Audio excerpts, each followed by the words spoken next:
Division 2 match between Northamptonshire and Lancashire, where Lancashire are resuming here this morning 211 for 4 in their first innings, replying to Northants 442. So they still trail here by 231, but a stand of 80 last night between Alex Davis, who comes back this morning on 124, and Stephen Croft on 38, have provided a solid response.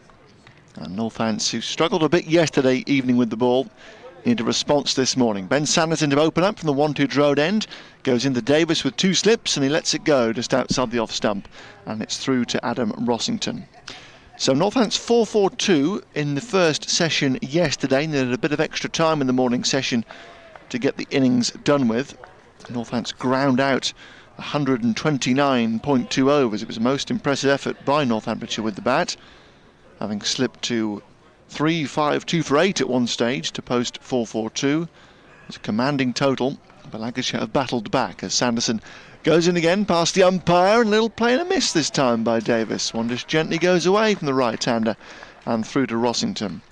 Lancashire's response started disastrously with the wickets of Keaton Jennings and Hasib Hamid both for ducks. They were 2 for 2, the Red Rose, but then Rob Jones and Alex Davis shared a stand of 127 for the third wicket in 37 overs that got Lancashire going, but 2 quick wickets again pegged them back to 131 for 4 before this pair moved them safely to the close. Sanderson goes in again and Davis lets it go a fraction outside the off stump. Davis led the resistance yesterday, playing very nicely indeed, and made his 5th first-class century and his first of the summer. It's been an injury-interrupted summer for Alex Davis. Injured a finger. The first game of the year against Middlesex at Lord's, keeping wicket. Great to see him back here. He played a fine knock yesterday. How much further can he go here this morning? As Sanderson goes in again, and Davis defending from just outside the off stump, plays out to Bavuma at point, and there is no run. So Northants starting with a couple of slips in place here. Third man long leg, then point, extra cover, mid-off, mid-on, and square leg. And they straight away this morning have also got a substitute fieldsman out there, so Richard Levy still not quite right to take the field. Injured a hand yesterday taking the catch to remove Keaton Jennings. As Sanderson goes in again, and Davis with a confident forward defensive stroke, pushing away out towards Proctor at mid-off. And there is no run. Proctor's runs yesterday helped Northants reach that 4-4-2, made an unbeaten 48, played very nicely, and then took a tremendous catch to remove Jones at mid-on. It's the breakthrough the Northants needed. They require another breakthrough here this morning. On a cloudy day, as Sanderson goes in again, and Davis works this through square leg with the first runs of the morning. Probably get 2 here, he will, as the substitute fielder runs to his left-hand side from long leg, and they get a couple of runs to end the first over of the morning. So Davis is up and running, as are Lancashire, and the score goes to 213 for 4, and Davis to 126 not out. When he first came in yesterday, he looked in decent shape, and so it proved. He played a splendid innings.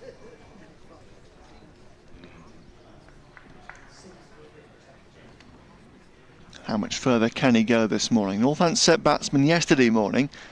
Adam Rossington resumed on 76, couldn't add any more to his overnight score. So can Davis go a bit further and provide a big response to the highest total Lancashire have conceded this season, this 4-4-2. Missed out on maximum bowling bonus points for the first time. So Brett Hutton is going to open up from the Wilson end of the ground. Stephen Croft, the right-hander, has 38. Also got 2 slips in place. Outside the off-stump first ball, cracked away for 4. Now an FM update for Reading Northampton listeners.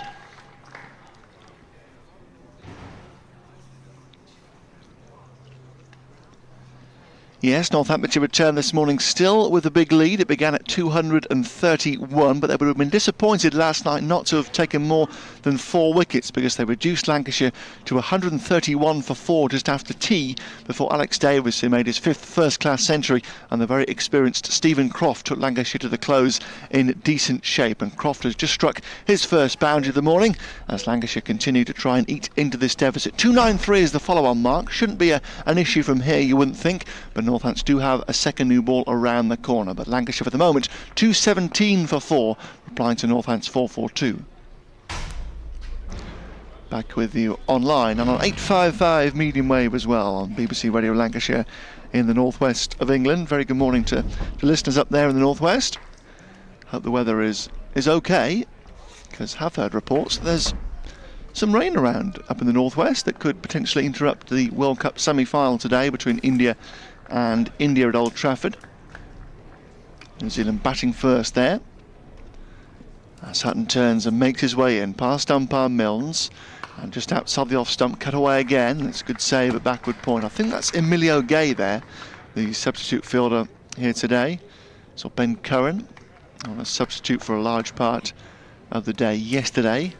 Richard Levy not on the field first thing this morning, but a man very much on the ground, very much in the commentary box, is Scott Reed. Good morning. Good morning, Alex. Good morning, everybody. How are you?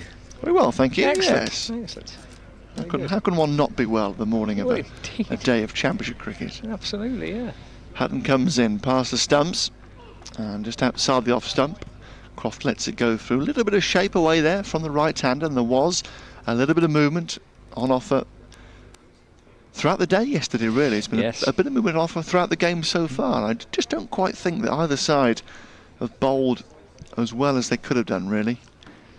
And they could have done a bit more damage, certainly with the newer balls. Northants got a couple of early wickets and then just lost it a little bit with their change bowlers yesterday.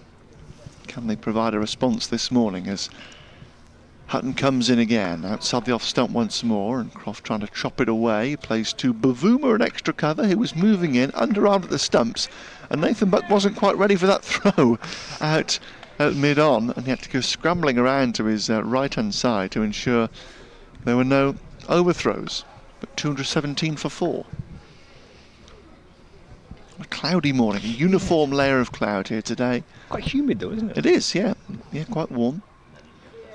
As Hutton is in again, and Croft lets another one go just outside the off stump, then nips away a little bit, and it's through to Rossington. So a couple of overs down this morning, and Lancashire 217 for 4. It was a superb partnership, wasn't it, yesterday evening? Because from 131 for 4, that was, I dare say, the most pressure Lancashire have perhaps been under in a championship match this season, applying to 4-4-2, but this pair battled back really well, and that stand of 80 to the close. Yeah, they were terrific, and I agree. I think that was a very tough period for Lancashire. They're behind in the game, and they've not really been behind in any game so far this season, in truth. And they started a lot of runs behind, lost a couple of early wickets. Davis, I thought, was excellent all throughout the course of the day.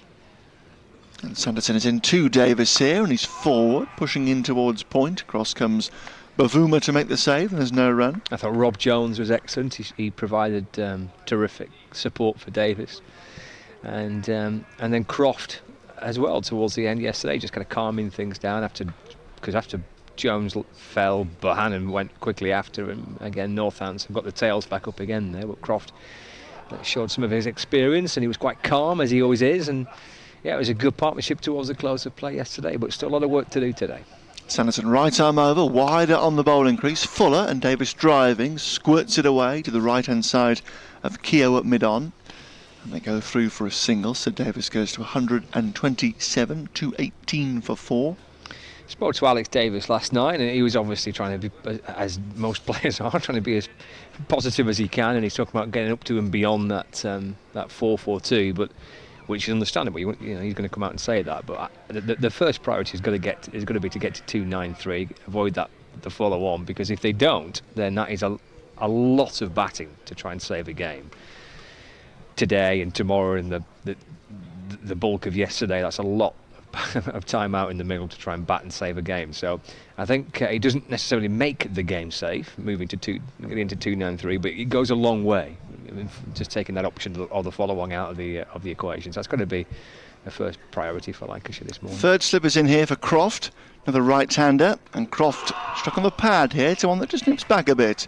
Strikes him maybe just above the thigh guard. It runs down towards Bavuma at point, and there is no run. So in the absence of Levy, Northants have Vasconcelos at first, Hutton at second, and Coles has gone into third slip here. So still no Levy then? Yeah, apparently he's got a cut on his index finger of the left hand. Just as the ball went in, he took that catch very down low against, or to remove Jennings yesterday. Little cut. Kept him off the ground for quite a while now. Sanderson in again, and Croft just nudging one that again nips back slightly. This time down to long leg. Emilio Gay down there, the 12th man. Tremendous name. Croft gets a single. Goes to 40. He hesitates. 4, I think. 220. No, 43. 219 for 4. Sometimes the scoreboard can beat you to it, and sometimes it makes you look a bit foolish. It can. Made me look a bit foolish many times over the course of the last couple of days, as I constantly had to correct the score. Sanderson, short sleeve shirt down beneath us. Just pauses at the back of his mark. And now makes his way into bowl to Davis again. He stands quite tall and plays with soft hands out towards point. Bavuma swoops in and again is underarming a ball at the stumps, but Davis is well back and the ball runs away to Coles, who's back at mid-wicket here for Davis, and there's no run. Was it Derby the other week, a couple of weeks ago? The name of the Derbyshire scorer escapes me, so I apologise for that. But is it John Brown? It could be. But if it is, he's the busiest man in county cricket, because not only is he scoring the game, the official scorer of the game for Derbyshire. Sanderson goes up once again to complete the over here, and Davis lets one go. A fraction outside the off stump, well left, and the over comes to an end. 3 gone this morning, 219 for 4 Lancashire. He's also in charge of public address announcements, and he's also in charge of the scoreboard. So he talk about multitasking. You're scoring the game, you're having to make announcements about the fish and chip shop being closed, and you're having to operate the electronic scoreboard. I mean, that's quite a lot of pressure, that. And that is, and he was in the team huddle, so presumably he's giving the team talk as well. So he want to talk about the key man at Derbyshire. Forget the coach and the captain; it's the scorer. A busy man, John Brown, lovely fella. Been around for many a year. As Hutton bowls again from the Wilson end, and Croft a little squared up but pushes away towards extra cover. Bavuma again is swooping all over the place this morning, left and right with his sun hat on. Comes in to collect that, and there's no run. It was a bit of a slapdash affair, that game at Derby, wasn't it? It was a little, yeah. I mean, Lancashire won the match by 10 wickets. We had a little bit of an issue with the bowlers' run-ups ahead of the game. That's an in again, and touched away by Croft to forward square leg, no run. There's obviously a lot of rain that particular week, and the groundsman and his team were frantically trying to get because a lot of water got on the pitch. I mean, they were using towels the day before the game to put on the pitch and roll the towels in to try and soak up the water. I mean, it was, you look at some of the pictures that were floating around, it was obviously quite bad, and the bowlers' run-ups were pretty bad. The groundsman was petrified that Anderson would break his ankle and be ruled out the Ashes. Hutton in again, quite full, quite straight, and Croft works it away out towards Proctor in that forward square leg position, no run. So yes, it was a slightly eventful start to the game. We had quite a lengthy delay on the first day while everyone was happy that it was okay for the bowlers to run in. But over and done with inside a couple of days, really. Lancashire again. These are Onions and Anderson show. They did the business again. Hutton here coming into Croft, and Croft in his crease. He's just dabbing one in front of mid-on, considered a single, but Buck was in quickly enough to his right-hand side to collect, and there's no run. 219 for 4. They took 17 wickets of the 20 that Lancashire picked up in that game. So they won by 10 wickets, bowled Derbyshire out twice for 153 and 84, and Anderson and Onions picked up 17 of those 20 wickets. Cool.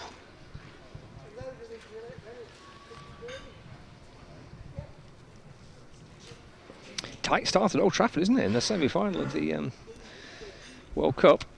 Hutton to complete the over here, and Croft well forward, pushing away towards extra cover again. Runs away towards Bavuma, and there's no run. Sorry, I was a ball ahead of myself. 1 ball to go on the over. Yeah, 23 for 1 in the 10th over there, New Zealand, having won the toss. By all accounts, it's a decent pitch up at Old Trafford, as it should be for a World Cup semi-final. But a bit overcast, a little bit of wobble around with the white ball. It's going to take some building. A total that New Zealand might be able to defend there. Sutton now does complete the over outside the off stump and chopped away for 4. It's a good shot from Croft. Just a bit of width on offer, and any bit of width yesterday was cracked away, particularly by this pair.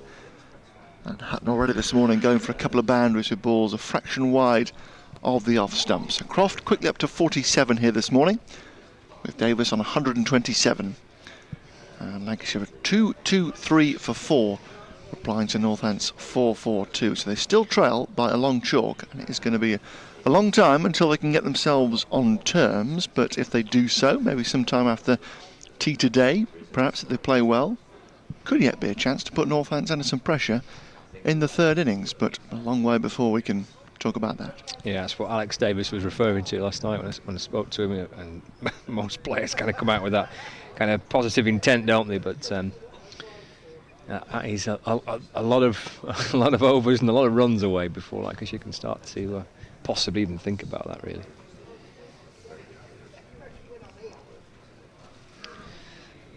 Dan Stevens has sent me a message with regards to the stream. He says the commentary and the stream are now in sync. I say. I didn't realise we weren't. Well, I should have felt it. Here is Sanderson bowling to Davis. That's defended up to mid-on, and there is no run. I was told we were slightly ahead of the stream, which people at work actually quite liked. Because they could have the stream on. Yes. And then if they heard something dramatic happening, they could just glance down and then watch the action happening. Yeah. I suppose if you're going to have it one way, it's better to be just a little bit ahead, isn't it? For that? If you were behind, it would be quite annoying, I dare say. Yes. 2-2-3 for 4. Davis on 127. Sanderson balls to him and just guides that down to 3rd man, dabbing away out towards the 3rd man boundary. Scooped up by Bavuma, and there is no run. And I mentioned a word to Harry. I apologise, Harry, I hope you're listening. He sent me this 19 hours ago, but I don't really pick these up too often. But Harry sent me a message to say, I'm glad you cleared up what the round of applause was from the press tent at Sebba. I mentioned this yesterday. That the food was that good last week at Sebba. The chef came in and we all said well done. So he was wondering what was going on. So apologies I didn't read that out yesterday, Harry, but I'm glad we cleared things up for you. 2-2-4 for 4. As Croft gets forward, defends into the offside, and there is no run. So yes, you can get in touch throughout the course of the morning with Alex directly on Twitter at _Alex Winter. Give me the thumbs up. Always nice to hear from you. 224 for 4. 3 slips waiting. Sanderson bowls and Croft gets behind and defends, and there is no run. And Stephen Croft is 3 runs away from what would be a 3rd first-class 50 of the season. Top score of 53. Not out against Derbyshire in that game I mentioned just a few moments ago. Had an excellent year as Stephen Croft, and probably started the season wondering whether actually he would play much county championship cricket. As he gets forward and defends again to mid-on. And there's no run. Such is kind of the competition for places. And obviously his addition of Joe Burns, who in the end left, but I suppose Croft was perhaps thinking, why do I see myself fitting in? Well, he managed to get himself into the team because of 1 or 2 different issues. Didn't play in the first match of the season against Middlesex at Lords. Sanderson bowls and Croft goes back and dabs it into the offside, no run, but benefited from the fact that Alex Davis picked up an injury in that game, so Lancashire were a batsman light, so Croft came into the team, and he had a very good one-day cup campaign, and he's had an excellent county championship season as Croft. End of that over. Remains unbeaten on 47, Davis on 128, 224 for 4 at Lancashire at Old Trafford.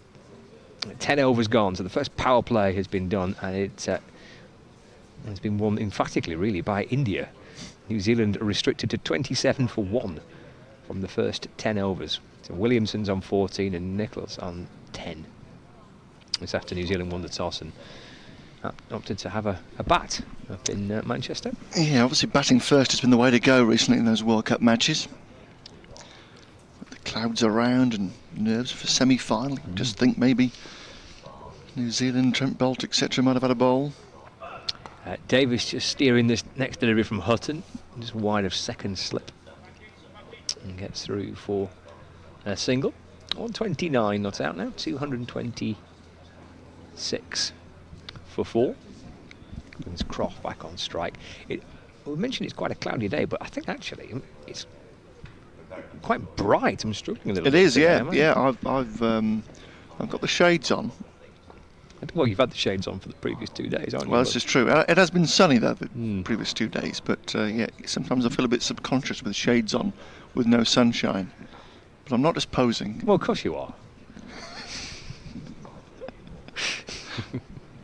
Yeah, very bright. It is. But it is warm, isn't it? Yeah, pleasant enough. Hutton to Croft, who's playing a forward push to mid-on. And there is no run.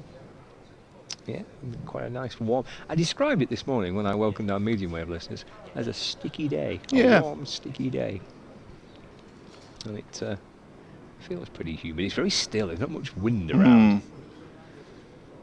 Not too much breeze drifting around Northamptonshire. Hutton turns. And he's in bowling to Croft again. That's worked out off the hip, just behind square on the leg side. Gathered by Newton. Croft gets through for 1 more. And I think moves to 48. Yes. 226 for 4 now. Croft on 48. Gets Davis back on strike. For Lancashire, there are 2 slips at the point. Extra cover, mid-off and mid-on. There's a deep square leg. And there is a long leg. Newton with his sun hat on and hands on hips down at long leg. Towards our left-hand side. Hutton tossing the ball from one hand to the other. Wants a little conversation with Sanderson. There's a few things being muttered. A few bits of advice, 1 or 2 suggestions perhaps.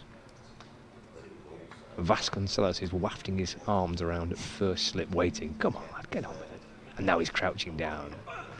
And it's left alone and through to the keeper. Just moves back in a fraction. And Rossington takes it going to his left-hand side and takes a big breath of air in. The ball is left past the off stump by Davis and then swings back in. Yeah, given the muggy conditions here, you'd think there would be some swing out there today. It was very, very muggy. First day of the last championship game here against Leicestershire.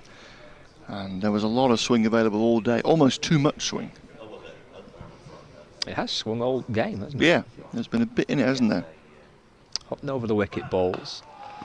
And Davis pressing forward. It'll shuffle down the pitch and squeezes the ball into the offside.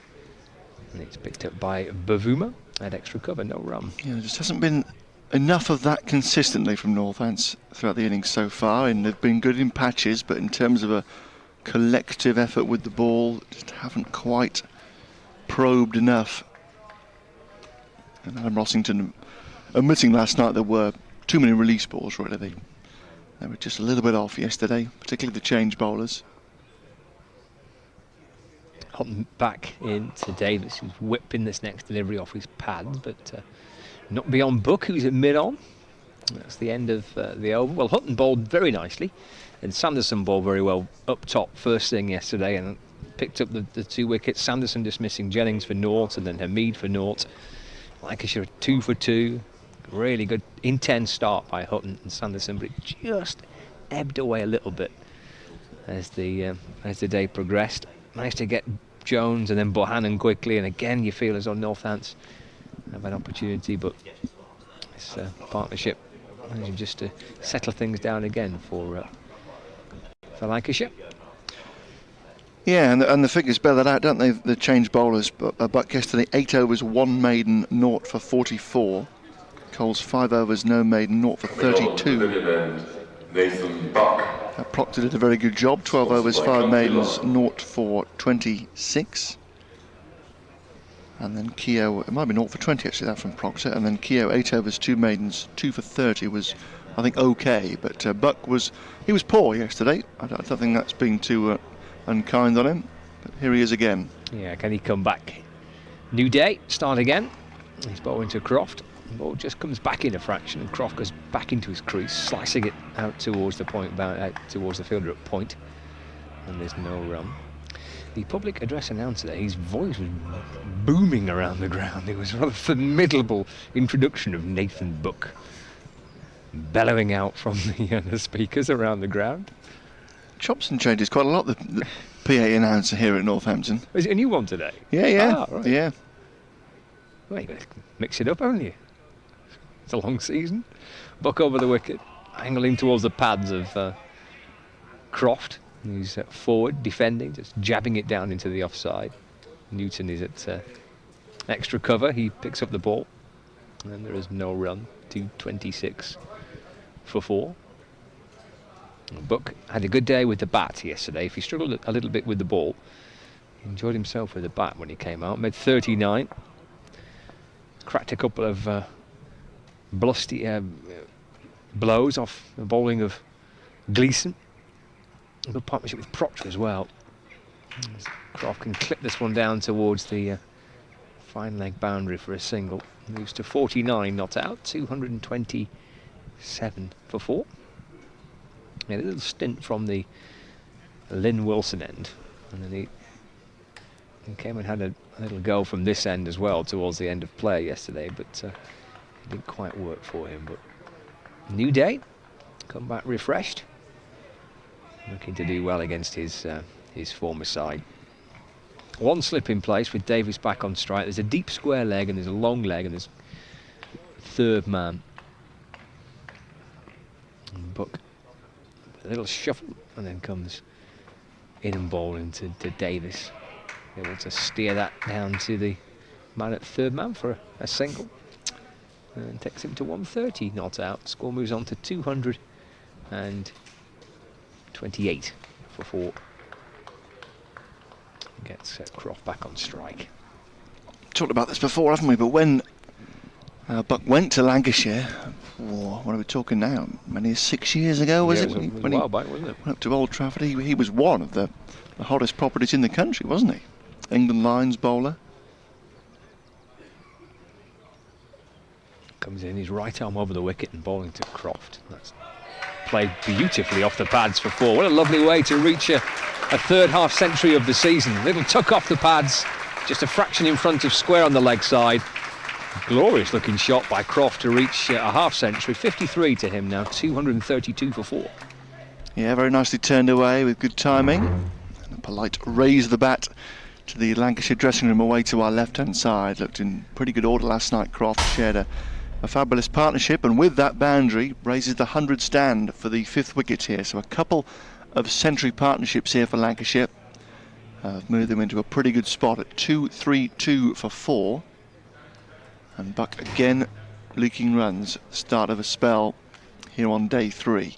Goes in past the umpire and bowls just outside the off stump here and let go by Croft through to Rossington. And the other comes to an end. So Croft going to a very fine half century. And the pair here, Stephen Croft's 50 here are the numbers. 82 balls with 10 fours. 10 boundaries in there as well. The boundary count throughout the game, but particularly in this innings, has been, certainly from a Northants point of view, too high, they would suggest. Alex Davis also went to 50 with 10 fours yesterday. And Buck coming back, and Buck proving expensive. So work for Northants to do if they are going to just rubber stamp their position in the game. They put up good runs. Change of bowling at the Lynn Wilson end. Luke Proctor. And as expected, it's not going to be too many overs from Hutton and Sanderson, with the new ball available in 11 overs time now. And Northants will try to muddle through. And I dare say I'll see a bit more of Keogh perhaps before the second new ball becomes available. So other cricket today, a World Cup semi-final we've been telling you about. 13th over up at Old Trafford. New Zealand are 41 for 1 there in the 13th as Proctor takes over at the Wilson end. Bowls to Davis just outside the off stump. He lets it go through. In the County Championship, Middlesex have lost a couple of early wickets on day 3. They're 108 for 5 now against Gloucestershire, leading by only 79. That's at Marchant Taylor's School, and the Gloucesters are in a pretty good spot there. If they can get through the lower order, they'll be thinking try and chase no more than 160, 170. Great chance to pick up what would be a fine victory as Proctor comes in again. Davis forward, pushing to extra cover for no run. Elsewhere in the Championship, in Division 1, Warwickshire have lost an early wicket at the Aegeus Bowl. They're trying to bat out the day for a draw. They were set 404 to win yesterday with a 52 for 4, so you can forget about that victory target. Just a case of trying to get through the day, but they need big partnerships from somewhere and really struggling. Hampshire on their way to victory, it seems, as Davis lets another one go outside the off stump. At Chelmsford, Yorkshire have also lost a wicket on day 3. They're 58 for 4 now. They still trail Essex by 62. So Essex seemingly moving towards another victory there. Somerset trying to build up a victory platform themselves at Taunton. They're 28 for 1, leading Notts by 113 in their second innings as Proctor comes in again, and Davis works this past mid-wicket, squirts it away out towards the covered stand to our left. Buck is after it, pulls it back just inside the rope, and they get back for 2. So Davis goes to 132, 234 for 4. And Notts had quite the collapse yesterday. It really was extraordinary the way they really crumbled in their first innings. Somerset bowled up for 326, and the Notts put up a really good start to the reply and were in very good shape just before tea. They'd reached 201 for 2. As Proctor comes in again and Davis blocks it back to the bowler's left hand, no run. So rifled out there, losing 8 for 40. Incredible collapse, giving Somerset a most unexpected, very healthy first innings advantage. And Somerset will try to build up the lead today to declare after tea and bowl Notts out again. Still with a day to go in that match. Last day at the Aegeus Bowl. So Warwickshire do have to get through the last day to secure a draw there as Davis drives down to mid-on, just wide of the fieldsman. Sanderson going across to collect. And they will go through for the run here. That will end the over. 235 for 4. And Davis goes to 133. Yorkshire just lost another wicket actually at Chelmsford, so they're 5 down, still 62 behind, and seemingly now nothing stopping Essex from moving towards a victory to keep the pressure on Somerset at the top of the table, beginning to shape up as a 2-horse race. But if Hampshire, as they look likely to do, can win there at the Aegeus Bowl today against Warwickshire, then they will keep themselves in the mix.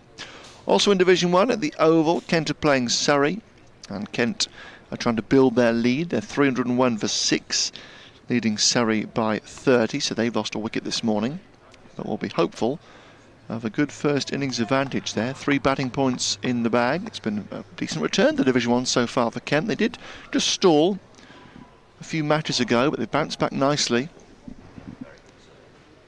A couple of healthy victories and then good haul of points against Warwickshire last week. This is down the leg side from Buck, and Davis looking to flick it away, misses, and Rossington tumbles away to his left to make a good stop, and there's no run. Other Division 2 boards, Durham playing Leicestershire at Grace Road, and Leicestershire took a really healthy first innings advantage of almost 100, but Durham responded in quite some fashion yesterday afternoon, and they're currently 218 for 1. So they lead Leicestershire by 1-2-3, and will hope to build up a big lead throughout the day. And at Kidderminster, Derbyshire 308 for 8. Their lead over Worcestershire is now over 300, so in a good spot as Buck is in, and Davis just trying to drop it away coming forward into the covers, but too close to point. Bafuma moving in makes the save to his left hand side, and there is no run. So a lot of games around the county's championship are bubbling up quite nicely. Most of them into a third day, just that game at the GS Bowl into a final day because it began on Saturday. But both tables beginning to take good shape as we move into the latter third of the season. As Buck with a deep square goes into Davis, and Davis just gently forward again, pushing out to Bavuma, moving into his right-hand side from point. And there is no run. Yeah, I was chatting to Alex when Alex Wakely was with us yesterday, and he was asked me about the Division 2 table, and he was of the same opinion that it should be fascinating this year with 3 going up. Brings that extra little dimension to it, means that obviously there's more teams potentially that can be involved in this right till the end of September. Buck runs away from us again and bowls just outside the off stump and gets chopped away by Davis. Just for a single down to wide third man. Sanderson comes around and his Sunat to his right hand side to collect over there in front of that bank of yellow seats, and they come through for a single. So Davis to 134, 236 for 4 the Lancashire score. So in good shape here this morning. It's been a good half an hour or so for them. Partnership with the 5th wicket now over 100, and well placed to get this deficit whittling down throughout the day. As Buck goes into Croft. Croft forward, well forward here, pushing out to extra cover. Newton comes to his left-hand side to collect. He's got his sun hat on, as ever there, Rob Newton, but no slip over this morning. He likes a slip over as well. But he's obviously feeling the slightly muggy conditions. You can always tell it's quite muggy, because when the breeze does just get up, you can really feel it. It's a nice freshening breeze. But it's a very, very gentle draft this morning. That's going, well, it's just breathing away from us, isn't it, from the prevailing southwesterly direction. As Buck goes away again, gets one to just drift back in towards the right-handed Croft, who's in his crease and punching out towards Newton again there, an extra cover. And the over comes to an end. 236 for 4 here, Lancashire. Croft 53, Davis 134, only with myself, Alex Winter, and Scott Reed here at Wantage Road. I mean, I can understand why you're so keen to make sure that we broadcast, outside when the conditions are like this. But I've yet to experience it, like some of my colleagues have, where you've basically bullied them into being outside. Some of them of a certain age, which leaves them a little bit fragile and gentle, and yet you insist on broadcasting outside when the temperatures are barely above freezing. And some of these old boys, they can't cope with this. Public service. You've got to be able to see, haven't you? You have had to put up with some quite chilly conditions. I've seen a few pictures, yeah. Yeah. There are a couple of famous stories doing the rounds around the county circuit about my positioning of this commentary spot. Proctor, Wilson End runs towards us outside the off stump, and Davis lets it go through. But unless you're outside here, you don't get views like this. We're right down the barrel of the wickets here this week. We are ideally placed to see everything that's going on. And when you're around for 4 days, that is very important, I think. A 2020 match, you can commentate from a top of one of these floodlights, couldn't you, really? And wherever you like on the ground, you could be stuck in the signal box over there enjoying a few cans, commentating on T20 as Davis whips his leg side to Bucket long leg to our left, gets a single, and he's just going to jog through. Well, he's not even jogging anymore, is he? He's wandering through the last few yards to complete the run there as he gets to 135, 237 for 4. 50 over matches, you need a bit of a more central view, but again, you can get away with it a bit more. But if you've had for 4 days, you've got to be able to know what's going on. I've got a couple of side-on 4-day games this season. Cheltenham College side-on. Sebba was kind of third man. Didn't get the big cables out. There was enough cables going around Sebba. Couldn't have any more. Proctor in. Croft well forward here. A confident defensive stroke out to Newton at extra cover for no run. I've told you this before. Most things in life can be solved by a few long cables. Okay. Well, I don't disagree.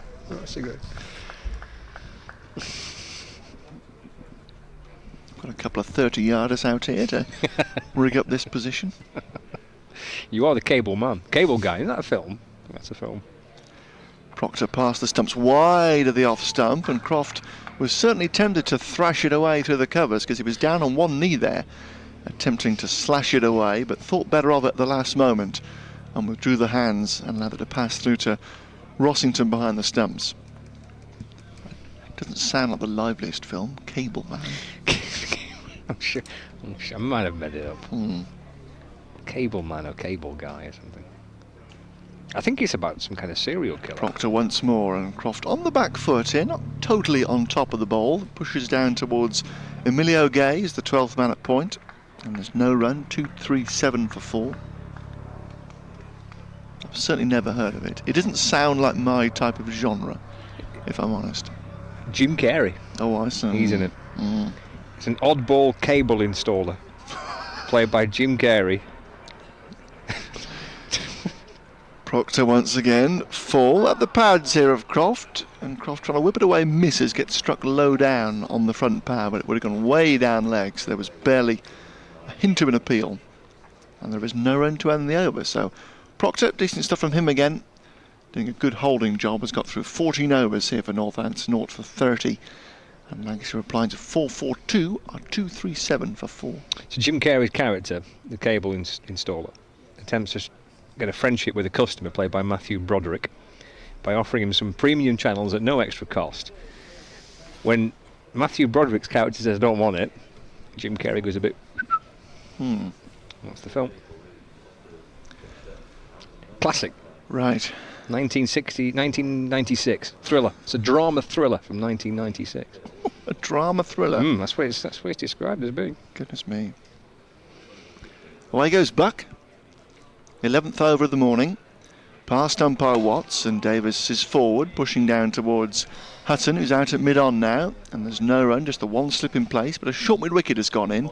2 out on the leg side, long leg and deep square, and then third man, and then 3 saving 1 on the offside at point, extra cover and mid-off. So the lesson to be learnt is if the cable guy offers you some free channels, you say yes, otherwise you just don't know what the fallback will be from it. So when you start offering free cables, Alex Winter. Buck short sleeve shirt goes in again, just outside the off stump and chopped away by Davis. Squirts it away past the dive of Bavuma at backward point. Runs down to Sanderson at wide third man.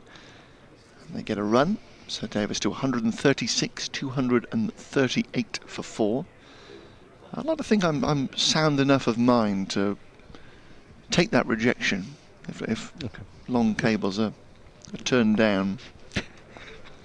You're not precious over your cables? No. I've got a few of them in the box though, just in case. I noticed, yeah.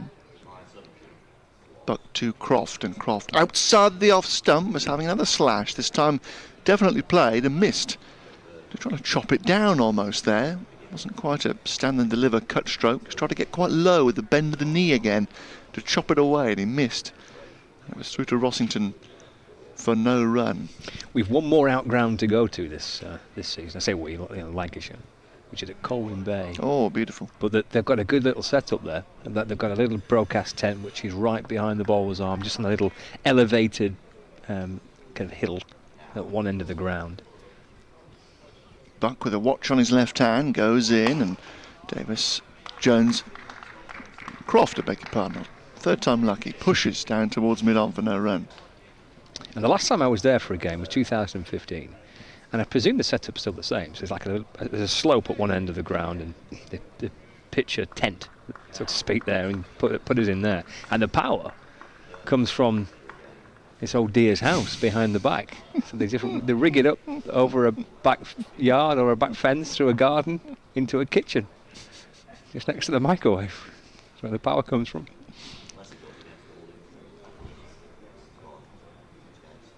Buck once more, past the umpire he goes, outside the off stump and whipped away this by Croft. Down to fine third man this time, and Sanderson has to be quick smart to go across to collect that to his left hand side. Keeps him down to just 1. Croft goes to 54, 239 for 4. So what happens if this woman isn't in? Well, obviously, I'm assuming that she must get a little compensation for her troubles. So I guess the understanding is that she She's always there for 4 days. She's always there for 4 days. But there was an incident during the game. In fact, the last time I was there was this big partnership between Alvaro Peterson and Ashwell Prince. They put on about 500 between them. It was just a whopping partnership. As Buck sets off again to complete the over here. And Davis is well forward to drive smartly out to Proctor at mid-off for no run. Lancashire are 2-3-9 for 4 after 11 overs this morning. Davis 136 and Croft 54. They both got double centuries and they put on 500 and plenty. And at the end of that day, obviously it kind of got a bit more of a broader attention to that innings, and I was asked to do some bits and bobs for other people. But clearly the understanding was that she keeps the power plugged in until, I don't know, 7 p.m. or whatever on a certain night, for each night. But this went on a little longer, and I had to stay a little longer to talk to other people. Anyway, she pulled the plug out. She had to do her hoovering. So I had to try and knock on the door and say, can you just put the vacuum down for a minute or two and plug me back in, please? And she was very polite about it. She was fine with it. Proctor bowls to Croft, who's playing forward, and he's beaten, and through to Rossington, and there's no run. So I'm hoping that's the case when we go back to Colwyn Bay in a few weeks' time for a game against Glamorgan. Quite like going to Colwyn Bay. I've never been. It's quite good fun. I stayed in, well, it's actually in Ross-on-Sea, the ground. I have stayed at Ross-on-Sea in a B&B previously, but the last time I went, I was in Llandudno. All right. And how far away from the ground is that? Not far, 10-minute drive. Proctor to Croft. Gets forward, a ball that just nips back in a little bit, so he plays it with a slightly angled bat to keep the ball out and turns it to mid-wicket, no run. So yeah, it's about a 10-minute drive in, but there's just a little bit more going on at night. A few more bars and restaurants and stuff. So yeah, I'm back in Llandudno. Sounds good. Well, I think I'm pronouncing the name of the place right. It'll do. Well, Nick Webb will pull me up on it, so I've been practicing. Because I got it wrong last time. I think it might have been Ed Bevan, and he wasn't happy with the pronunciations. Proctor to Croft, who's forward and pushing it into the offside to point, no run. Yeah, they do silly things with double L's and double D's and things, don't they? And but Llandudno sounds good enough to me. How far from Manchester is it? Not far, an hour maybe. All right. Yeah, it's not a base. Like I said, you can understand why Glamorgan, when they play Lancashire, quite like playing there. Of course, yeah. But they get a good Lancashire attendance. They do indeed, yeah. B&Bs are doing a roaring trade. Proctor to Croft, and that's just worked off his hip out to square leg, and comes back for two. Croft moves up to 56, 241 for 4.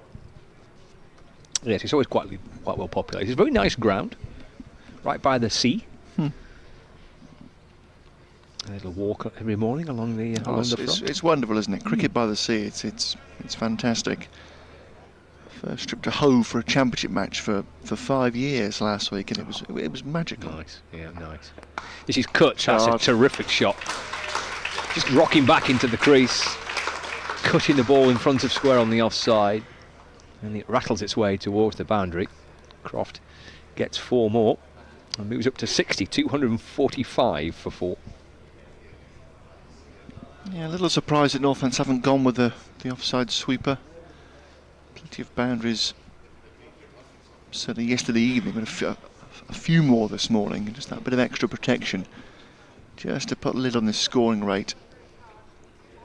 Because they haven't been bowling, as I've been mentioning, as a collective that well, so just a little bit of protection just to prevent the ball being ticked over as healthily as it is, because healthy runs throughout the day will certainly bring Lancashire right back into the match.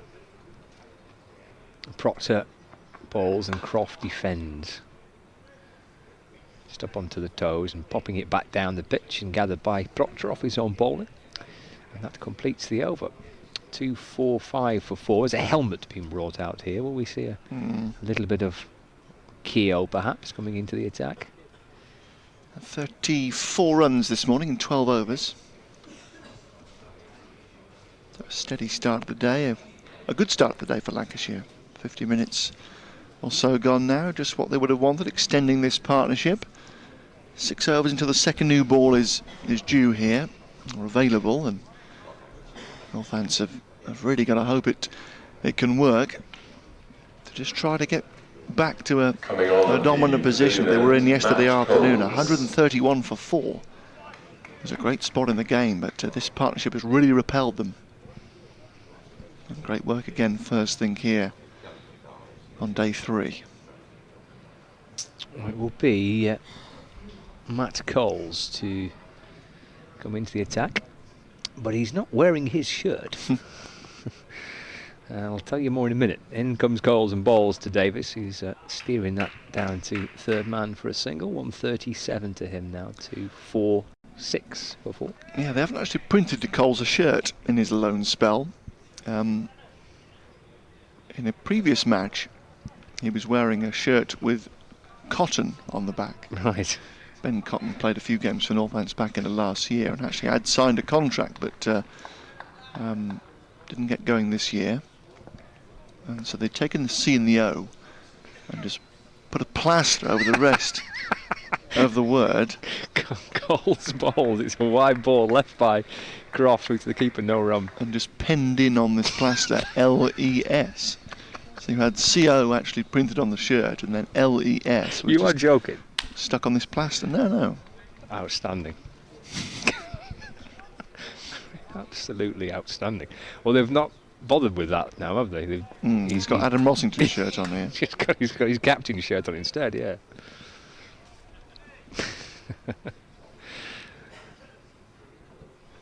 It is Coles in, angling towards the pads of Croft, who keeps it out, jagging it down into the onside. Stopped at mid-wicket, no run. I mean, I quite like it. 10 out of 10 for creativity. They're thinking, you know what, we can do something with this. We can make something work with this.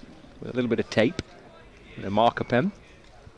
we can get a Coles out of this now. One slip waiting. And he's in and bowling. That's played beautifully off the back foot by Croft.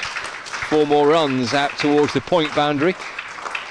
On that to that back foot again, slicing it emphatically, confidently out through the offside for 4 runs. He's now 64 not out, Stephen Croft. 250 up on the board for Lancashire. 250 for 4. Is it tremendous off the back foot, Croft? Any little bit of width outside the off stump. That wasn't too bad a delivery at all. Northants have sent down some rank ones outside the off stump, but that wasn't one of them. Probably a foot or so wide, but the length that Croft could get back to, punched it away. Great timing. Waits for Coles. He's bowling wide of the crease, hopping back into the crease and defending with a straight bat. And the ball just rolls to Coles' right hand side. He ignores it and allows Proctor to come round from mid-off to field. No run. It's the last game, as far as I'm aware, of Coles' loan spell from Essex, signed for a month. Played a game at Durham that was ruined by weather. 2 days entirely lost up there. Played here against Leicestershire, did pretty well, had a decent week, and wasn't selected against Sussex. This is short and wide, and that's crunched away. There is now a sweeper on the point boundary. Croft is restricted to a single. Takes him to 65, 251 for 4. End of the over as well. Whereas that was a bad delivery, short and wide, but he had the man back. So far, the service from last night resumed here for Lancashire. Great start of the day, second batting point on the board. Got the deficit down beneath 200. Take a mighty disaster now against the second new ball, which is available in 5 overs time. Not to get past that follow-on mark of 293 that was certainly a question at 131 for 4. With a potentially longish tail here. Obviously Vias to come. It's a quality act. But then Parry, Mahmood, Gleeson and Onions. Yeah, I think Parry's inclusion because ahead of Parkinson is probably because he's a better bat. Yeah. So they've gone for the fact that had Parkinson played, he might have offered perhaps more of a wicket-taking threat. Parry certainly did a really good job. But I think Parry's ability to bat probably got him the nod above Parky. But you're quite right. It's quite a long tail. Again, another reason why they're keen to keep Bohannon in there. I know we didn't get runs in this game, but again, it's just the idea of trying to strengthen that middle to lower order, especially when a couple of the top three have struggled this season for runs. We do see Keogh for the first time today. He bowls to Croft, who's nudging the ball down into the onside, no run. And it might be one of the reasons why they've held back Villas. We saw both Bohannon and Croft bat above Villas. As Croft is turning it into the onside. He jogs through for a single. Well, that's a real insurance policy, isn't it? Having Villas down at number 7. Played very well at Old Trafford against Northants when Northants got themselves back into the game with the second new ball. Game was just about even. Northants ran through several cheap wickets with the second new ball, but Villas took the game completely away from Northants. Davis waits now, facing Keogh for the first time this morning. And that's cut. That'll be 4 runs. Backward of point for Davis. Beyond the reach of the 12th man, just behind point. And handsome looking shot for 4. And that takes Davis up to 141. And that is a new first class highest score for Alex Davis. His previous highest score was 140 against Essex in 2017. And he's adding to it now with 4 more. Again, almost the identical shot, really. Going back, cutting the ball. Backward of square on the offside. Gets 4 more. So he's powered his way past his previous first-class career best of 140. He's now 145. Not out. Yeah, there's too much width again, isn't there? Keogh into Davis. Drills this ball up to mid-off this time, but for no run. 260 for 4. Keogh ball, and Davis goes back, looks to try and cut the ball. Playing a miss through to Rossington. End of the over. And a good one, a productive one for Lancashire and for Davis. Congratulations to him, having reached a new career best first-class score. He's now 145 not out. Croft's unbeaten on 66. And an hour played here on the 3rd day. And Lancashire will be thrilled with how this first hour has gone. 260 for 4, resumed on 211 for 4. Croft has reached his half-century. Davis has got his now first-class highest score. So far, so good. Northamptonshire looking for breakthroughs. Have turned to Coles and to Keogh now, with Buck and Sanderson and Hutton all tried throughout the course of this morning session. As we approach midday, 18 overs gone in the World Cup semi-final at Old Trafford, as Coles bowls to Croft, who's forward in defence, and there is no run. And after a very, very tight start by by India, New Zealand were restricted to 27 for 1 in the first power play. They have pressed on a little bit, but I guess they had to. So 18 overs gone now, 69 for 1 in New Zealand, with Nichols on 28 and Williamson unbeaten on 31. Coles for Northamptonshire balls, and Croft attempts to go back and cut the ball, but stopped by a Bavuma at point, and there's no run. Thank you to Richard Dawson, who makes a good point here that Colwyn Bay is closer to Old Trafford than Cardiff. You're quite right. Almost a home game for Lancashire indeed. Yeah. It's good that Glamorgan are willing to take the game, probably 4.5 hours away from their home base to the northern edge of Wales. I think it's excellent. But, they do that. There's Coles to Croft, and that's played defensively back down the pitch, and there is no run. Another breakthrough for India with Nichols, who I think has been bowled by Jadeja. He has. Henry Nichols has gone for 28, bowled Jadeja. 19 overs in. New Zealand 69 for 2 in the World Cup semi-final at Old Trafford, back up in Manchester where the floodlights are on. There's quite a grey, murky looking day. Floodlights on. And Coles comes over the wicket and bowls, and forward goes Croft. and defends back down the pitch. Gathered by Coles off his own bowling. No run. 260 for 4. Croft on 66. Davis on 145. 2 balls left of this over. This will be the 77th of the day. So a new ball will be due in 3 overs' time after this one from Coles. No chance for Sanderson and for Hutton to have a burst with that a little later. As Croft guides his next delivery out to point. And there is no run. Final ball of the over coming up. 260 for 4. Good hour of play here for Lancashire. Yeah, just what they would have wanted, really. Northants would have had dreams last night of battling back into the game, like Lancashire did yesterday with 3 quick wickets, but now it's looking like the second new ball simply has to work. I think the Northants will need 2 quick wickets with that second new ball. Otherwise it could be a long afternoon. Coles bowls, and that's pulled away by Croft out to deep square leg for a single. And he moves to 67, 261 for 4.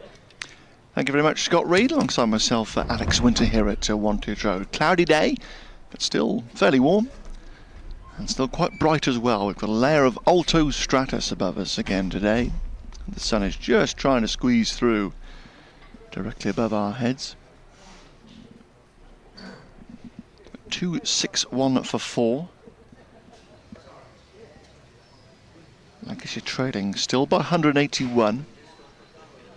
But it's been a really good hour for them. So 3 overs to go until the second new ball is available. And Keogh is going to continue from the Wilson end of the ground. Bowls right arm over. Croft is forward, pushing away towards Bavuma at short mid-wicket for no run. They've got deep point and deep square out here. There's a slip in place. Extra cover and mid-wicket both in quite tight. Mid-off fairly orthodox, mid-on halfway back. An orthodox mid-wicket as well, and a backwards square leg as Croft turns one around the corner here, very gently, just working it with his wrists. And up comes Hassan to field with the left hand. And there is no run. Croft just comes down the wicket slightly. Settles down again as Keogh bowls, and Croft again is working one leg side out to Bavuma at short mid-wicket for no run. But Keogh just hasn't settled enough into that type of area at all, really. Just a bit too much width on offer for him. As Keogh fires one in, and Croft moves it around the corner, a little flick away out into the deep away to our left-hand side for a single. Newton's over there.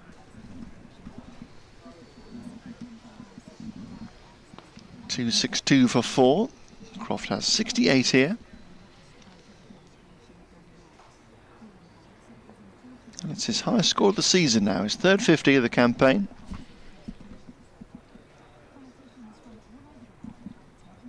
Davis here on a career best, 145 not out now.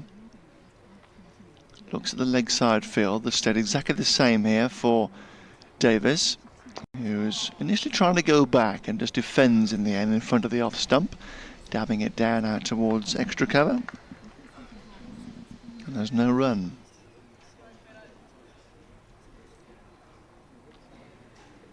Keogh in again, and Davis again. Then his crease just defending, dabs it down out on the offside, and Rossington from behind the stumps pops around to collect, and there is no run to end the over. So 262 for 4, and an FM update now for BBC Radio Northampton listeners.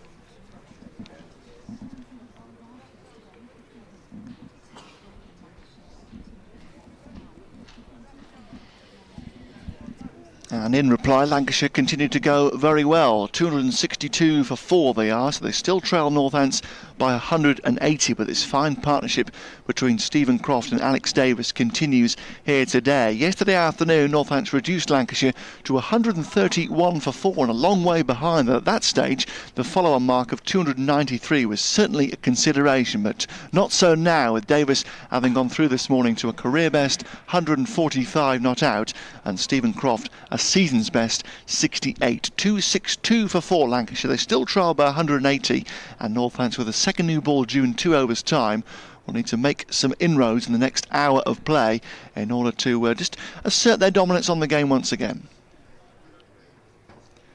back with you on line. And Coles bowling from the Wantage Road end.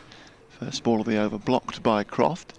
Second ball of the over, again blocked by Croft, coming forward, pushing out to Keogh at extra cover. And there is no run.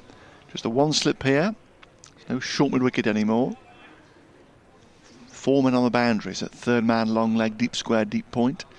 And there's a backward point, extra cover, a mid-off and a mid-on. So one more from Coles and one more from Keogh, you would imagine. Northants almost certainly will take the second new ball straight away, as in goes Coles and brings Croft forward to push out to extra cover. And there is no run. But the runs have come at a good lick so far this morning.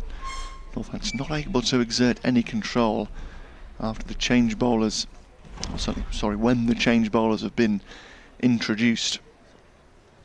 Hutton and Sanderson pretty good, first thing. Sanderson with a couple of wickets yesterday with the new ball. As Coles turns down beneath us and runs away, and Adam Rossington's short sleeve shirt, past the umpire he goes, and Croft again just very respectfully forward, push down towards Hutton at mid-on. And there is no run.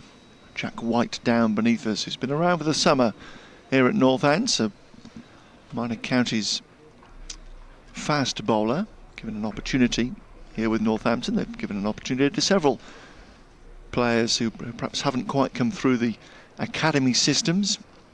Ben Sanderson was one of those. Didn't happen for him at Yorkshire, but grown into a very fine bowler here at Northants and went past 200 first-class wickets last week as Coles goes wide on the bowling crease, a full length up the pads, just moved away to Hutton at mid-on for no run. Yet to see Jack White in a competitive match, if you like, for Northants. Did play against Australia A, I do believe.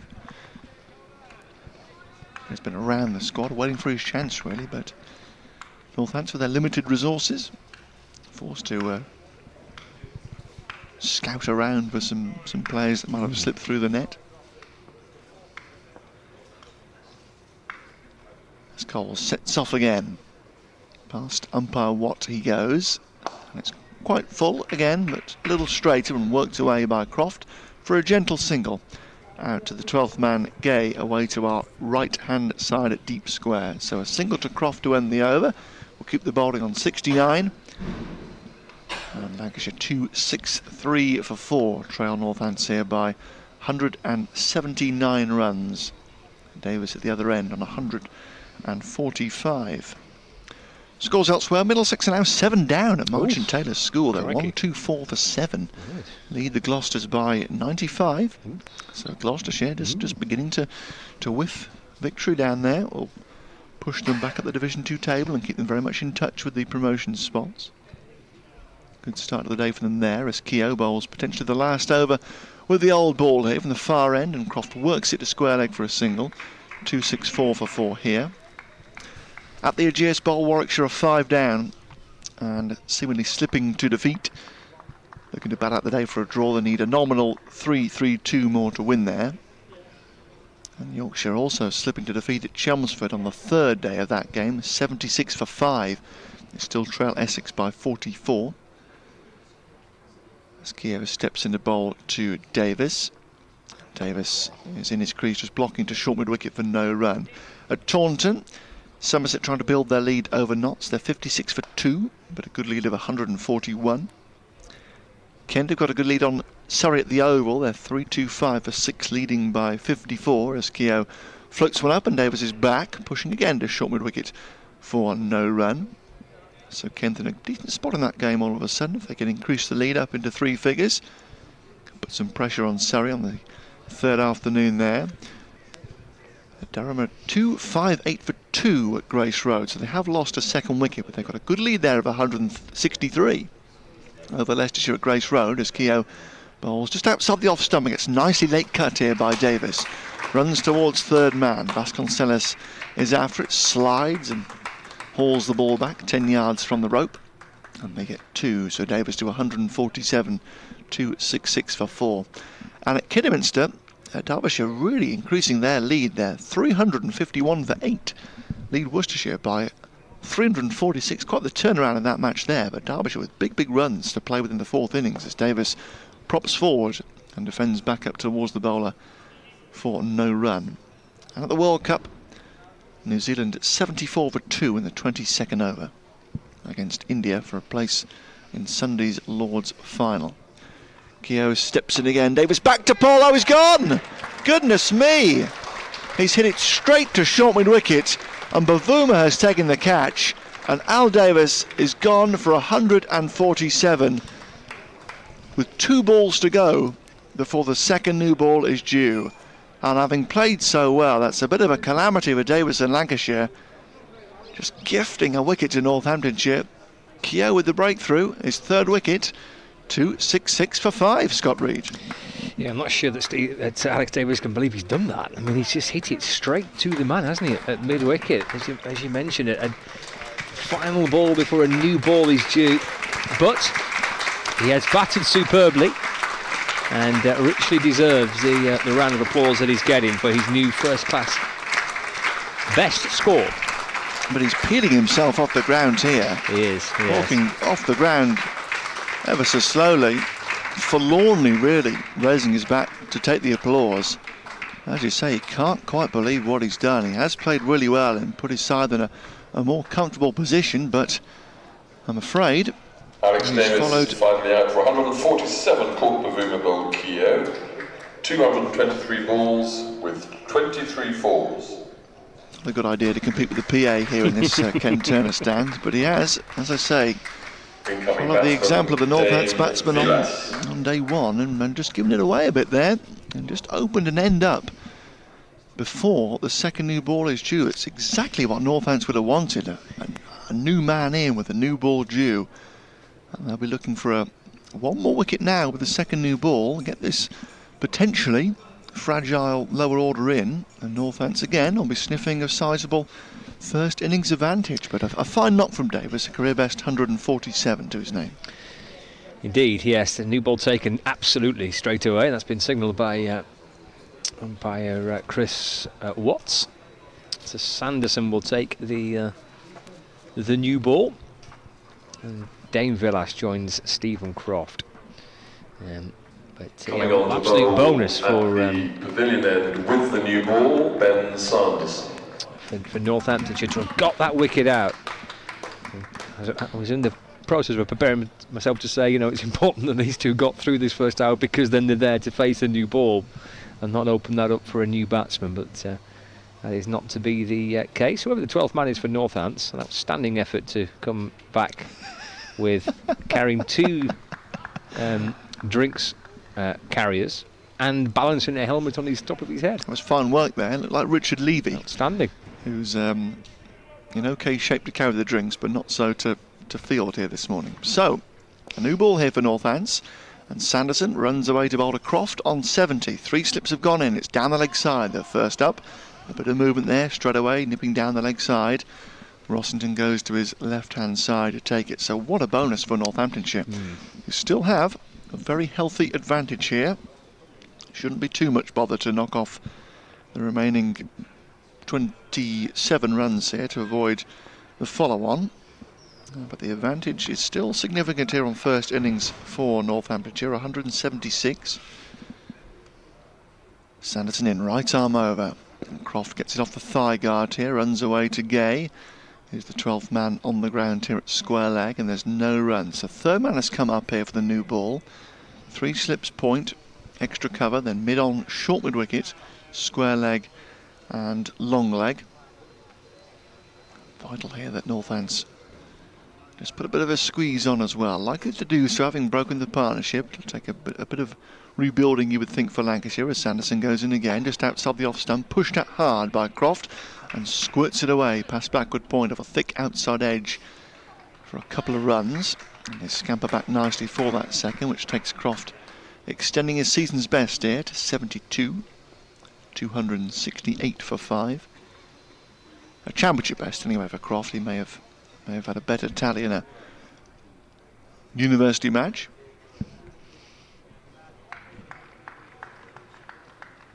But this partnership really holds the key here for Lancashire to try and get a bit closer. With excellent Villas at the other end, but yet to face the ball as Sanderson goes in and this again nips down the leg side and goes through to Rossington, tumbling away to his left-hand side to take it. Villas this season, Lancashire's leading run scorer with 487 at 61. 5 half-centuries to his name. No 100, only 200s in the season for Lancashire before the effort yesterday from Davis. Croft here is well placed as he waits for Sanderson and plays forward. Again, one that just nips back a touch and gets a thick inside edge out to Gay out at square leg for no run. What number season will this be here for Stephen Croft? Oh my word, that's a good question. I would have to, I'd have to double check, but yeah, he's been here a long time. Probably upwards of 14 years, something like that. I bet his debut was kind of early 2000. Sanderson again, just outside the off stump, trying to get a nip back towards that off stump, but leaning forward is Croft. Lets it go through. It's through to Rossington behind the stumps. He's played in every single year of the T20 since it was launched in 2003. Goodness. And I don't know, I can't remember where his record was, but at one stage he played 150 odd consecutive T20 games, which was wow. a domestic record, and he wasn't too far away from, I think he was third in the world record standings. There were a couple of players ahead of him, but he wasn't too far away. But I think that sequence of games has now ended. But yeah, he had 150 odd consecutive T20 games since the competition was launched in 2003. Ridiculous. Can you remember who was ahead of him in the pecking order of that list? No, I can't. I've got it written down in my notes somewhere, but I can't recall who was ahead of him. So 268 for 5 Lancashire, and Hutton coming back here with a new ball from the far end, and this all of a sudden is a real opportunity for Northants to get right back on top in the game with big runs on the board. They have had to sit and wait with a couple of big partnerships developed. But all of a sudden, a window of opportunity. Indeed, yeah.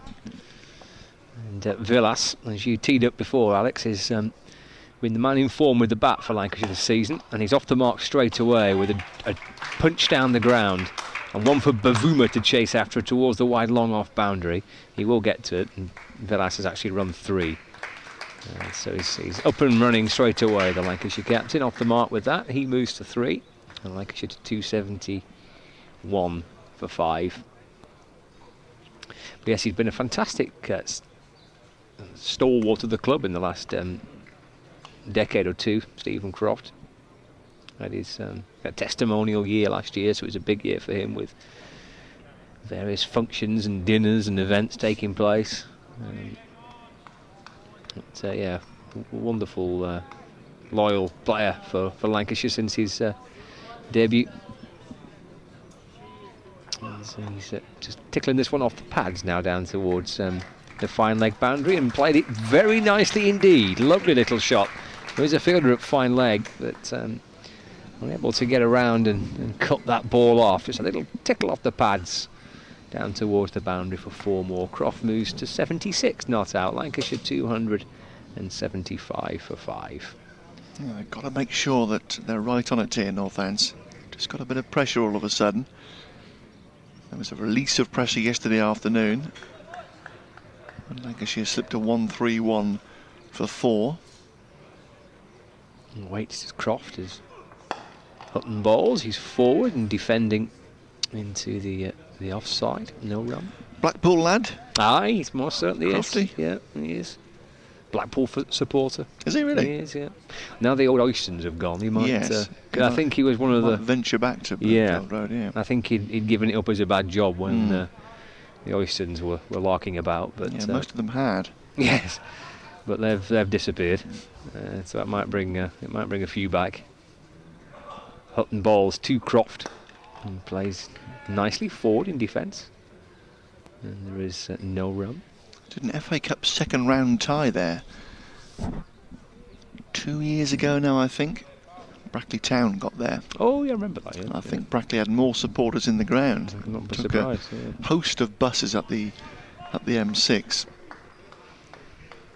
It was a very weird feeling in the ground where the the media facilities are, the stand was completely empty.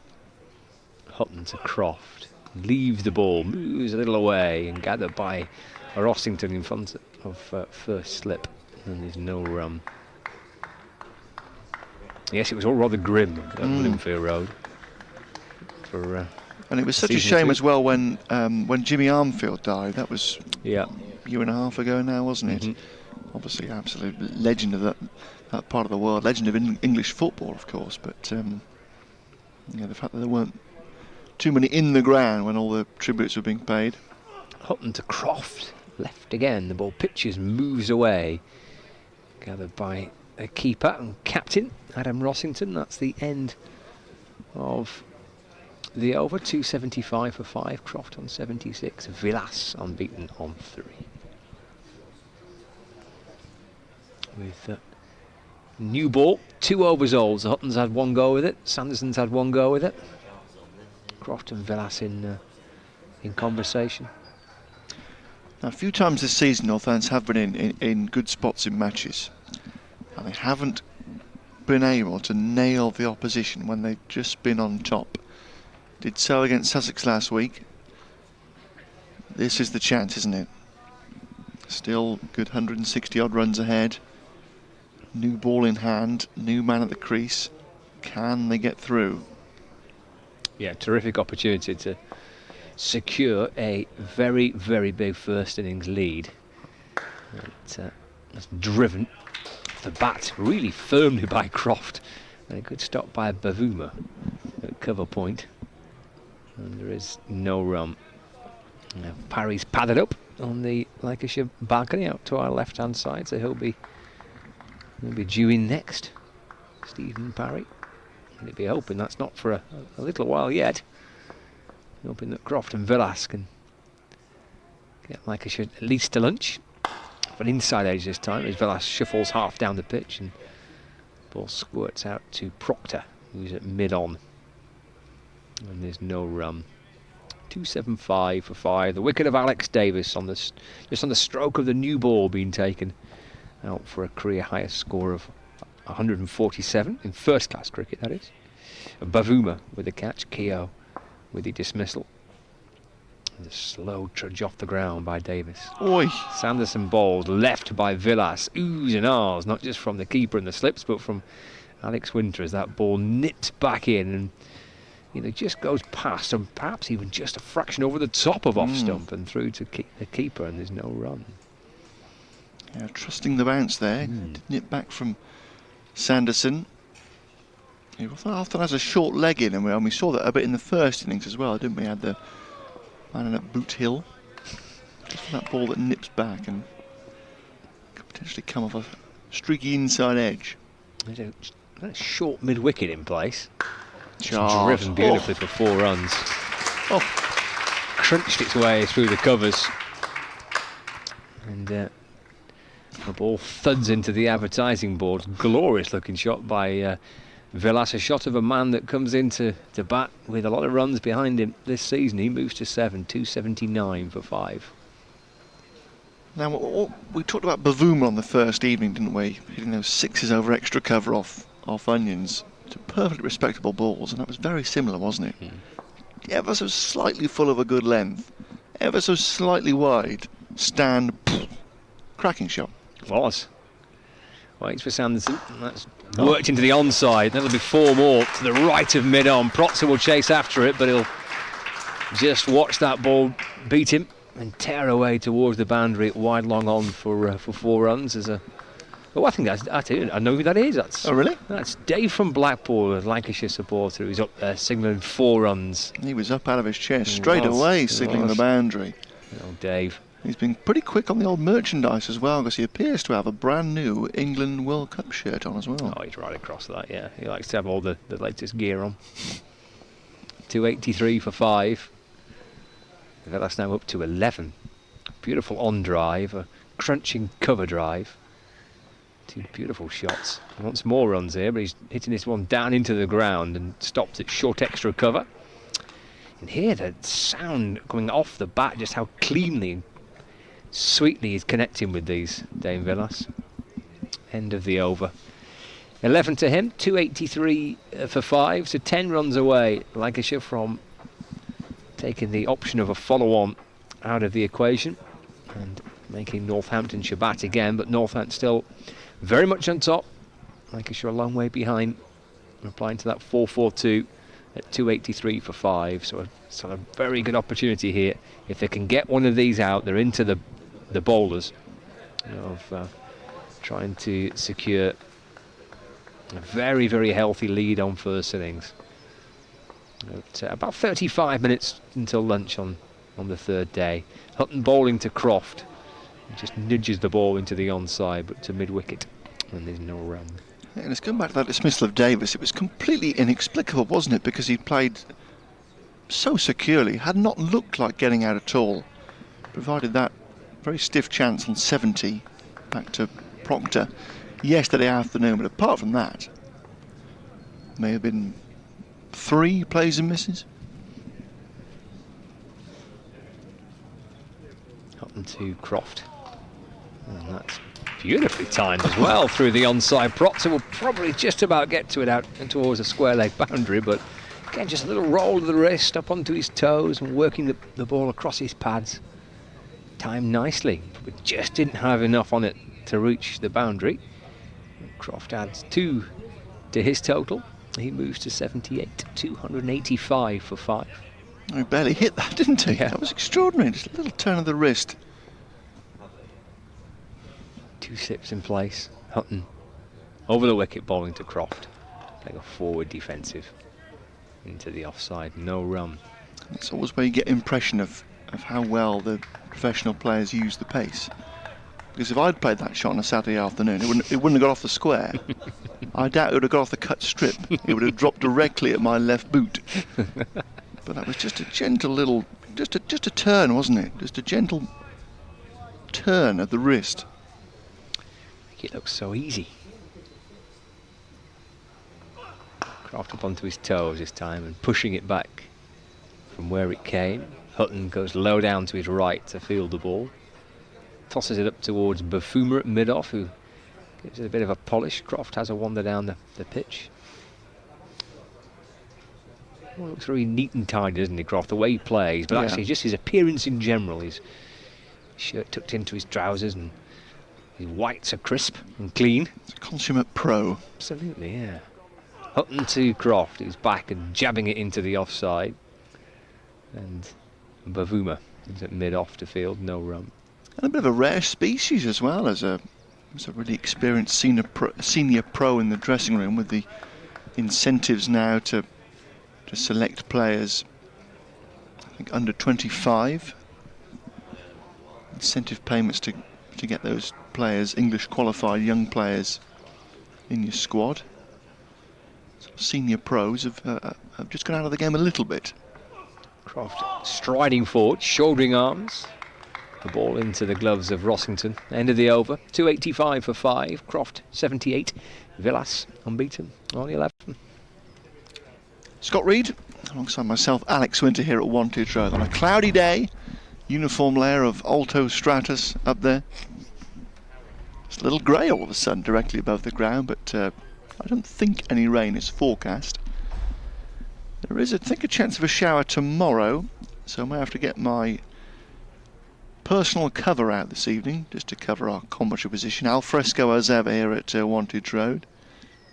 Yeah, just a chance of a shower tomorrow, but a bit more sunshine around tomorrow, says the forecast at the moment, as Sanderson is in. This comes back, and strikes the pad of Villas, and it's gone away. Well, runs to the third man fence for 4. Was it a chance to Rossington? Diving away to his right hand side, the ball nipped back, and I think it was thick inside edge via the pad, and it went away in between Rossington and Hutton. Now, was that an opportunity? Northants have put down a couple of stiff ones already in this game. Croft himself was, Jones yesterday afternoon was dropped by Rossington, gloving a hook when he had 27. Mentioned the Davis drop when he had 70 as well. Proctor not be able to claim a caught and bowled chance, and Dane Villas there, who may have been put down on 11. Combination of Rossington And Vasconcelos at first slip off the bowling of Sanderson, who goes in again now and again gets one with the nip back, and Villas trying to get a long way forward. Struck on the pad, possibly on the midriff there actually, and the ball just runs away out towards point for no run. So 285 for 5 the score there, with that possible opportunity missed in the 85th over. Northants was superb last week at Hove. They gobbled up, certainly in the first innings, absolutely anything that came their way. Not quite as efficient this time around, as Sanderson bowls a touch shorter. And this is worked down to long leg by Villas, who was skipping through the first one quickly and wanted a second run, but Croft not interested. Went slowly through for just a single. 290 for 5. So just 3 more now to knock off these runs to ensure the option of the follow-on is not available to Northants.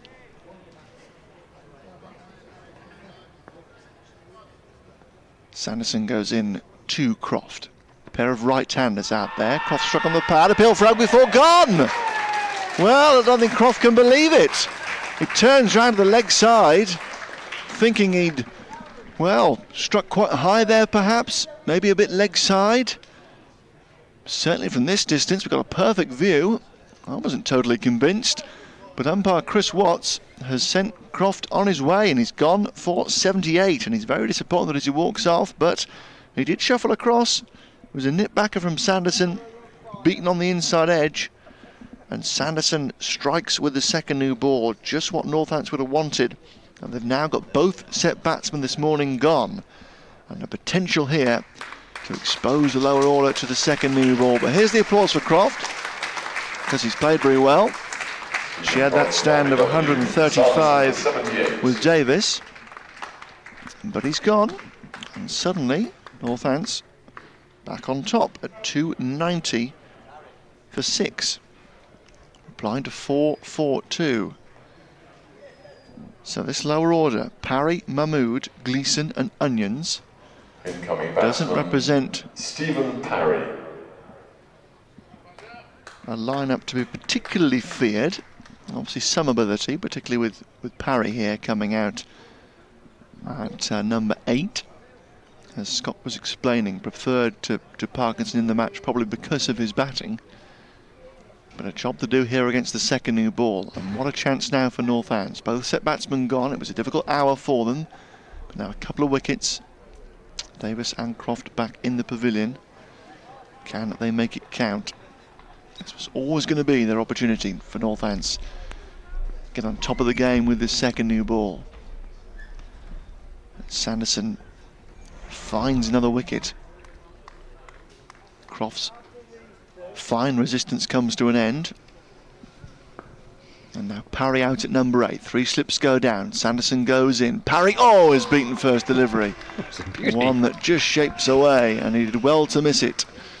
But suddenly the game has just changed a little here, Scott. Without doubt, yeah.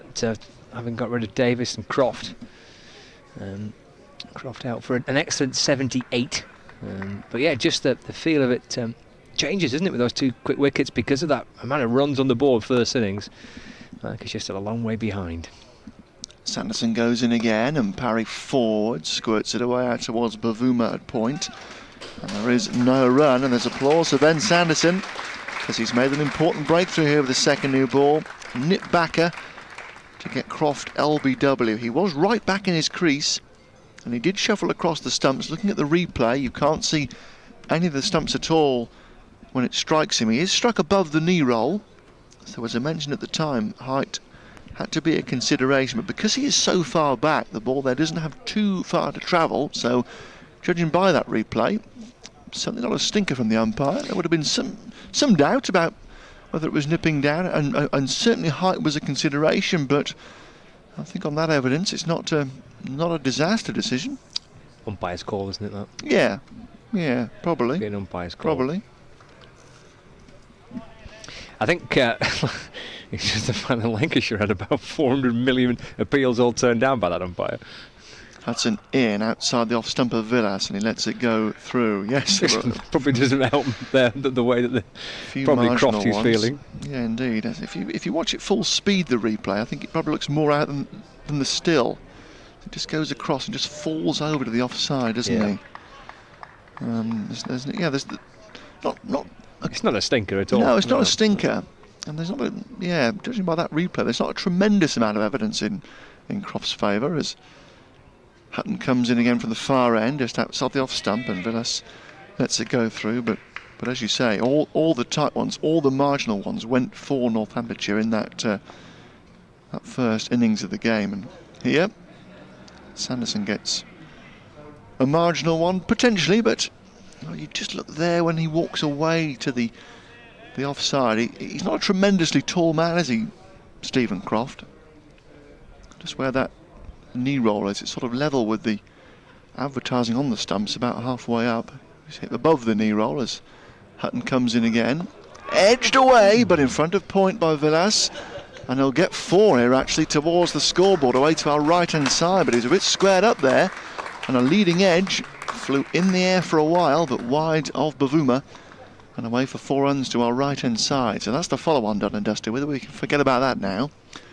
Just a case of how close Lancashire can get and how many batting points they can pick up here as well. They're 6 away from a third one. 2-9-4 for 6 with that wicket. Northants have a second bowling point themselves. They're suddenly right back on top in the game. If they can get Villas out, we'll be dreaming of a sizable first innings advantage. Definitely. Hutton comes in to Villas, who's back and clipping. Wide of a wicket for a single. Initial thoughts that was going to run away for a single, but Villas hesitated. Went through for the run, so he's quickly up to 21 here. 2-9-5 for 6. I mentioned that Parry's selection, and probably was a close one between Parry and Parkinson, but maybe he got the nod because he just offers a little bit more with the bat. But it's all well and good saying that. To be fair to the lad, he's not batted all season in Lancashire's first team, so it's all right saying, well, he's probably a better bat. But this is not easy. New ball in hand for the bowlers. Lancashire behind in the game. Yeah, good luck to him. Hutton in to Parry. 3 slips, and he defends from the crease back up towards the bowler. And there is no run, perhaps slightly too short there from Hutton, just allowing Parry to sit in the crease. Did a decent job with the ball. 33 overs he got through, a lot of work with his left arm spin. 3 maidens, 2 for 97. And now a job to try and work Lancashire through to lunch. Still 23 minutes remaining in the session. It's back on an even keel now with these 2 quick wickets as Hutton moves in again and bowls. Fuller and bowls Stephen Parry. Middle and off stumps knocked out of the ground. And Northants getting right back on top once again. Parry has gone for a duck in his first innings of the season, and it's 2-9-5 for 7. Well, that was a little bit emphatic, wasn't it? And Stephen Parry's comprehensively bowled by Brett Hutton as he was there. He's had two of his stumps going cartwheeling to different parts of Northamptonshire. And Hutton strikes. It looks outstanding, doesn't it, for a fast bowler to just completely castle a batsman like that as emphatically as he did. And just back to the point I made, it's all well and good saying, well, Stephen Parry's a better bat than Matt Parkinson, and he might well be, but when you ain't played all season, it doesn't really matter if you're a better batsman or not. It's still a ridiculously difficult thing just to pick up from nothing, from a couple of second team games, a couple of club games at the weekend, and to come out and face this, it's very difficult for Stephen Parry. He has sympathy for Parry there, but excellent stuff from Hutton, and this is terrific for Northamptonshire. This is exactly what they would hope would happen today. I'm sure they would like the possibility of even trying to get Lancashire out before that follow-on target. But to try and wrap up the innings as quickly as possible. They knew the new ball would be available in the morning session. They had the bonus of getting rid of Davis just before that new ball was able to be taken, and they've taken 2 more wickets since then. And honing in on what should be now, very, very sizable first innings lead, a chance to really manage the game, to see how far in front they want to get when they come out to bat second time round, give themselves a chance of putting Lancashire under pressure, even later on today perhaps, if not tomorrow. So Sanderson into Villas is still there, remember, and he comes forward and presses away towards extra cover for no run. So suddenly 3 wickets have gone down for 29 runs.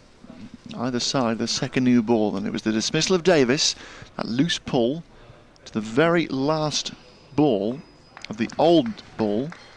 It's just open and end up, and Northants at the moment seizing that opportunity.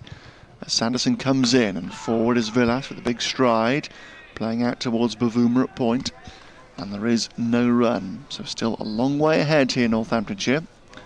147 their advantage. Still with a lot of time left in the game. Can they get through this lower order? Villas remains the key here. If he can stick around and someone can block out an end for him, he could yet get Lancashire a bit closer as he drives here. Should be cut off by Proctor at mid-on, it is. And there is no run, but it's undoubtedly just going to change the way that Villas perhaps plays here up until lunch, because he knows that he's the kingpin all of a sudden. And Lancashire trying to get a little bit closer. Deep square out here for the right-hander. Captain and wicket-keeper. Played very well in the return fixture up at Old Trafford, when Lancashire were under pressure against the second new ball as well there, as Sanderson comes in. There's an inside edge there, surely, by the pad. There is. Must have been, yeah. He was very, very late coming forward, but did get the bat down just in time. Just squirted away out towards point. Crikey, just to the nick of time. There was no run, but yeah. If it wasn't for the bat there, he was absolutely dead. Yeah, he's a goner, without doubt. That's up at Old Trafford, made 97. To push Lancashire to a match-winning lead as Sanderson comes in again, and Villas well forward again, trying to steal a single out into the covers, but Keogh jumping away to his left-hand side, gets across to collect, and there is no run. 295 for 7. It's been good by North. I mean, I appreciate Lancashire had a good first hour, and they did. But when they've had the opportunity here at Northants, they've absolutely jumped in on this. And this is excellent from Hutton and Sanderson. It's exactly what they needed. New ball being taken. The 2 strike bowlers have been superb so far with it. Sanderson in again, and Villas in his crease, blocks back up towards the bowler, and Sanderson sends down a maiden. Exactly what Northants would have wanted, because Mahmood, the new man, the number 9, will be on strike for the start of the next over. So Gleeson and Onions to come. Doesn't represent an awful lot of batting. Mahmood's 5 innings this season have yielded 80 runs. A couple of not-outs in there as well, giving me an inflated average of 27. Gleeson's 4 innings have only got him 22 runs, and Onions 7 times at bat, as the Americans might say. 44 runs to his name. So a real opportunity here for Northants to go through a lower order with some vulnerability about it. Hutton in from the Wilson end, bowls to Mahmood, the right-hander, with 3 slips outside the off stump, and he rocks forward as Mahmood and allows it to pass through to Rossington behind the stumps. He walks away into the leg side, kicks up his heels, tries to get his feet moving here, twirls the bat in his hand like he's Alex Stewart. They were the days, weren't they? He was a tremendous bat twirler, wasn't he, old Stewie? Yeah. Mahmood looking around the field. 3rd man has gone down, which is always a good move to the tail end. 3rd man also, long leg, also down to our left. As Hutton comes in again, and just outside the off stump, Mahmood pokes at this and plays it away towards 3rd slip, and there's no run. That's the real difference between Mahmood and Davis, because that 4th stump line, Davis was leaving almost everything, and he showed excellent judgment just outside the off stump. He didn't give Northants a sniff. Perfectly acceptable deliveries just off the stumps. He was letting them go with excellent judgment. Mahmood slightly nervously here, fiddles with his shirt, settles down over his bat now, waits for Hutton, bowls right arm over, just little further outside the off stump here, and Mahmood able to rock forward and let it go through to Rossington, who takes it out by his right hip. Probably a little bit too wide, that delivery. Replay the wicket of Stephen Parry. Cleaned up very comprehensively indeed. It was a full delivery, just nipped back enough. And Parry was a little slow down to it, trying to defend with a bit of an angled bat there. It came sort of from first slip. And he was very much castled as Hutton comes in again, and Mahmood forward here, defending a ball ever so slightly too short, and able to nudge back towards the bowler for no run.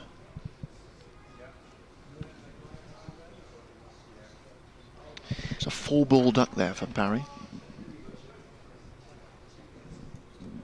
And now Lancashire trying to scrap away with the lower order, but Vyas still there on 21. 295 for 7. Hutton is in again. And Mahmood initially trying to turn this leg side. It just straightens on him a little bit. Gets struck on the pad. The ball just bobbles down out towards the return crease. Keogh wanders in from third slip to collect.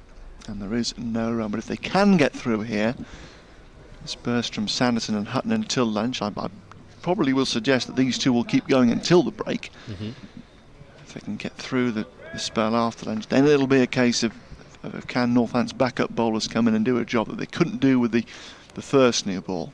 Hutton is in again, and Mahmood again is propping forward to a ball ever so slightly too short of a real threatening length to push out to extra cover. But a maiden there for Hutton, and with a quarter of an hour to go until luncheon here.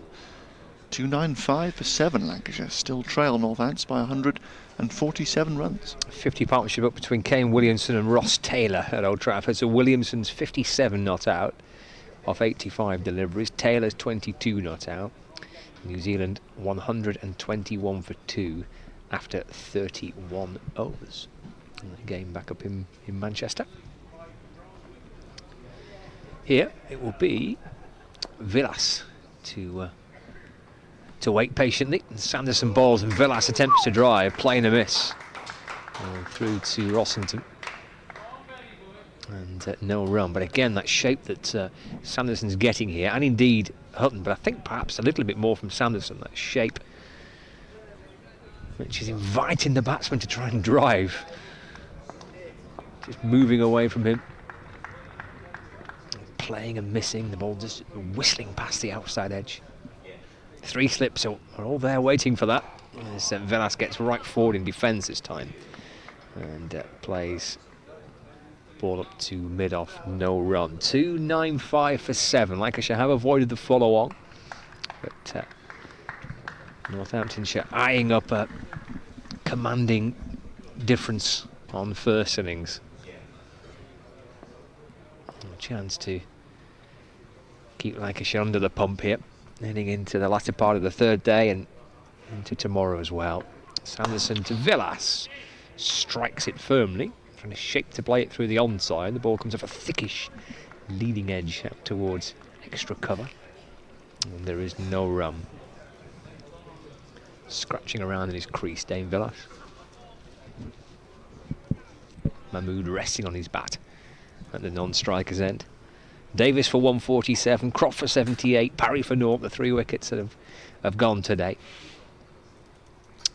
Sanderson bowls one short, Villas takes it on, the yelps of catch, but Villas on top of the ball there and pulling it down into the ground. Bounced out to deep square leg. And Villas gets a single, 22 to him now. 296 for 7. Here at Wanties Road, third day of the County Championship fixture on BBC Lancashire, Manchester and Northampton, across the BBC Sport website and app. And on the AM frequencies back up in the northwest, 8:55 AM. 4th slip in place because Mahmood is on strike. So 4 slips, point, extra cover, mid-off, mid-on, fine leg. Sanderson muscles his way back in and bowls, and that beats a forward press of Mahmood. And taken by Rossington. And, there is no run with a ball left of this over, and then about well, as it stands, 12 minutes until the lunch interval. had a delay for lunch yesterday because Northamptonshire were 9 down, so we carried on for a little while longer to see if we could get the conclusion of the innings, which happened. And this has worked out towards final leg for a single. Mahmood off the mark with that, 297 for 7. So another couple of quick wickets would see the same thing occur again. End of that over, 297 for 7. Mahmood 1, Villas unbeaten on 22. In the World Cup, 32 overs gone. New Zealand 121 for 2. Williamson-Taylor's partnership has reached 50, so after a very tight start by India, New Zealand restricted to 27 for 1 after the first 10 overs. They've pressed on the accelerator. And I've got up to 121 for 2. Floodlights running Manchester. It's grey skies there. There's Hutton balls, left alone by Mahmood through to Rossington. And there's no run.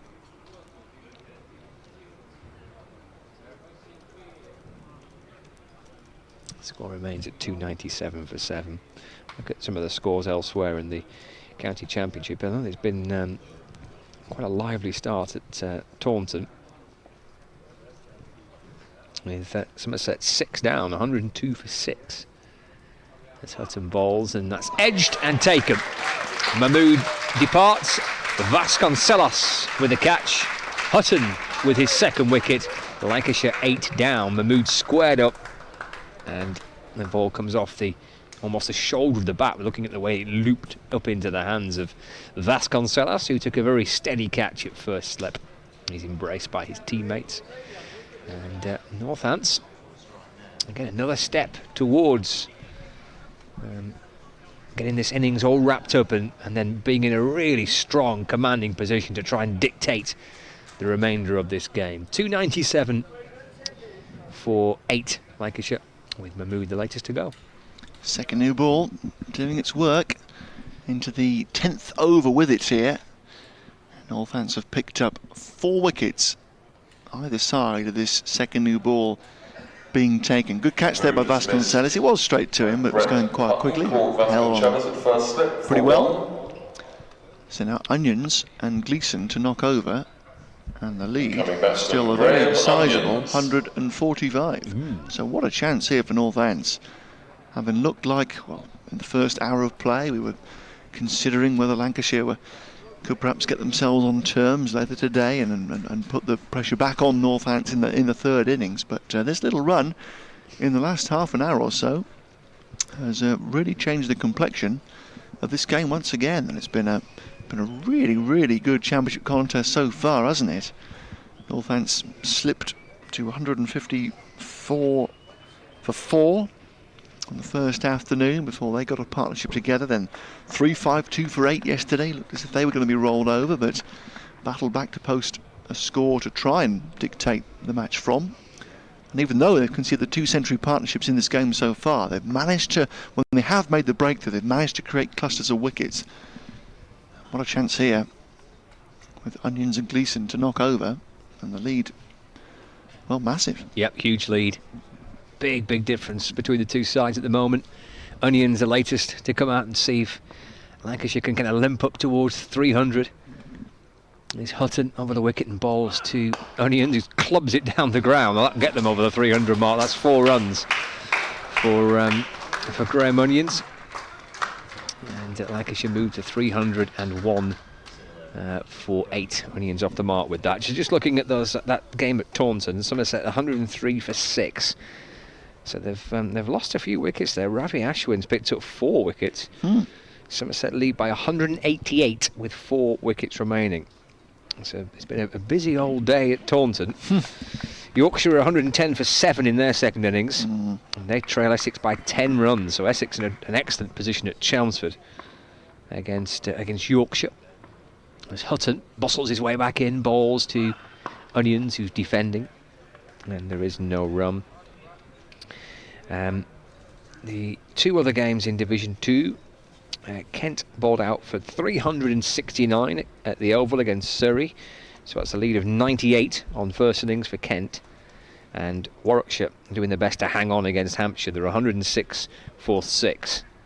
And they require, well, there's 299 more runs there for Warwickshire, but ignore that. They've got 4 wickets to try and see if they can preserve today. There's Onions almost edging one behind to Rossington as he plays away from his body from Hutton's delivery. And there is no run. And a couple of other games in Division 2 which are ongoing. Durham 289 for 2 against Leicestershire at Grace Road, to lead Leicestershire by 192 runs. Middlesex are 165 for 7 against Gloucestershire, lead by 136 runs with 3 wickets remaining. It's a bit of resistance by Middlesex. Their bowlers are fighting hard as Hutton's into Onions down the leg side. No run, end of the over. 301 for 8. Helm on 23 and Roland Jones on 24. Middlesex 140 runs in front with 3 wickets remaining, and Derbyshire lead Worcestershire by 371 runs at 376 for 8. All those games approaching lunch on the 3rd day, as it is indeed here. We're 5 minutes away from it. Round of applause for Brett Hutton. A wicket taking over for him. 21 overs, 2 for 71 his figures. Sanderson 24 overs, 3 for 55. The new ball has worked an absolute treat for Northamptonshire, with that bonus of getting Davis just before they could take it. And they've dispatched Croft and Parry and Mahmood since. Villas on strike. Sanderson bowls. He gets right forward and defends back down the pitch. Gathered by Sanderson off his own bowling. And there is no run. 301 for 8. Lancashire 141 runs behind. Big gap on first innings. And a chance here for Northamptonshire, fresh from a terrific victory at Sussex last week, to try and manage the game as they see fit with such a good lead. Handsomely driven by Villas and superbly stopped by Sanderson off his own bowling. Excellent kind of save, almost kind of Joe Hart-esque. Low down to his left. Actually, Hart's a bit weak to the left. I'm going to go for Jordan Pickford. Pickford's much stronger down to his left. Yeah. So a bit of a weakness for Joe Hart is that. That's much more Pickford in the current era of goalkeeping. Get with the times, man. I know, shoddy. Sanderson, ball short, and that's short. Swatted away off the back foot by Villas. Climbed all over that one, didn't he? The Lancashire captain, and pulls it through mid-wicket for 4 runs. 305 for 8. And Villas moves up to 26 not out. And the idea there was to get him to pull a ball to deep square for a single, but that was really well played. And you can sometimes, we said this before, didn't we, in the Northants innings, you can sometimes get a little bit obsessed with bowling at one end. New ball in your hand here, it's doing a bit. Try and get the other bloke out as well. Deep square leg, fine leg in a deep point, 2 slips. Sanderson kicks his heels up as he comes in and bowls to Davis. Well, that just pops itself into the onside, but not off the bat, off the pad. But it's that type of shot that you mentioned a few moments ago, Alex, about having that kind of short leg in place, for one that maybe just rolls off the thigh pad onto the bat, bringing that man into play. But that was deflected into the onside for a leg by, so 306 for 8. Villas remains unbeaten on 26. 2 balls to go before lunch, albeit actually we might get one more over in. It's 3 minutes 2, and one more wicket would extend the session, that's for certain, because Lancashire are 8 down. So there's a chance of one more over, albeit Onions is doing his best to try and wind the clock down, which ticks up to 12:58 now. 4 slips waiting. Sanderson bowls, Onions leaves through to Rossington, and there is no run. Want another go, wouldn't you? Try and see if they can squeeze another over out. They should be able to get one more over in now. Sanderson slowly walks back to his mark, but time to bowl it. Onions rests the bat on his shoulder. Beaten on 4. First ball he faced was clubbed down the ground for 4. Rossington is pushing his fielders a little deeper out toward deep point and a little deeper at mid-wicket. So this is the final ball as Sanderson's over before lunch. He's bowling to Onions. Oh, that beats him all ends up. Has he got a little inside edge? He has. They've got the inside edge, not the outside one there, with Onions wafting at the bat. The ball flicks off the inside edge, taken by the keeper. Lancashire are 9 down, so we'll go on. 306 for 9. The end is almost on the horizon for Lancashire in their first innings. And Northamptonshire are close to securing an emphatic first innings lead. Just one more wicket to pick up before they can look to come out and bat again and try and further strengthen their very, very strong position. Excellent second half to this morning session on the third day for Northants. The new ball's work to trick. Sanderson has 4 wickets. Onions the latest. He's out for 4. 306 for 9. I mentioned before about Northants not being able to nail oppositions. Well, they had the chance, but at the moment they're doing so. And what a position they got themselves into now. Lancashire have secured a third batting bonus point at least, and that wicket to secure Northants maximum bowling bonus points. So they take all but 1 bonus points available to them in the game. And what a position they have here all of a sudden. Big runs in the first innings.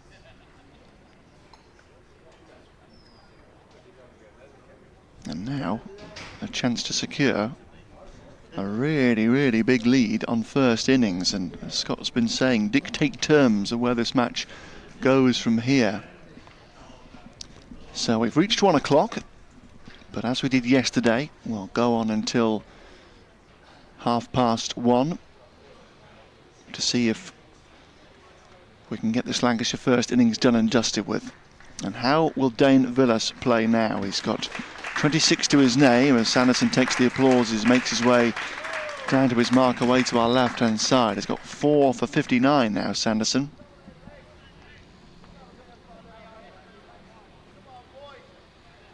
And Northants understandably on the defensive.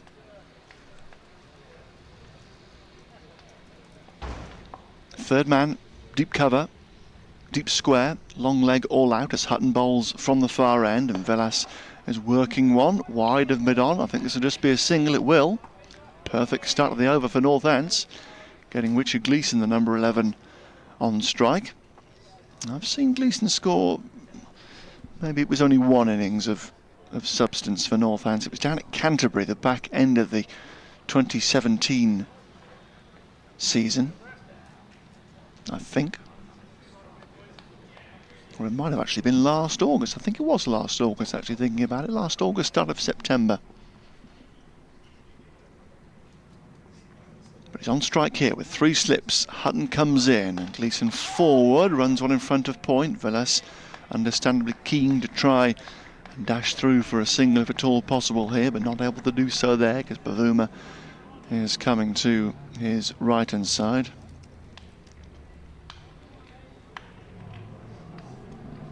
.307 for 9 at Lancashire.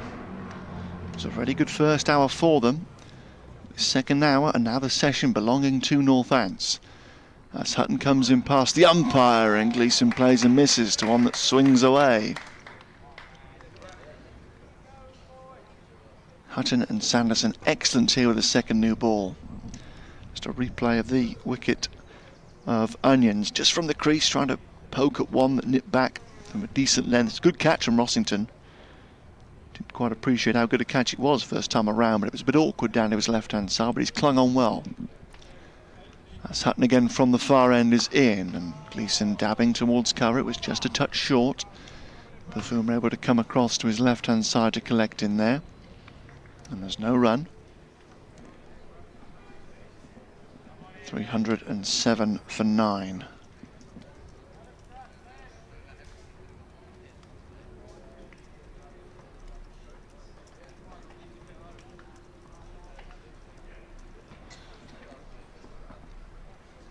Hutton, far end, jet black hair, moves in towards us past umpire David Milnes and bowls a straighter ball which is worked away down towards mid-on.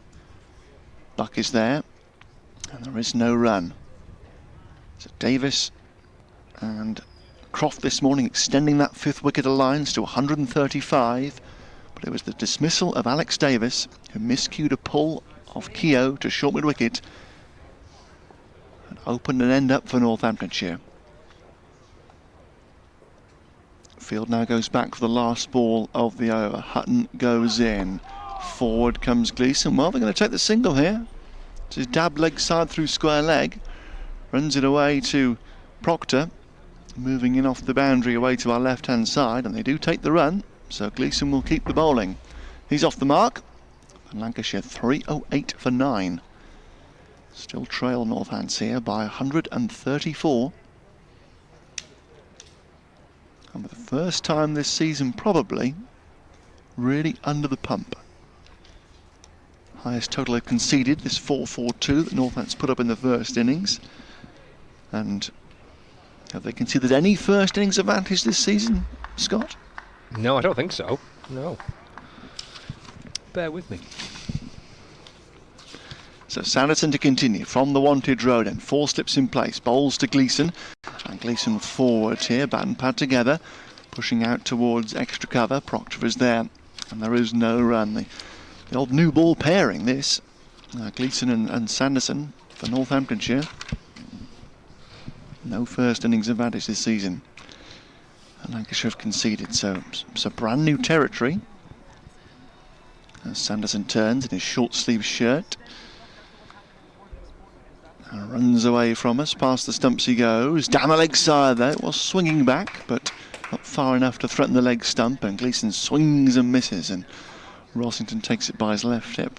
FM update coming, I think we do, for FM listeners on BBC Radio Northampton, so bear with.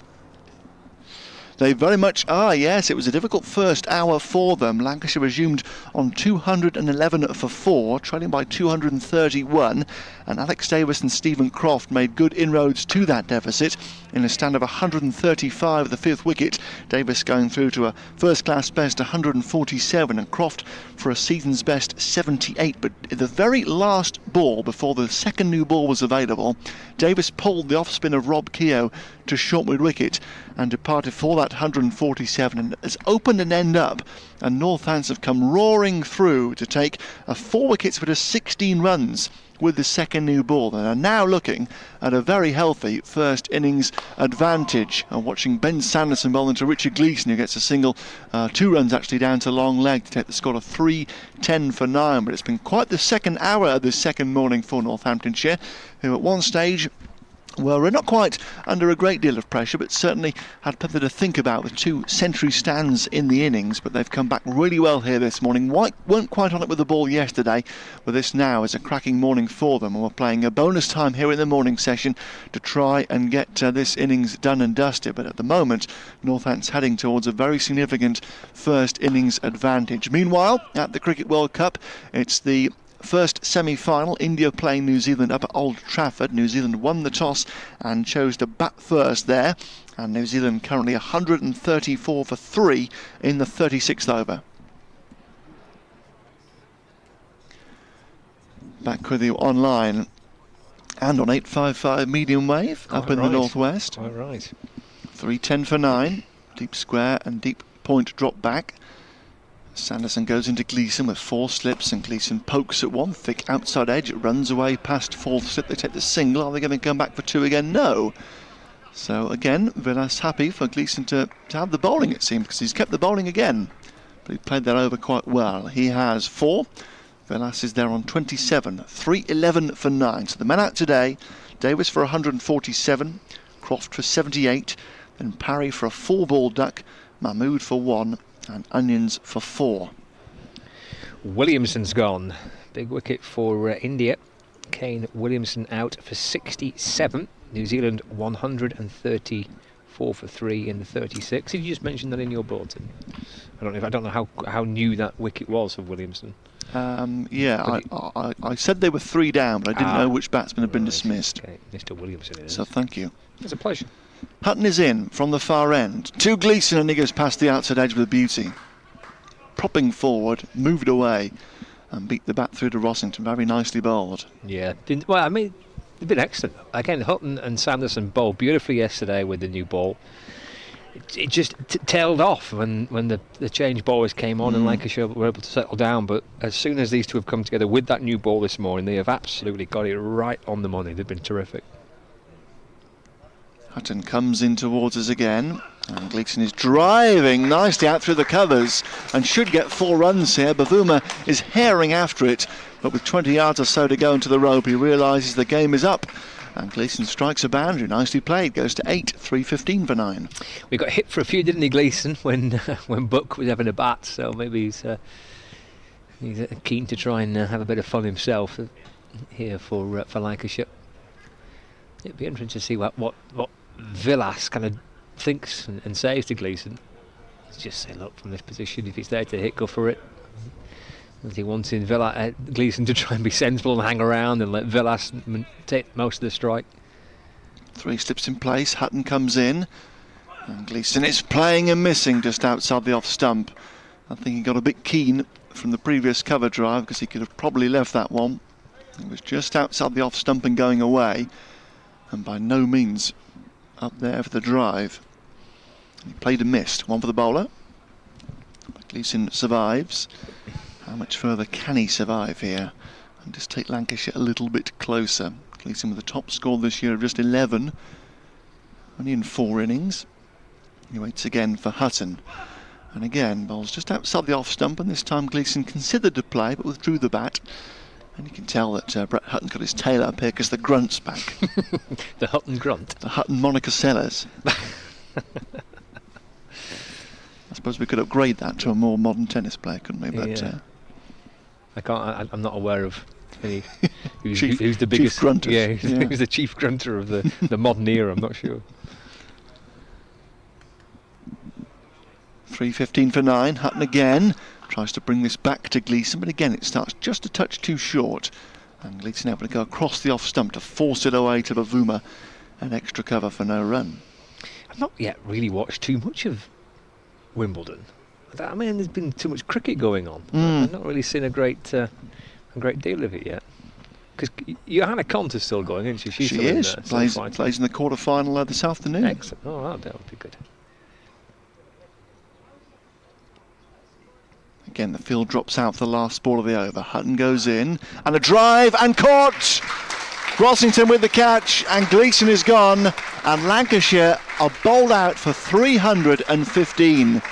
So Northamptonshire take a lead of 127 on first innings, and Hutton, with his 3rd wicket, has finished Lancashire off.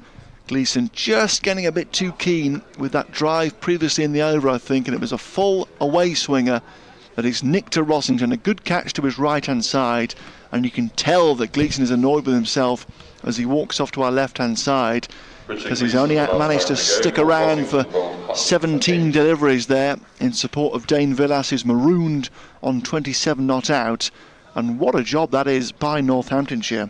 2-6-6 for 4 has become 3-15 all out, and the second new ball has rather ran through the visitors, taking 5 for 26.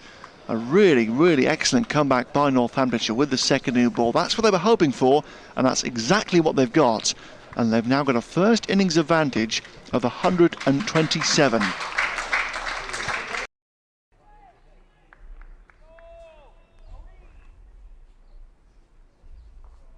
Opening the bowling from the Lynn Wilson end, Richard Gleeson.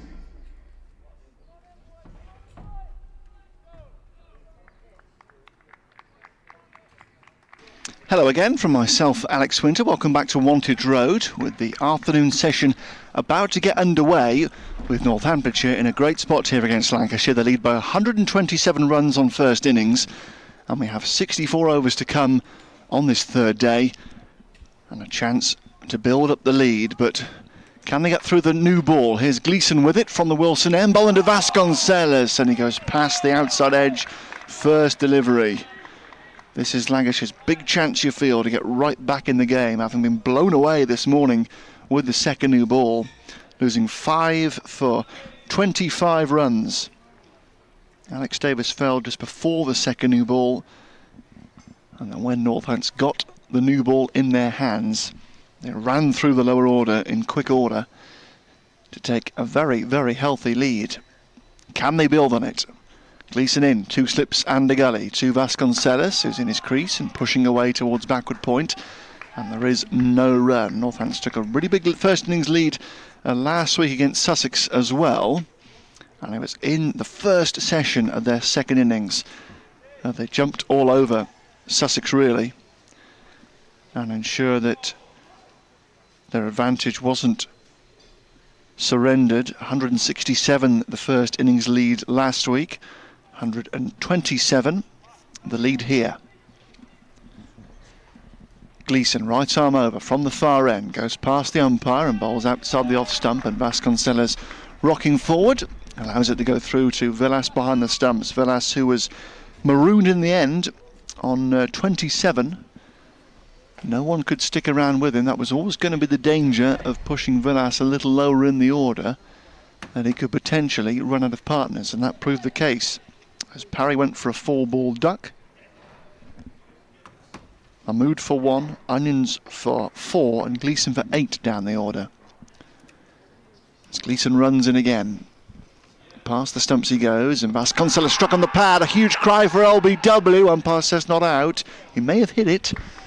May have been outside the line of leg stump as well, perhaps. The appeal wasn't too raucous, and there's not too much disappointment there, with Chris Watts turning down the appeal. As we welcome back listeners on 855 medium wave, listening on BBC Radio Lancashire back in the northwest of England. Good afternoon to you, and indeed everybody tuned in via the BBC Sport website and app. It's Gleeson, tall figure, charges in from the far end, and Vasconcelos drives, but only as far as cover point, and there is no run. So 3:15 all out. Lancashire were in 94 overs of their first innings, so 3 batting bonus points for them. Only took 2 bowling bonus points. First time they've missed out on maximum bowling points this season. First time they've conceded a first innings lead this season. That's 4-4-2, by far and away the highest total they've conceded in 2019. Gleeson is in to complete the first over, and Vasconcelos gets one off the pad down the leg side, and Northants are underway with a leg by, I think, to long leg. Parry to our right hand side doing the fielding. A raise in the right knee by Chris Watts down the far end. Little tap on the knee signals that Northants are indeed underway. 1 without loss, leading by 128 runs. And a couple of sessions here in day 3 to try and push up their lead, and they would like certainly to get it towards 350. And then they'd be big favourites to try and go on and win this game. It certainly would leave Lancashire a big challenge to try and save it. But with a new ball, a lot can change in the next couple of hours, Scott Reed. Indeed, it can, yes. And Northamptonshire bowled beautifully with it when it arrived in the morning session, and picking up those 5 wickets. Lancashire losing those final 5 wickets for just 25 runs. So a pretty formidable collapse when that new ball was taken. And Lancashire should be hoping that it'll work a treat for them as well. It's Onions from the Wantage Road end. Goes into Vasconcelos with 3 slips. And it's just outside the off stump and let go. So 3 slips point, extra cover. Then mid-off, mid-on, square leg and long leg. So attacking enough here without overly gung-ho, because they do have to just watch the runs. Can't let Northants get off to a real flyer here, as Sussex did last week. They were really poor in the first session of the Northants' second innings. And they jumped off to a 100 opening stand and were far and away gone by that stage as Vasconcelos plays forward out towards point. Bohannon is there, and there is no run. Yeah, it's a fine balance, isn't it, for Dave Villas to negotiate. Obviously, when Onions is bowling, absolute premier bowler for Lancashire in this game. He's backing him up with 3 slips, and field is nice and tight in, and just the one man down at fine leg. Touch more conservative for Gleeson, who's got the new ball, not Mahmood. Mahmood took it in the first innings, but Gleeson has it in this second innings. Away goes Onions, stepping in to Vasconcelos, just back of length and nicely steered away here to third man. Chase for Bohannon out towards the covers there on the far side of the ground in front of the bank of white seats. And They go through for a couple of runs, so Vasconcelos gets the first runs off the bat in this Northants second innings, and they go to 3 without loss. And a bit heavier cloud now, actually. Yeah. It's just rolled in above our heads after lunch. No forecast for rain, is there? No, I think it's Good. clear. There is a chance of a shower tomorrow. Oh, right. But today, just heavy cloud, so the light may potentially be an issue later on, perhaps, as Onions is in again, and Vasconcelos pushing forward to mid-wicket. They attempt a sharp single here, and they get home. Good piece of running. Vasconcelos' little dab and go, out in front of a square leg, and the fieldsman rushing into his right-hand side, Jennings, failed to throw down the non-striker stumps, and they got home for the run. So Vasconcelos to 3, and Northants to 4 without loss in the second over here, and that little piece of cricket, simple as it was, warmly appreciated by the Northants dressing room way to our left-hand side. I mentioned Gleeson with the new ball, and Mahmood's not out there, so that puts the details on why Gleeson has got the new ball. So Mahmood has not emerged from the dressing rooms. So Newton to take his first ball of the second innings, right-hander. 3 slips just moved wider to 2 slips in a gully here. And Onions wants Hamid a step closer in the gully there as well as he goes in. Right arm over. It's outside the off stump, way outside the off stump in fact, and going away. Newton pays no attention. Sort of kept things together in the first innings really, Graham. Onions 5 for 77. The rest of the attack weren't quite on it, especially the other 2 seamers, particularly right at the start. Mahmood bowled an OK first spell. He did. And came back and wasn't quite as insistent as Lancashire would have wanted him to be, and Gleeson was likewise. But Onions was excellent, and he goes in again here.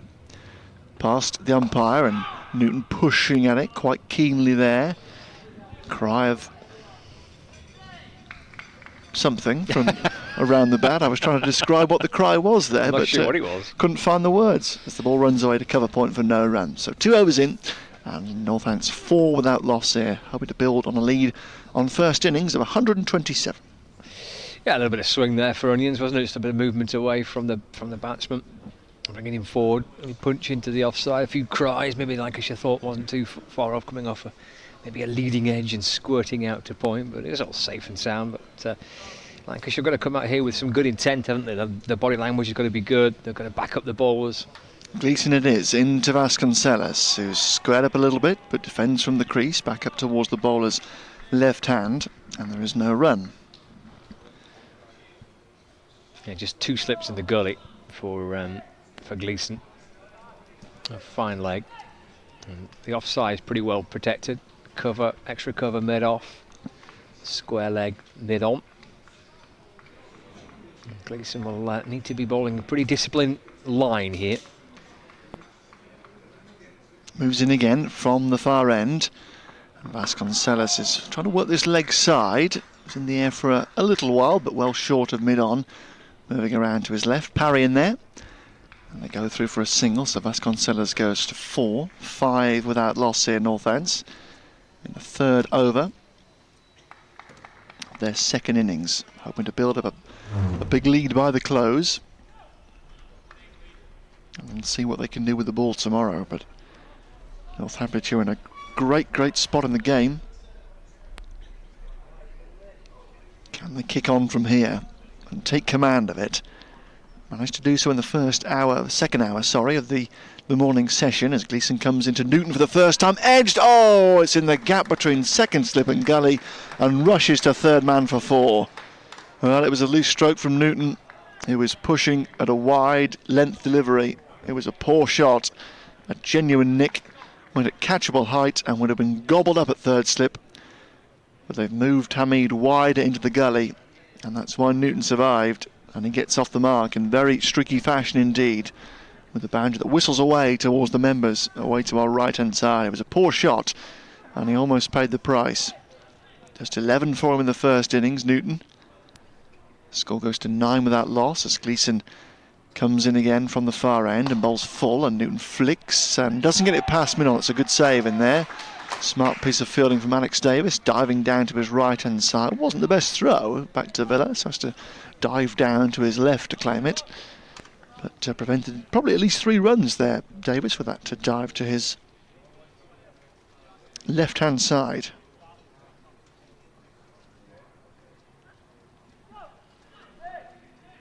Cry of encouragement for Gleeson at the far end as he makes his way up again. Bowls to Newton, who's beaten. Oh, that squared him up, straightened and went past the outside edge. A really nice delivery from Richard Gleeson, full of length. And Newton was caught in the crease, his feet went absolutely nowhere. And he was fortunate to miss it and also to keep his off stump intact. Very nervy starts here for Rob Newton. The new ball swinging around, and leaden skies on a humid day. Fairly warm today here in Northampton as Gleeson comes in to complete the 3rd over. And it's 2 straight and flicked away by Newton to the backward square leg fence for 4. Too loose from Gleeson, going for that full delivery at the off stump again, but just got it a bit too straight.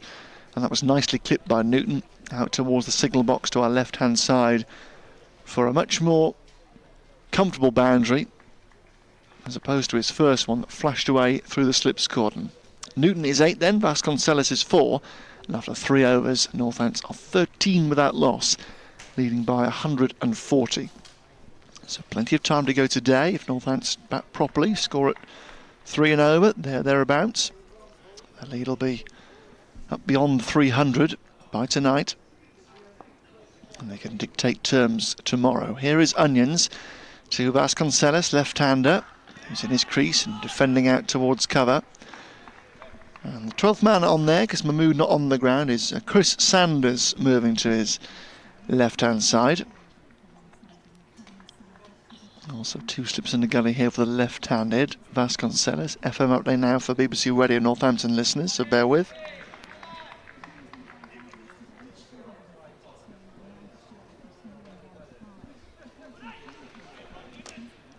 And Lancashire now bowled out. They were bowled out just before lunch, and it's given Northants a fabulous first innings advantage of 327, but they've just lost a wicket at the start of their 2nd innings. Ricardo Vasconcelos giving out LBW for just 4 as Lancashire now look to fight back with the new ball in their hands. But Northants did a great job to dismiss Lancashire this morning for 315. They took 5 wickets for just 25 runs with the 2nd new ball as Lancashire slipped from 266 for 4 to 315 all out. 4 wickets in the end for Ben Sanderson and 3 for Brett Hutton. So our first innings lead of 127, but now an early blow at the start of their 2nd innings. They're 13 for 1 and Vasconcelos the man out for 4. But they do lead here, Northants, by 140. Back with you online on an 855 medium wave, and Onions getting an early wicket with an in-swinger full of length, moving back in. And Vasconcelos pinned on the knee roll, and it looked a good decision, looked a good call from umpire David Milnes. Vasconcelos didn't get too far forward, the ball just swung back gently, struck reasonably low down on the pad, and given out leg before. So 13 for 1, Scott Reed. Indeed, yes. Good breakthrough for Lancashire, but need a few more, don't they? They need it's kind of similar collapse to what Lancashire had. They lost 5 for 25. Need this new ball to work a treat for them, and at the moment it's incoming batsman Aston with Onions, who has bowled fantastically well throughout the course of the game. It's his 6th wicket of the match. He, as you mentioned before, Alex, he kind of carried the attack really for Lancashire in that first innings. And he's got a different umpire to try and ask a few questions of. And if your mum said no, ask your dad. And David Milnes, on the first time that Onions asked the question, agrees that that indeed was out. So he's got off to a good start. Oh dear. He's been terrific, hasn't he? Goodness me, what a terrific servant to county cricket, to Durham, to England, for probably in the end a period which should have been longer. He's a little unfortunate maybe that he was bowling at a time when England had extremely good options. But, yeah, fantastic player. I wonder if he'll go on next season. I wonder if he'll have another year. Yeah, they wouldn't mind him 10 years younger now, would they? England. Crikey, yeah. Would be straight in for the Test matches coming up against Ireland. A 4-day affair, that one at Lord's, isn't it? The opening test of the summer. Lovely. The Ashes on August the 1st, getting underway. To the World Cup to finish off yet. England-Australia on Thursday. Final on Sunday. The semi-final currently off for rain at Old Trafford. Raining in Manchester. So a bit of weather up in the northwest. Here is Onions stepping into Richard Levy, who's out at number 3. Drops his hands on this and it goes through behind the stump. So Levy okay to bat here at 3, despite being off the ground for most of that Lancashire innings, really. He injured a finger taking a catch to dismiss Keaton Jennings very early on and went off the ground for treatment. Came back briefly, but was off the ground pretty quickly again. But despite not fielding for quite a long time, okay to come out here to bat in his usual spot. Played well in the first innings. What can he do here? 2 slips and a gully in place. Onions in, struck on the pad. A huge cry for LBW. Gone! A second LBW for Graham Onions. And Lancashire battling back. Richard Levy gone for a duck. And Onions with 2 wickets in the over. And Northants are 13 for 2. I'm seeing that one back again, but yeah, good. Excellent from Onions. The ball's swinging as it has done throughout the course of the game. It is doing enough from Onions in particular. The ball is moving through the air, and that is troubling the batsman. And if Lancashire can use this new ball to the full extent, and as Northamptonshire did, then they have a chance of trying to get themselves back into it. But it's a terrific start. Onions again, just been singing his praises a few moments ago. Again, leading from the front for Lancashire. But just the start that Lancashire needed to try and pick themselves up. I'm sure that the lunch interval was a pretty quiet one in that Lancashire dressing room. They were skittled out for 3:15. Levy goes without scoring. Secure Onions. a big first innings lead for Northamptonshire. So this is just the start that they needed to pick themselves up and to get a go again. But Northants, I don't think they should be too alarmed. There's still a long way in front of the game. Lancashire were 2 for 2 and got to 315. So a lot of batting to come. And even though they've lost a couple early on, shouldn't be too alarmed. Northamptonshire in this position. Actually, to be fair, kind of moving the game on a little bit and getting Northamptonshire on the front foot and maybe coming out and counter-attacking might not be the worst situation in the world for them. This man had a terrific knock in the first dig, Temba Bavuma, and he comes out to join Rob Newton.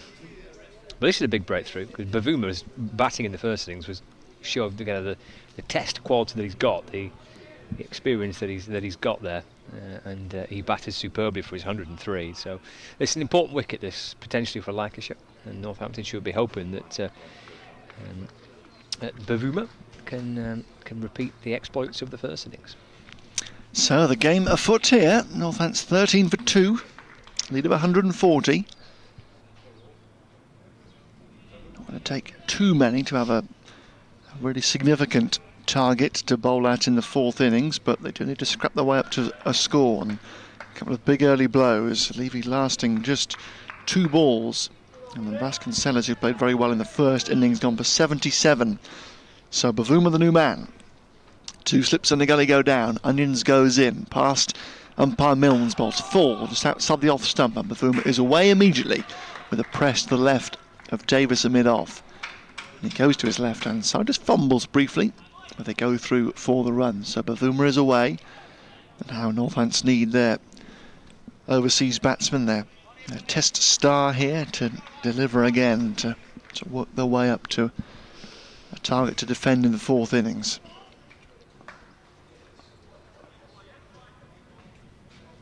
So Newton, couple of boundaries so far, one edged through the slips cordon, one flicked back at a square. Back on strike here, deep square drops into the deep away to our right as Onions goes away from us. And Newton almost gets outside one that nips back, and he pushes down towards mid-on. And the over comes to an end. A cracker from Graham Onions. A couple of wickets in his second over, and the 4th over of the Northamptonshire second innings. Vasconcelos gone for 4, Levy gone for a second ball duck, both LBW. And Northants 14 for 2, and just a few nerves in the home dressing room, I'm sure. Yeah, perhaps. I think that could be the case. There's a lot of batting to come, and they're a long way, a good way in front still. But the way that Onions have started, I don't want to lose another one. Otherwise the nerves will creep up. But as you described, Alex, an absolute cracker of an over from Graham Onions. Doing a terrific job for Lancashire, but he needs Gleeson, he needs Mahmood to back him up. Albeit I don't think Mahmood's yet out there, is he? I think he's still in the dressing room, so there'll be a problem with Mahmood. Gleeson to Bavuma from the Wilson end, and Bavuma gets a wide one. He lets go through to Villas. 2 slips of gully, no third man here, which I'm a little surprised by. He may have plugged that third man region just to prevent some easy runs.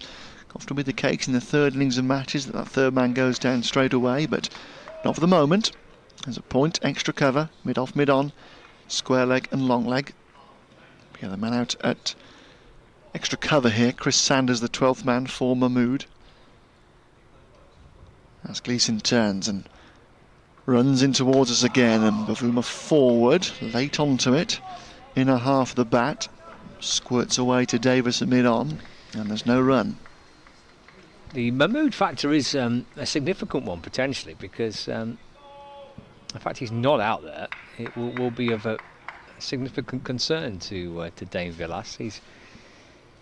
Because his next change bowler will either be a Keaton Jennings or Josh Bohannon, and that is quite a sizable drop down from what you've got at the minute. Gleeson in again, full of length, and Bavuma again a little late coming forward, but keeps it out. Back to the bowler's left hand, and there is no run. All the more important for Northants to try, therefore, and get through this new ball period. If they can just resist Graham Onions in particular for long enough, and find a way into the afternoon. Without doubt, it should get easier. Lancashire, or if they are a bowler light, if Mahmood doesn't come back out, ball gets a bit softer. Get through Gleeson, get through Onions. Gleeson again, very full, and Bavuma beaten by a beauty. Yeah. Propping forward, just straightened enough, and well, couldn't have missed the outside of Bavuma's bat by anything at all. Yeah, it was an absolutely terrific delivery. But Bavuma walks out towards the square leg umpire. Got to put it behind you. Mentioned this a few times. When the ball has done as much as it has done for the course of the previous couple of days, you're going to get some that will beat you. That's just the way it goes. You've got to believe that. Hopefully it's your day and you don't edge them and you're still there. Here comes Gleeson again, very full, driven away, caught! Straight to Bohannon at point, and Northants are 3 down. Bavuma driving in a full wide delivery. Got plenty of bat on it, but straight to Bohannon, who's taken a really good catch down low. And well, Northants all of a sudden really, really rocking at 14 for 3. Bavuma, the first innings centurion, out for just 1. It's an outstanding catch. That's a really good catch, because that went quickly to him, and it went low down, about shin height, maybe even about ankle height perhaps. But it's an interesting shot from Bavuma. We're talking about the desire that Lancashire are a bowler light, and if you can get to an opening spell of Gleeson and Onions at the minute, the only option that Dane Villas has got is either Bohannon with his kind of medium pace all-round option, or Jennings, or bring in the spinner. Yet at 14 for 2, you're driving at one that's outside off stump and being caught at point. I'm not entirely sure that's particularly, when you're so far in front of the game, that's particularly the smart decision to make by Bavuma. It's an absolute stinker. It is what it is. There's no way of sugarcoating that, is there? No, caught at really. Point in most occasions is a poor way to go, but particularly in this situation, particularly when you're the overseas player, particularly when you've played well in the first innings. Mm-hmm.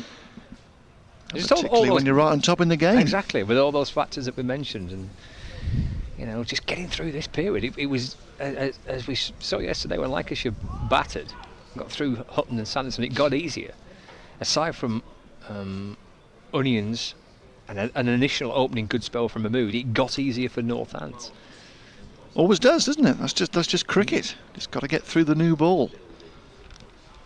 If you can't find a way to survive, you can find yourself in trouble, and this is exactly what Lancashire were hoping for. Even though it's a big first innings lead for Northants, 127, Lancashire would be thinking, keep the lead under 300, and we've got a great chance to turn the tables. And what a start here, 14 for 3. Keogh out at number 5, Gleeson in, and Keogh down late to this to just keep it out back towards the bowler. And the over comes to an end, but more oohs and ahs out there, more encouragement for the visitors. What a start here, 14 for 3 in the Northants' second innings. I tell you, it's been a cracking game of cricket. Hasn't it just? It's been a really good 2 and a bit days.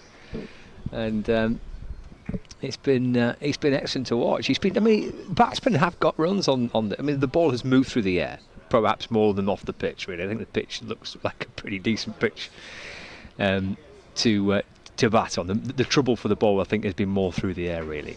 But as Bavuma showed, as Rossington showed, as Proctor showed, Davis, Jones, Croft, you can get runs on this pitch, but yet it's still offering something, as it has done for the majority of the game for the bowlers. It's been a fascinating couple of days so far, and the start to the innings just livens it up once more, doesn't it? Onions comes over the wicket and bowls, and that's just worked off the hip very nicely by Newton. It's a good looking shot. He'll get 4 for that. Up onto his toes, it'll clip through the onside for 4 runs.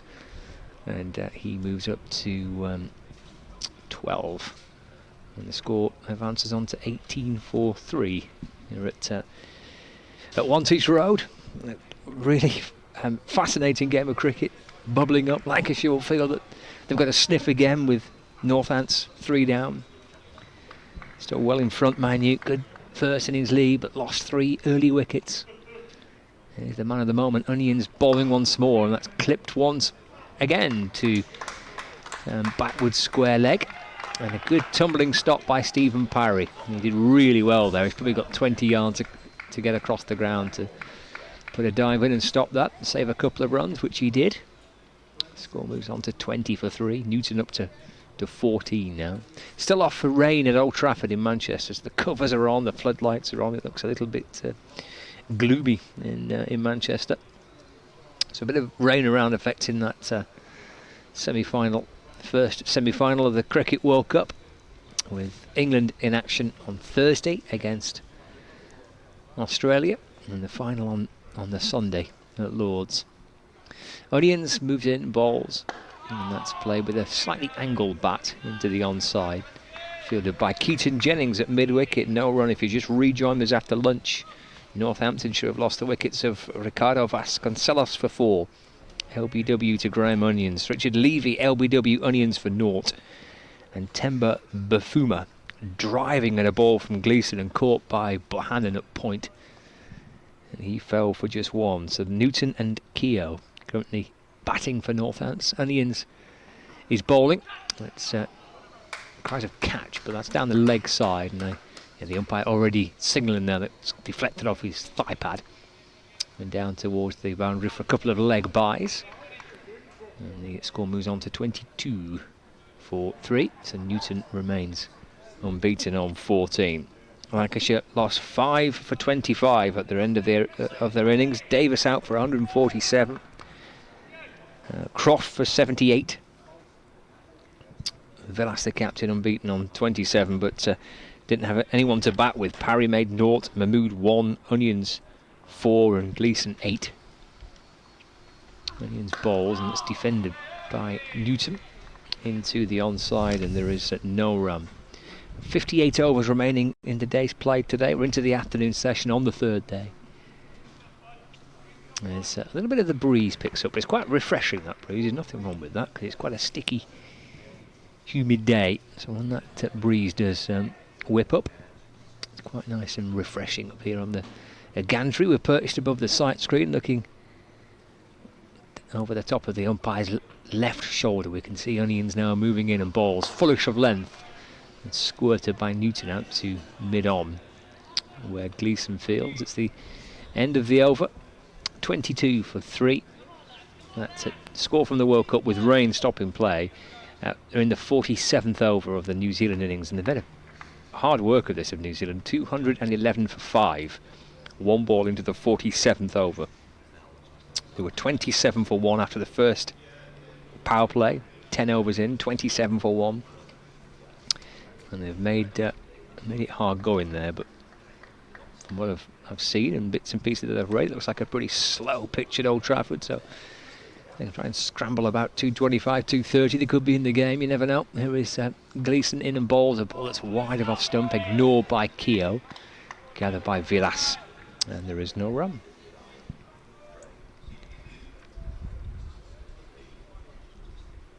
Yeah, won the toss, chose to bat first there, New Zealand. Runs on the board have been the way to go, haven't they, so far in the World Cup? Or certainly the last 2 or 3 weeks, the side batting first has won pretty much every time. Trying to think of the last time a team would have chased a score. India in the last game, probably. Gleeson to Keogh. Plays forward, defends into the offside, no run. Yeah, India chased runs against Sri Lanka pretty easily on Saturday. But then Australia couldn't chase just over 300 to beat South Africa.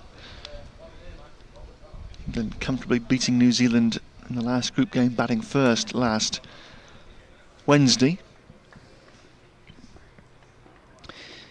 Indeed, so it's been a World Cup where you probably want to bat first. It runs on the board. Gleeson to Keogh, just angled into him a little bit straighter.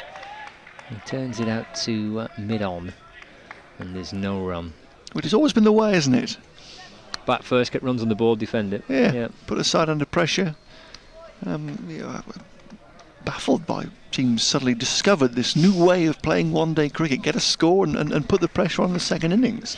Revolutionary. Well, actually, that's what Gloucestershire did for years and years and years in 50-over cricket, winning all those trophies. Get 220, 240, squeeze on. Gleeson to Keogh. Oh, he's playing and groping and pushing outside the off stump, and a ball that not only moves away but has a little extra lift as well. Taken by Villas. That possibly was the best ball Gleeson's bowled all match. It really was a lovely delivery. Dragging Keogh onto the front foot. Pitched, bounced, turned away. Beautiful stuff from Gleeson. When he gets going, Keogh looks really good, but at the start of his innings, he can look very, very jumpy indeed. And that was, a bit of a mess. Back and across and a bit of a poke. Gleeson to Keogh. He's pushed this wider of off stump, so he's content to allow it to travel into the gloves of Villas. No run. Just 6-4 Keogh in the first innings. And Northants having to do like Lancashire here and build from a low base. 3 down early. It's going to take a couple of solid partnerships to put the lead up towards 300. At the moment, very, very nervy times for the home side. It is, yeah. It does feel a little nervy. Gleeson balls wide. There's oohs and ahs there, but that is considerably wide of off stump, and Keogh showed no intent whatsoever at playing at it, but Lancashire got all excited nonetheless. End of the over, 22 for 3, with Keogh still on naught, yet to get off the mark. There have been set up a couple of absolute beauties by Gleeson in that over. Newton unbeaten on 14. Yeah, the wicket's going down very, very early here. Northants at least got through 10 overs first time around before losing a wicket. So at least they got into the innings a little bit before Newton fell. It was actually a cracking morning session for Northants on day one. Onions to Newton, presses forward, pushing it to point. Bahanan fields, no run. Yes, it was, after a pretty calm first hour. Davis and Croft very gently got through that first hour. Croft got his 50, and Davis went on to get his best score in first-class cricket. But then it all happened rather quickly after the dismissal of Alex Davis. Croft hung around for a wee while, but then he was trapped LBW. Onions bowls, whip through the onside. What a glorious shot. That's 4 runs. Beautiful flash of the blade from Newton. Plenty of bottom hand to skewer it through mid-wicket out towards the boundary for 4. Lovely shot by Newton.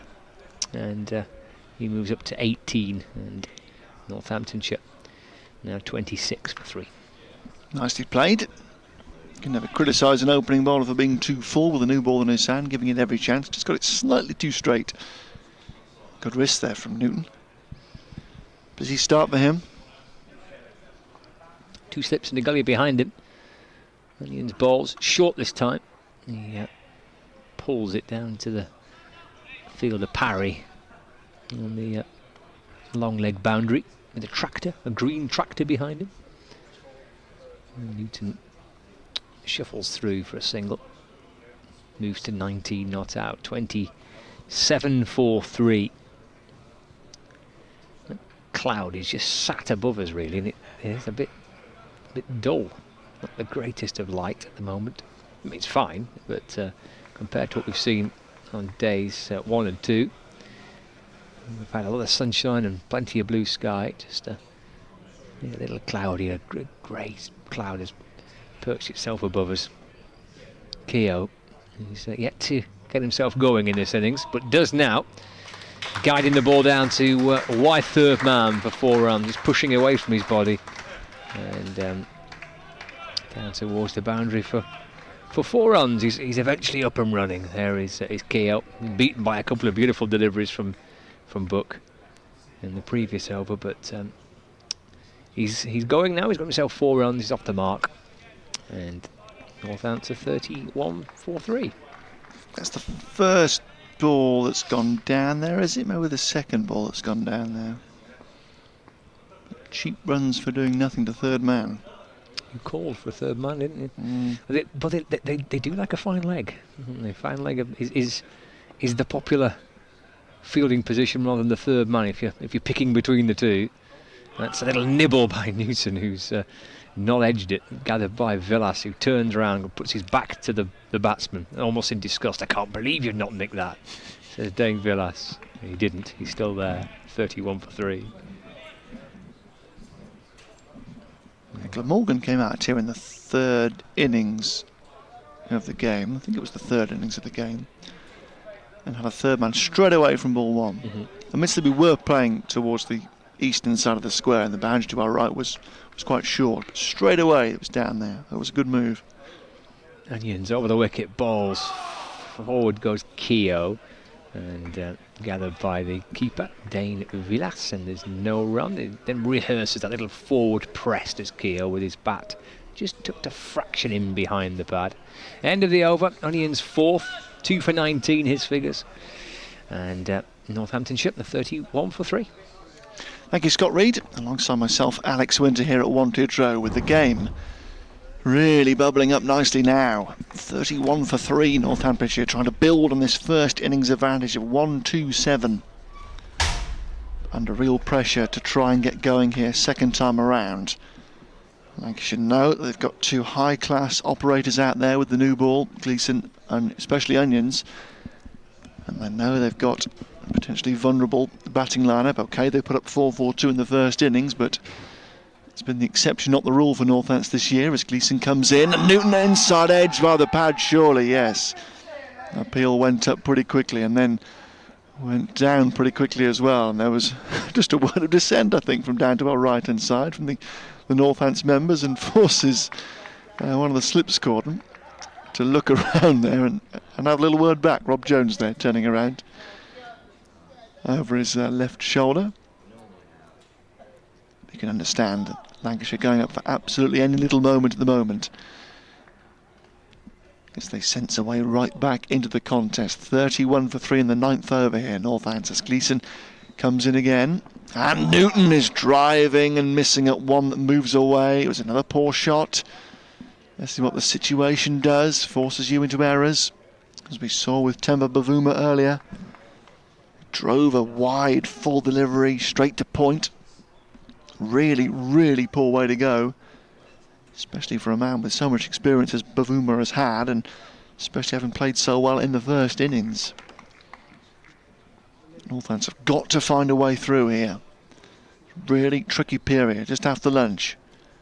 They can get through, they've got a chance to control the game, but big job to get through as Gleeson bowls again, and this time Newton lets it go from a foot outside the off stump, and it goes through behind the stumps to Villas.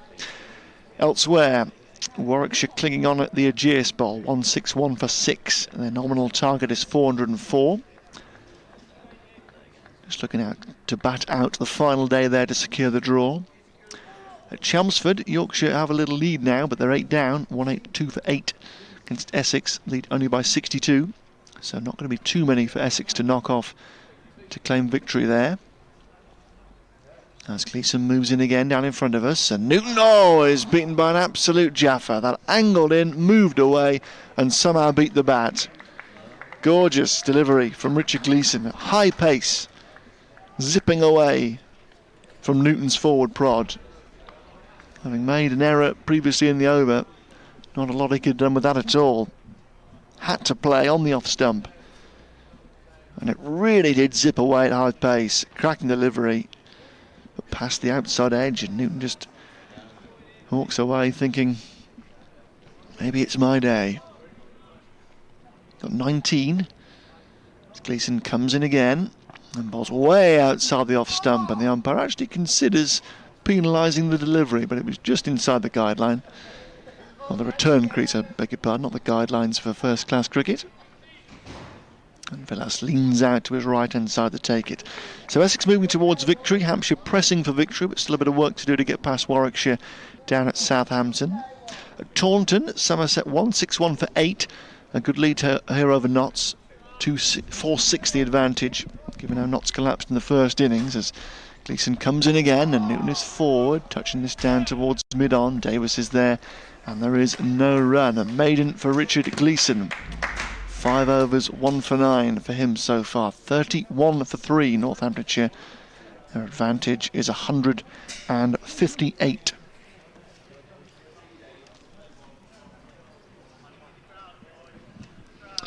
Indeed it is, yes. Just need to settle down in this period on the Northants. Two experienced guys in Newton and Keogh. But, it's a period now where Northants, if they can get through this, they've still got a terrific opportunity to press on and get a very good, commanding, match-winning potentially lead on Lancashire. Lose a couple more, and the Red Rose got the tails right back up, haven't they? So really fascinating little period of the game. Onions will come in and bowl to Keogh. 2 slips awaiting. Keogh leaves this one. That's good bounce. That has zipped into the gloves of Dane Villas. Almost knocked him off his feet there. And there is no run. I can see Saqib Mahmood on the Lancashire balcony. So whatever the problem is with Mahmood, he clearly isn't okay to come out and bowl. So it's another factor that Newton and Keogh, I'm sure, will be aware of, that Mahmood clearly not fit enough to take the field at the moment. Lancashire are bowler light. First change will either be Bohannon or Jennings, you would think. Onions comes over the wicket and bowls. Fullish ball on off stump, and it's punched back down the ground by Keogh. And gathered by Onions off his own bowling. And there is no run. So there's another big factor in this for Northamptonshire. If they can get through, settle down this little period. Onions has bowled a lot of overs, not just in this game, but in the course of the previous 2 or 3 weeks. Well, 25 overs in the first innings, Graham Onions, on the back of a hard week at Sebba against Durham last week.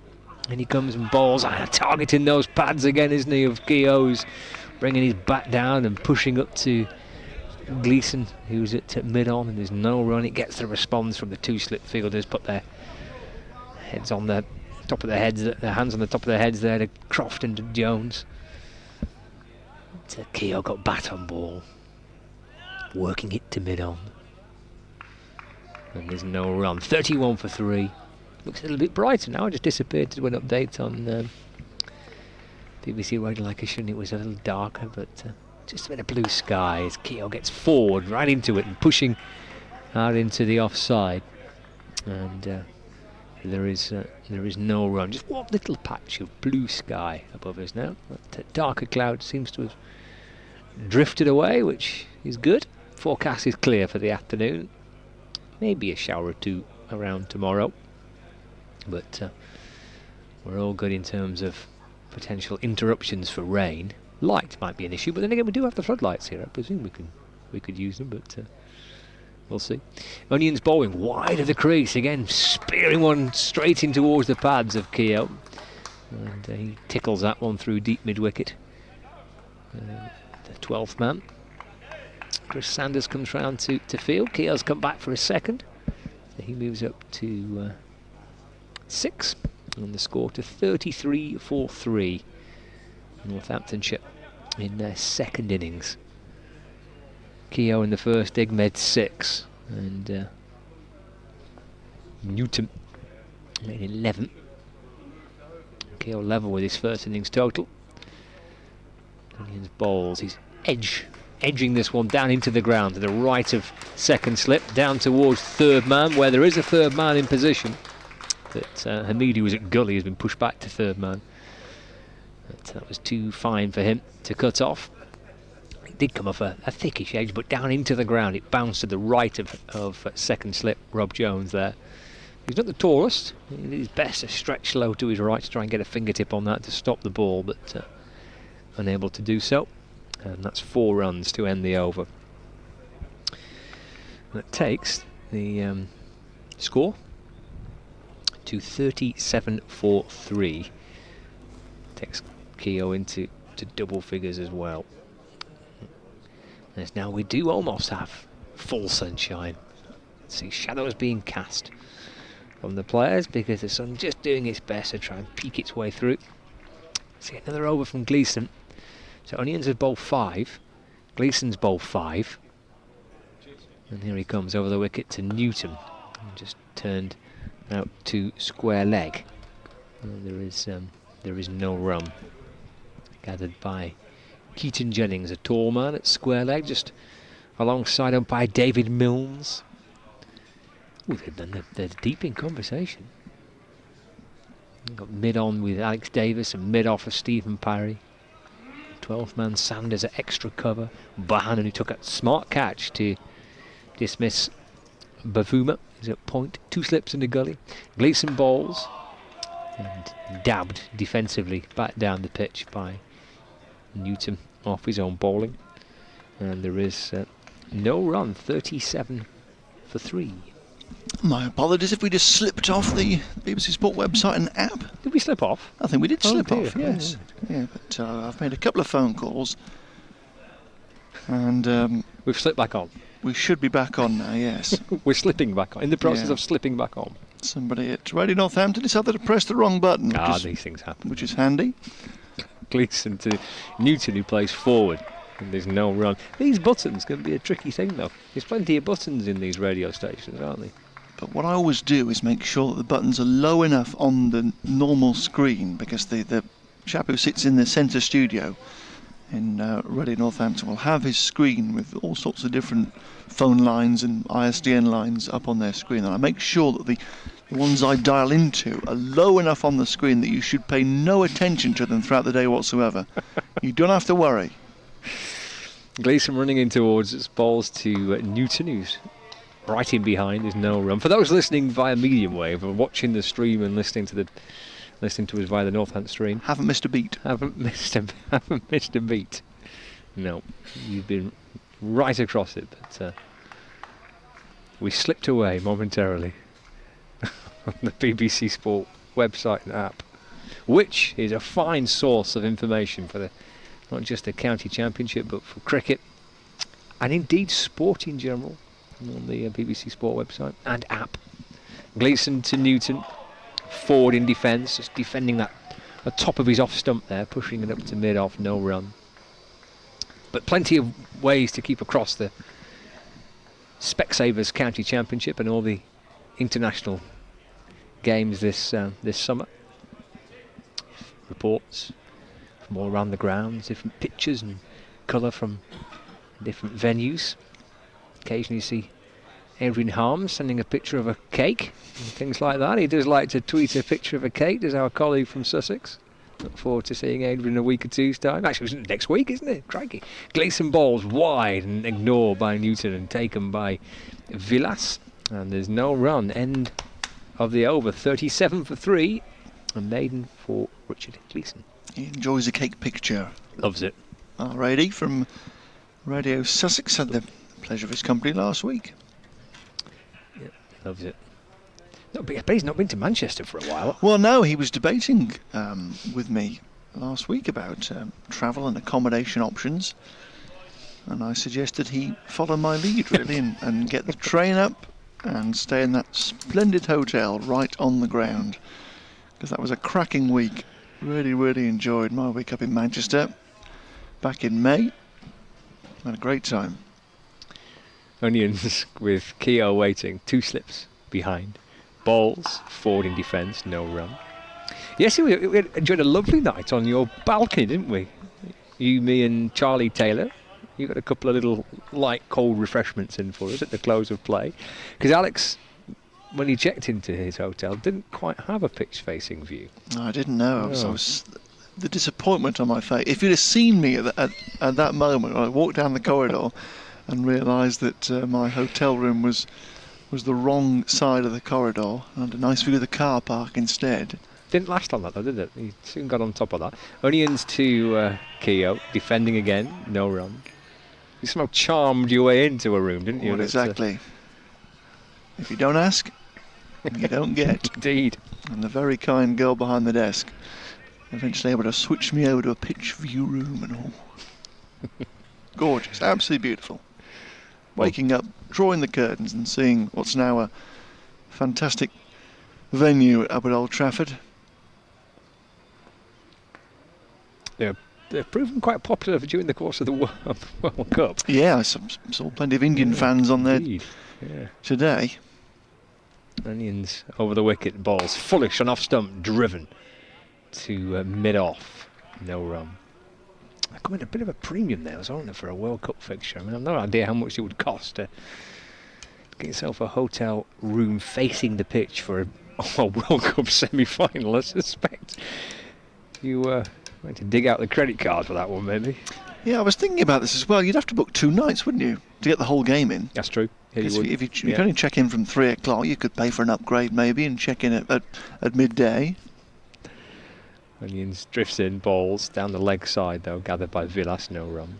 Then you miss the start of the game. Mm-hmm. But then if you book the night before the game, you'd have to check out before the game starts almost. So you'd have to book 2 nights. They've got you for that, haven't they? They have. They have got you for that. You've no choice. Minimum 2 night stay. You definitely need a credit card for that. Did you say there were rooms still available for the Ashes test? Up until recently, yeah. Whether that's still the case, I'm not sure. Onions to Keogh. That's a good shot. That little front foot punch beats the tumbling dive of Davis at wide mid-off. And that's 4 runs. Nice little shuffle down the pitch. Not too much, just a half a step forward, then a little punch out to the left of Davis at mid-off. And he gets himself 4 runs and moves up to 14.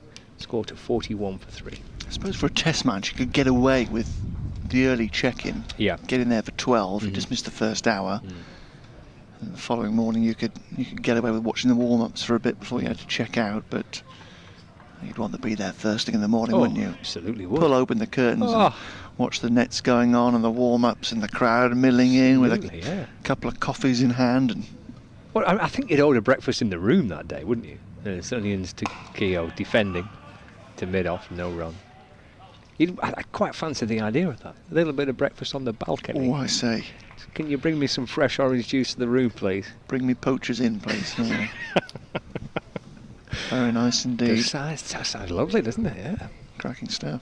Just need to be reasonably wealthy to to be able to afford it, or willing to put things on plastic.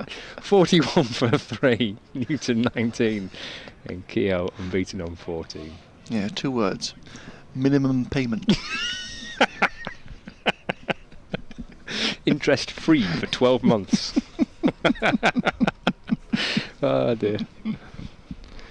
Well, you might want to have a look into it. A special treat for somebody. It'd have to be someone very special. Indeed it would. Right, first bowling change, because Mahmood is still sat on the Lancashire balcony, so they've got through an opening spell of Richard Gleeson, and they've no real other options. It will be Bohannon from that end. I wonder who they'll try and eke out a few extra overs from Onions in this end and bring Gleeson back in. Will they turn to a Keaton Jennings? Will they look to spin of Stephen Parry? We shall see. This must be a bit concerning here with Mahmood off the ground. Yep. 12 overs in, no sign of him at all. There is Bohannon bowling to Newton. Tries a little forward squeeze into the offside. No run gathered by Hamid. Particularly with the England Lions match coming up for him on Sunday down at Canterbury, and a chance to further impress the selectors. Very concerning, I haven't seen him. Yeah, he was sat on the Lancashire balcony. I don't know, he's disappeared somewhere, but I saw him a moment or two ago. But yeah, further complications for Dane Villas, the skipper. Bohannon to Newton. He's off the back foot this time and is working the ball through the offside. Sanders, the 12th man, out on the point boundary fields. And Newton gets a single, takes him to 20. 42 for 3. We're in the 13th over of the Northamptonshire second innings. 42 for 3, a lead of 169 runs. 7 wickets remaining. That little excitement, that flurry of early wickets. From a Northamptonshire point of view, thankfully things just appear to have toned down a notch or two and calmed down a fraction. Keogh waiting. Bannon comes in and bowls. Oh, he's playing away from his body, but it bounced in front of Croft at first slip. He's just trying to get the ball a little wider there, trying to work it down to third man. There is quite a wide gully and Croft is quite wide at slip as well. Trying to steer it in between Croft and Jones, but in the end he actually sent it in the direction of Croft, but down into the ground. But an awkward height, awkward bounce. Croft couldn't stop it running towards the rope, and he's got a single there, Keogh. Newton is beaten by a ball which does have a little bit of lift and movement away from Bohannon, who's moving far more freely than he did in the first innings. He was suffering from a knee injury in the first innings, so he bowled quite a lot of overs. He got through 12 with his left knee quite heavily strapped up. I'm not sure how much strapping's on there now, but he's bustling his way back in. Bohannon over the wicket to Newton again. He follows one outside the off stump. Little play and a miss through to the keeper. No run. Good start by Bohannon. Nice start. Beaten the bat a couple of times. He's not a particularly tall man, Bohannon, but he's got a couple to lift in this over so far. He's turning now and coming in off probably a similar run up to Proctor, and he bowls for Northamptonshire. This is a little too straight by Bohannon. Whipped out through the onside to Keaton Jennings at deep mid wicket, and that is a single for Newton, and he keeps the strike as well. That concludes the over. 44 for 3. Keogh has 15, and Rob Newton unbeaten on 21. A reminder for you, they're still off at Old Trafford in that World Cup game. 46.1 overs into the New Zealand innings. 211 for 5. The first World Cup semi-final. The second comes at Edgbaston on Thursday between England and Australia. And Keaton Jennings. And Villas turns to Jennings, replacing that opening spell from Graham Onions, which was an excellent spell. 6 overs, 2 for 29. And Gleeson also bowled a very, very good first spell. 6 overs, 5 maidens, 1 for 9. Excellent stuff from Richard Gleeson. That's Onions replaced, and Jennings comes in and bowls over the wicket, full of length. Turned away by Newton to mid-on where Onions fields.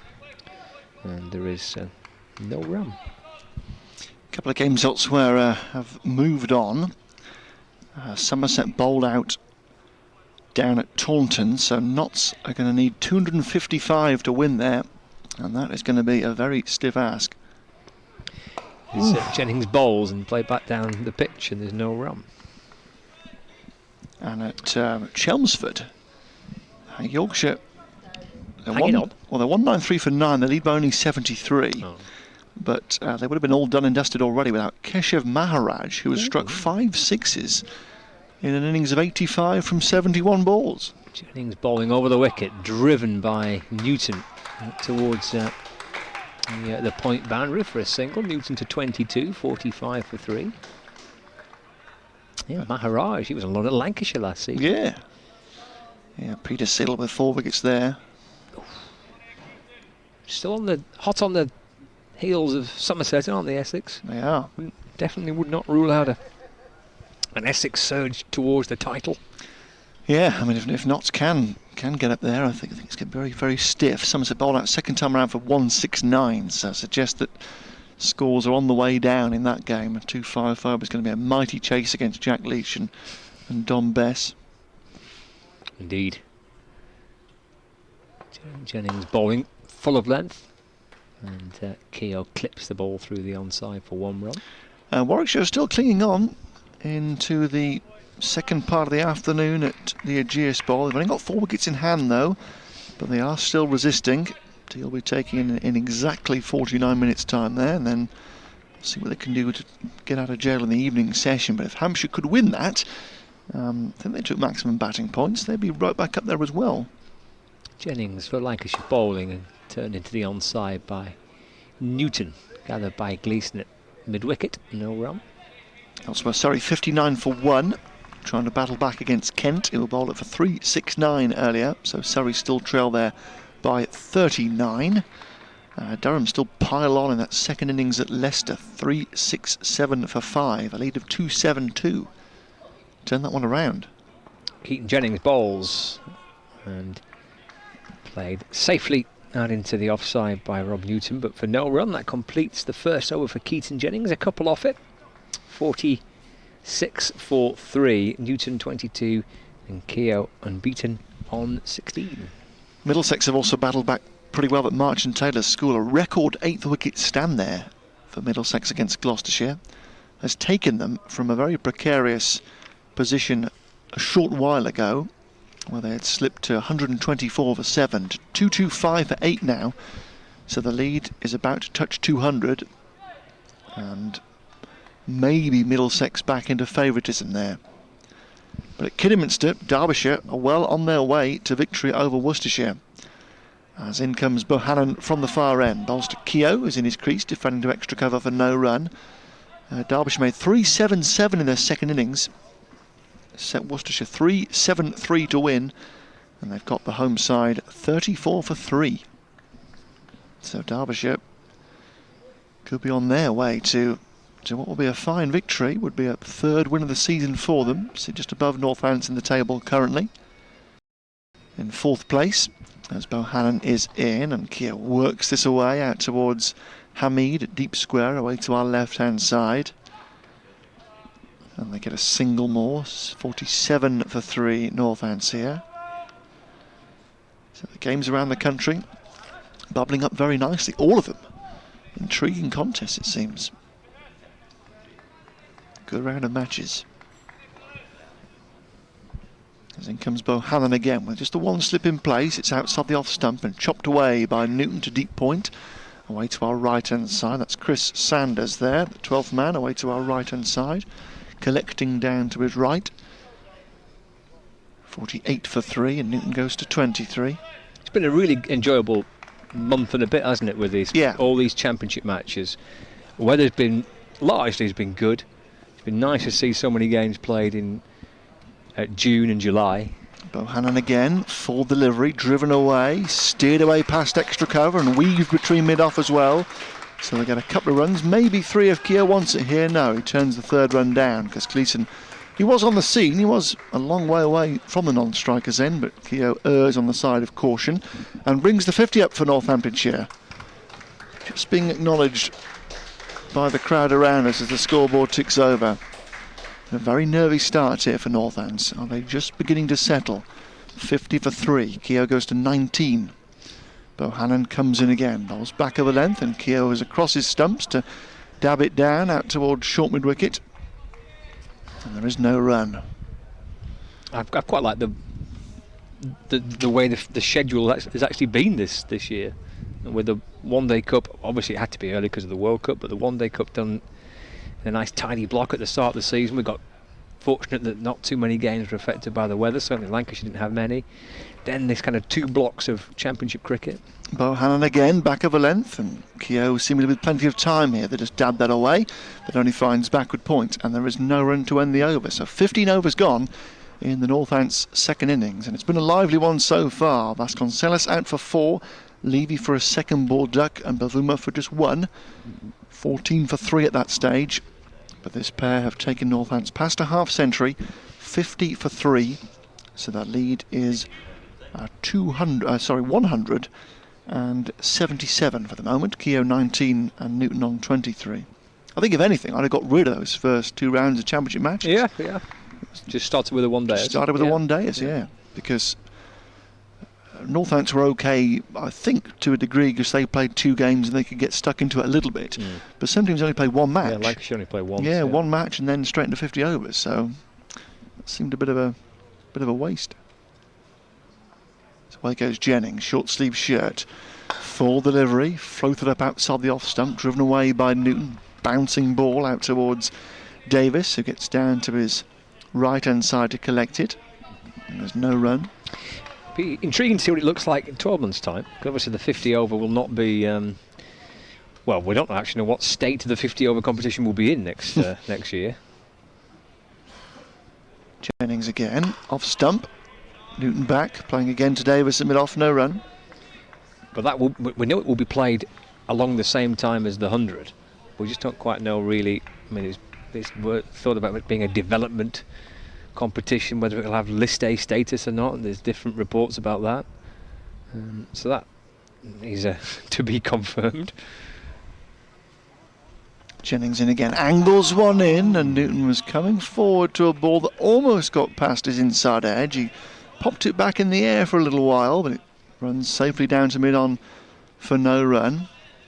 Yeah, we're promised all sorts of things for that 50 overs competition. No overseas players allowed. Outgrounds are going to be used, I think, but yeah, no idea what form the competition is going to take. The final's going to be at Trent Bridge, we know that. Yep. As Jennings goes past the umpire and bowls a full delivery, nicely whipped away this by Newton with a flick of the wrists. Out to Sanders, a deep square to our right hand side, 51 for 3. Now Newton is up to 24. And I think we're also promised a match, not in the tournament, but before the tournament, against a minor county. Oh right, I didn't realise that. Oh, right. So I think we are going to revive some of the old fixtures, which will be tremendous. As Jennings comes in again and bowls a full delivery that Keogh punches back up towards the bowler, and there is no run. I mean, I'm not the only one to say it, but I think it's be an absolute cracking idea if the T20 competition could feature some of the minor counties. Imagine if first round of a competition, Surrey drawn, Cornwall away, little trip to Truro on a Friday night. Jennings in and whipped away by Keogh past mid-wicket, away towards Sanders in the deep again, away to our right hand side and out for a single to end the over. So Keogh goes to 20, 52 for 3, and we still have a mighty 16 overs to come until the tea time here. So we are a little late on the schedule. Scott Reed alongside myself, Alex Winter, here at Wanted Road, which is cloudy, and with the breeze just picking up a little bit here as we move into the afternoon. And the game still just about in the balance. 3 early wickets really rocking Northants after a great second hour of the morning session. As Bohannon bowls from the Wilson end to Keogh, who comes forward with a good stride, pushing out to extra cover. Jennings is there, and there is no run. Lancashire would have been thinking new ball, run through Northants, chase down 250. Not going to take too much for Northants to get the lead up above 300, but from this position, still a lot of work to do as Bohannon comes in again. Keogh well forward again, pushing out towards mid-off. And there is no run. But if Lancashire are a bowler down, with Mahmood not on the ground, it certainly does help Northants.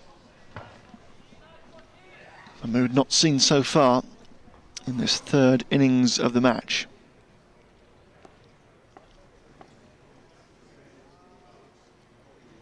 Bohannon again from the far end, right arm over, and Keogh driving down the ground, almost got himself outside the line, but decent drive in the end, down towards mid-on for no run. You can hear the noise out there, you can hear the U's and the R's, you can hear some of the Northants supporters to our right just taking the mickey a little bit.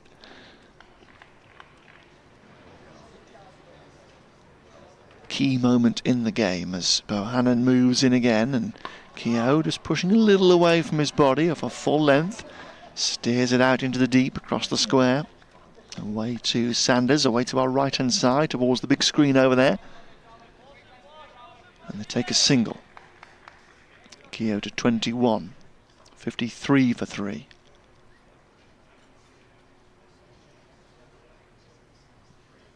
Bohannon turns the far end with his fair hair, short sleeve shirt, seemingly fine after his knock to his left knee on day one. Moves into Newton, who's forward with an angled bat, nudging it back up towards the bowler. And there is no run. James inquired on Twitter about the brief loss of service to the online and app stream, but says yes, it's kicked back in, and startled everybody in the office because I turned the sound right up to check whether anything was coming out, and then took the headphones out. As Bohannon comes in again, and Newton back in his crease, a little late down to this, but steers it away down towards mid-wicket. Parry is there, and there is no run to end the over. So 53 for 3 here, Northants.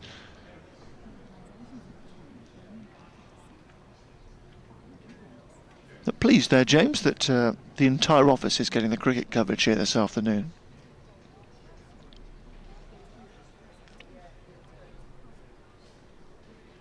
.53 for 3, Northants lead by 180. Still a good period to come here before the tea break. And because Lancashire got through their overs so well in the first innings, +5 they began this innings on in the terms of their over rate, they can just take their time and take a drink here to our left. FM update now for Radio Northampton listeners. Northants battling away to try and build up their lead. They had a really good morning session, taking the last 5 Lancashire wickets for just 25 runs to bowl them out for 315 and to take a lead of 127 on first innings. But their ambitions to bat Lancashire out of the game, taking a real knock at the start of their second innings, losing Ricardo Vasconcelos for just 4, Richard Levy for a second ball duck, and Temba Bavuma for 1. Northants slumping to 14 for 3 against the new ball, but Rob Newton, who's there on 24, and Rob Keogh on 22, are just beginning to settle things down, but a lot of work to do for Northants to get a lead they would like, certainly to defend above 300 in the 4th innings. The lead is currently 181 at 54 for 3, and we've got 15 overs to go until tea here on day 3. Back with you online and on 855 medium wave up in the northwest. Hope everybody's having a good day. Full and wide there from Jennings outside the off stump, and Newton pays no attention. Allows it to pass through to Villas behind the stumps. A wide slip is in place here. A deep backward point is a deeper backward point in place. He's by no means on the boundary, but just a bit deeper than orthodox to try and cover a bit more ground there and cut off any offside dabs. Extra cover mid-on, mid-wicket in position. Also a deep square. He will come into field here probably as Newton clips leg side. He wanted a second run, hesitated, turned it down. In the end could have got a second run actually, because the fielder running in, actually Parry from long leg got there first, slipped over. And they could have got back for a second. It was initially good aggressive running, but Newton erred on the side of caution. So just a single. Goes to 25 now, Rob Newton. 55 for 3. Field stays the same for Keogh, another right-hander. Deep cover is out also to our left as Jennings goes away from us and bowls a full delivery, gently swinging into the right-handed Keogh, who's forward and driving with no real timing on the bounce back up towards the bowler. And there is no run. So having got through the new ball, just about, well, certainly the initial spells of Onions and Gleeson, things have eased a bit here against the change of Jennings and Bohannon. It's Jennings going in, back of a length, and punching away is Keogh out towards cover. Bohannon was coming across pretty quickly there for extra cover to try and intercept with his left hand. Couldn't quite grab the ball in time to pirouette and try and throw the stumps down. And they got home nicely for the run. So Keogh goes to 23, 56 for 3 Northants. Jennings into his 3rd over here. Tall figure. short sleeves, short cropped blonde hair, goes in up past umpire David Milnes, a bit wider on the bowling crease here, bowls full outside the off stump, and Newton pays no attention, and it goes through to Villas behind the stumps. So 56 for 3. Jennings so far this season only sent down 18 overs, because as you've been saying, Scott, hardly anybody else apart from Anderson and Onions have been required for Lancashire. Yeah, he barely bowled last season, so and he bowled for the first time this season last week at Sebba. Because of the Anderson injury, he was called into the attack and picked up his first wicket for Lancashire last week. Did Keaton Jennings, but yeah, it's just. I mean, I gather one of the aspects of his move to Lancashire was not only just to play back in Division 1 when he left Durham, but he did mention it in an interview to our colleagues from Newcastle that he wanted to bowl a little bit more and felt he might have a bit more options at Lancashire. He's not really bowled at all since he's come to the club, but he's been called into action today. Dave Villas having to use all his different resources to try and piece together the overs, which as it seems will not be bowled by Mahmood. That's a lot of overs lost by one of your frontline seam bowlers. So Jennings, we'll see Parry at some stage, probably Croft and Jones as well. Here comes Bohannon from the Wilson end, just outside the off stump of Keogh, who's just rocking forward, shouldering arms, and it goes through to Villas behind the stumps. Identical field here as for Jennings, so a wide slip in place. That's Stephen Croft. He's probably in second stroke third slip at the moment, and this deeper backward point, no third man, but a deep cover point, an extra cover mid-off, mid-on, mid-wicket, deep square and long leg. As Bohannon comes in again and gets one to come back at Keogh, pushing forward inside edge via the pad. Just bobbles away a few strips from the pitch in which we're playing, and there's no run. Bit of an effort ball there from Bohannon, just shaped back in towards the right-hander. Just about kept it out. A bit of Northants news coming through. They've awarded a first professional contract to Emilio Gay, who did a bit of 12th man duty earlier on today. As Bohannon bowls again, and Keogh forward, thick outside edge, wide of point. They go through for a comfortable single. Jones across to collect, and every run for the moment being warmly applauded by the Northants members. Score flicks over to 57 for 3, Keogh to 24.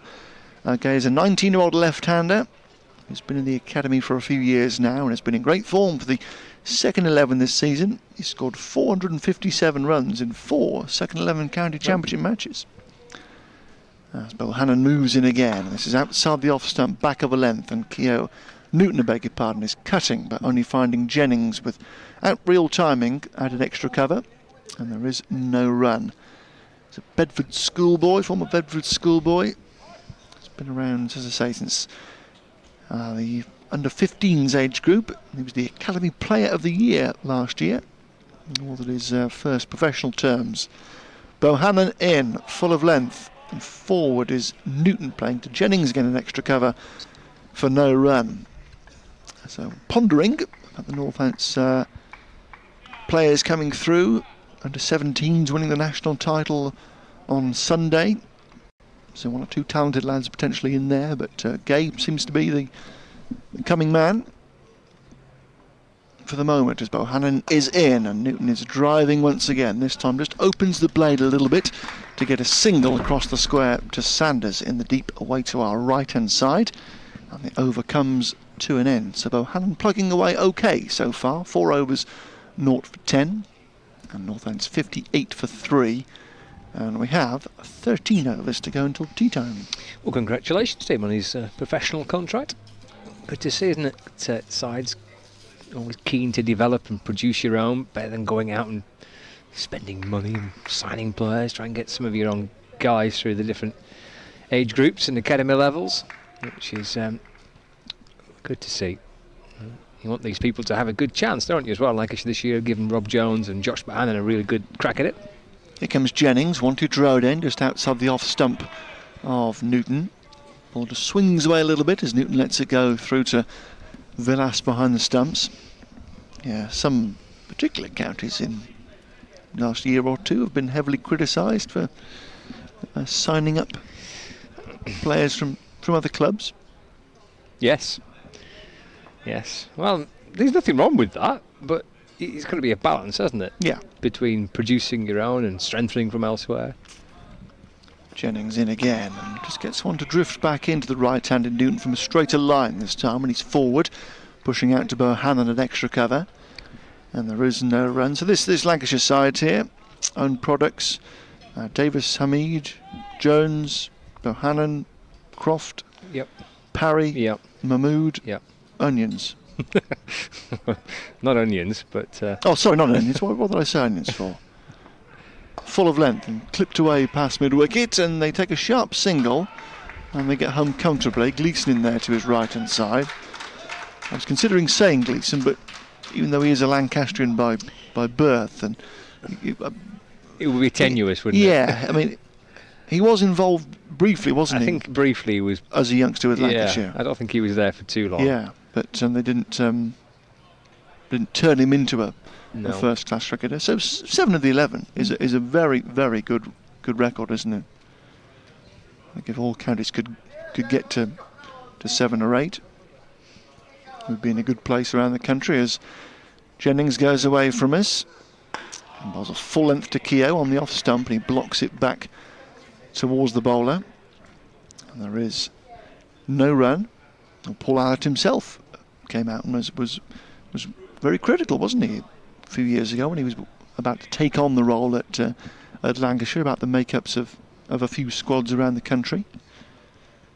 As Jennings goes in again, and this is outside the off stump on a full length and let go through. I think he actually said that if every team has one Kolpak and one overseas player, should be able to cobble together 9 British players, if not your own products, but 9 domestic players have come through the English system. Jennings in again, and Keogh is driving very firmly here with good timing out to Davis at mid-off, and there is no run to end the over. So a quieter period here for Northants, but still only just edging themselves ahead. The lead began at 127 just after lunch when they bowled Lancashire out for 3:15. 59 for 3, the advantage is 186. Yeah, Lancashire don't have an overseas player in their team and haven't had an overseas player in their team for a few games now. Joe Burns was an overseas signing. He played the one game and then returned back to Australia for personal reasons. They brought in Jake Lehman, kind of interim. Jake Lehman had been with them for the one-day Cup campaign when Maxwell left to join up with the Australia World Cup squad. Lehman came in and played a couple of games. So because he was in and around the area and in and around the team, when Burns left, they went back to Lehman, but he didn't really do a great deal. He struggled for any kind of consistency. So I think Lancashire made the decision, well, is there much point in persisting with an overseas player in Jake Lehman who's just not doing it for us at the minute? And it was only there on a game-by-game basis. There's Bohannon bowls, and that's driven through the offside for a single by Newton. Score moves on to 60 for 3. Or do they go back and give Bohannon, for example, who lost his place when Lehman came into the team? Is there any point in having an overseas who's only here for game by game when he's keeping someone who's come through the academy and one of the younger players out the side? So I think it was a smart move by Lancashire to say to Lehman, well, thanks, but we're going to look at what we've got in the club.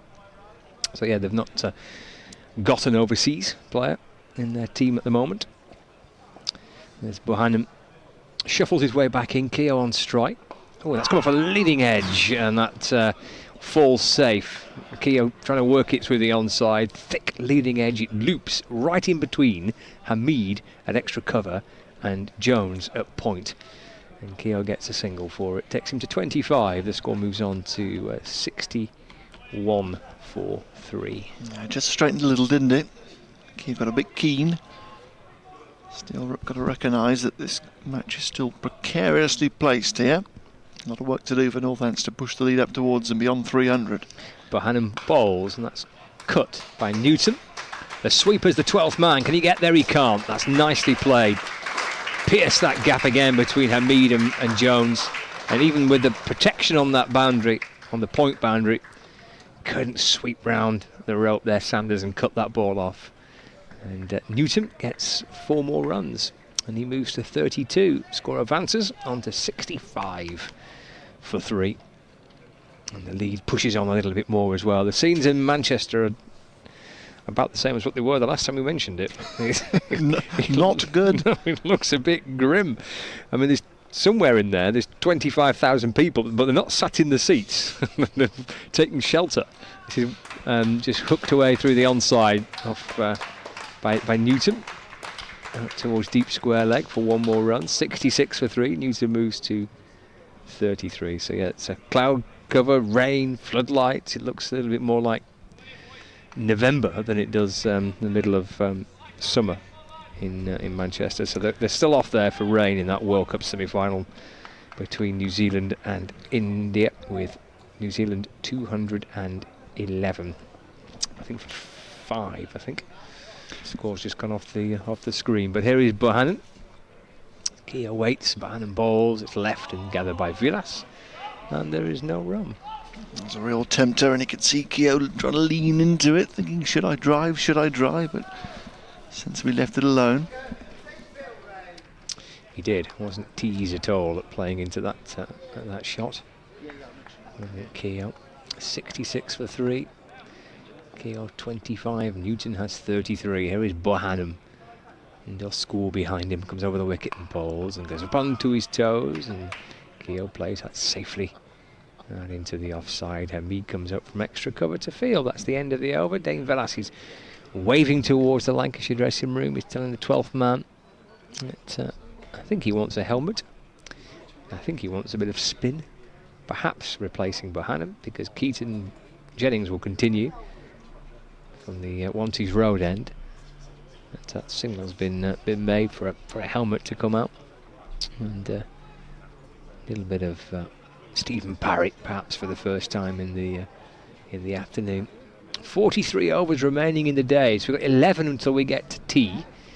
It's just approaching 20 past 3 in the afternoon. Here is Keaton Jennings.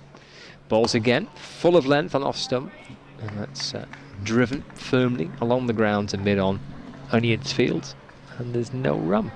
A party of besuited gentlemen have appeared away to our right-hand side. Oh, yes. Led by the Northants chairman, Gavin Warren, down lovely. there. Right. They just gathered on the outfield and had their picture taken by one of the photographers. Goodness me, what's going on?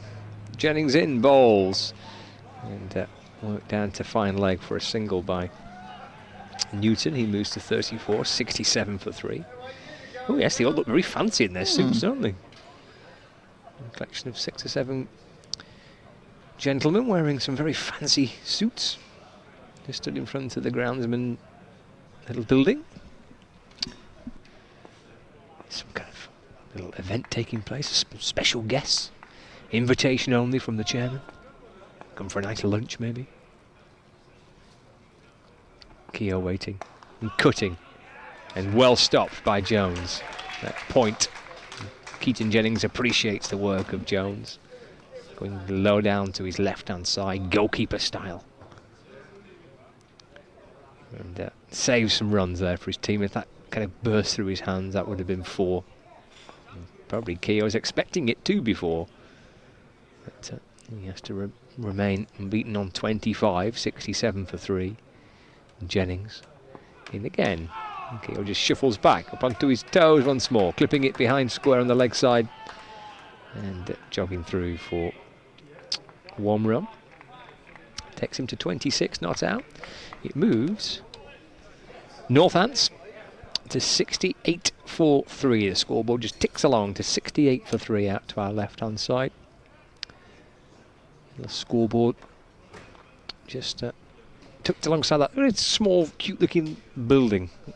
Jennings comes in and bowls, and Newton defends. Just remind me once more, what was that building? What is it now? Well, they call it the signal box, right? Because it looks like a signal Yes, box, doesn't it? It does look like a single box. That was the first tier of that was actually the old press box. Ah, right. But it's now, I think, just storage at the top, and the bottom section is the supporters club building. Lovely. Jennings pushes one wide, and Newton chases after it. Jennings yelping with hope and anticipation that little feather through to the keeper, but it didn't, even though it was a slightly loose shot from Newton. It's the end of another Keaton Jennings over. He's bowled 5 overs now. It's gone for 10 runs. And the score is 68-3. The first real error for a while there, but Newton gets away with it. And this pair building steadily here, aren't they? Lead encroaching on the 200 mark. Northants have just got a bat, probably for, well, I suppose the rate they're going.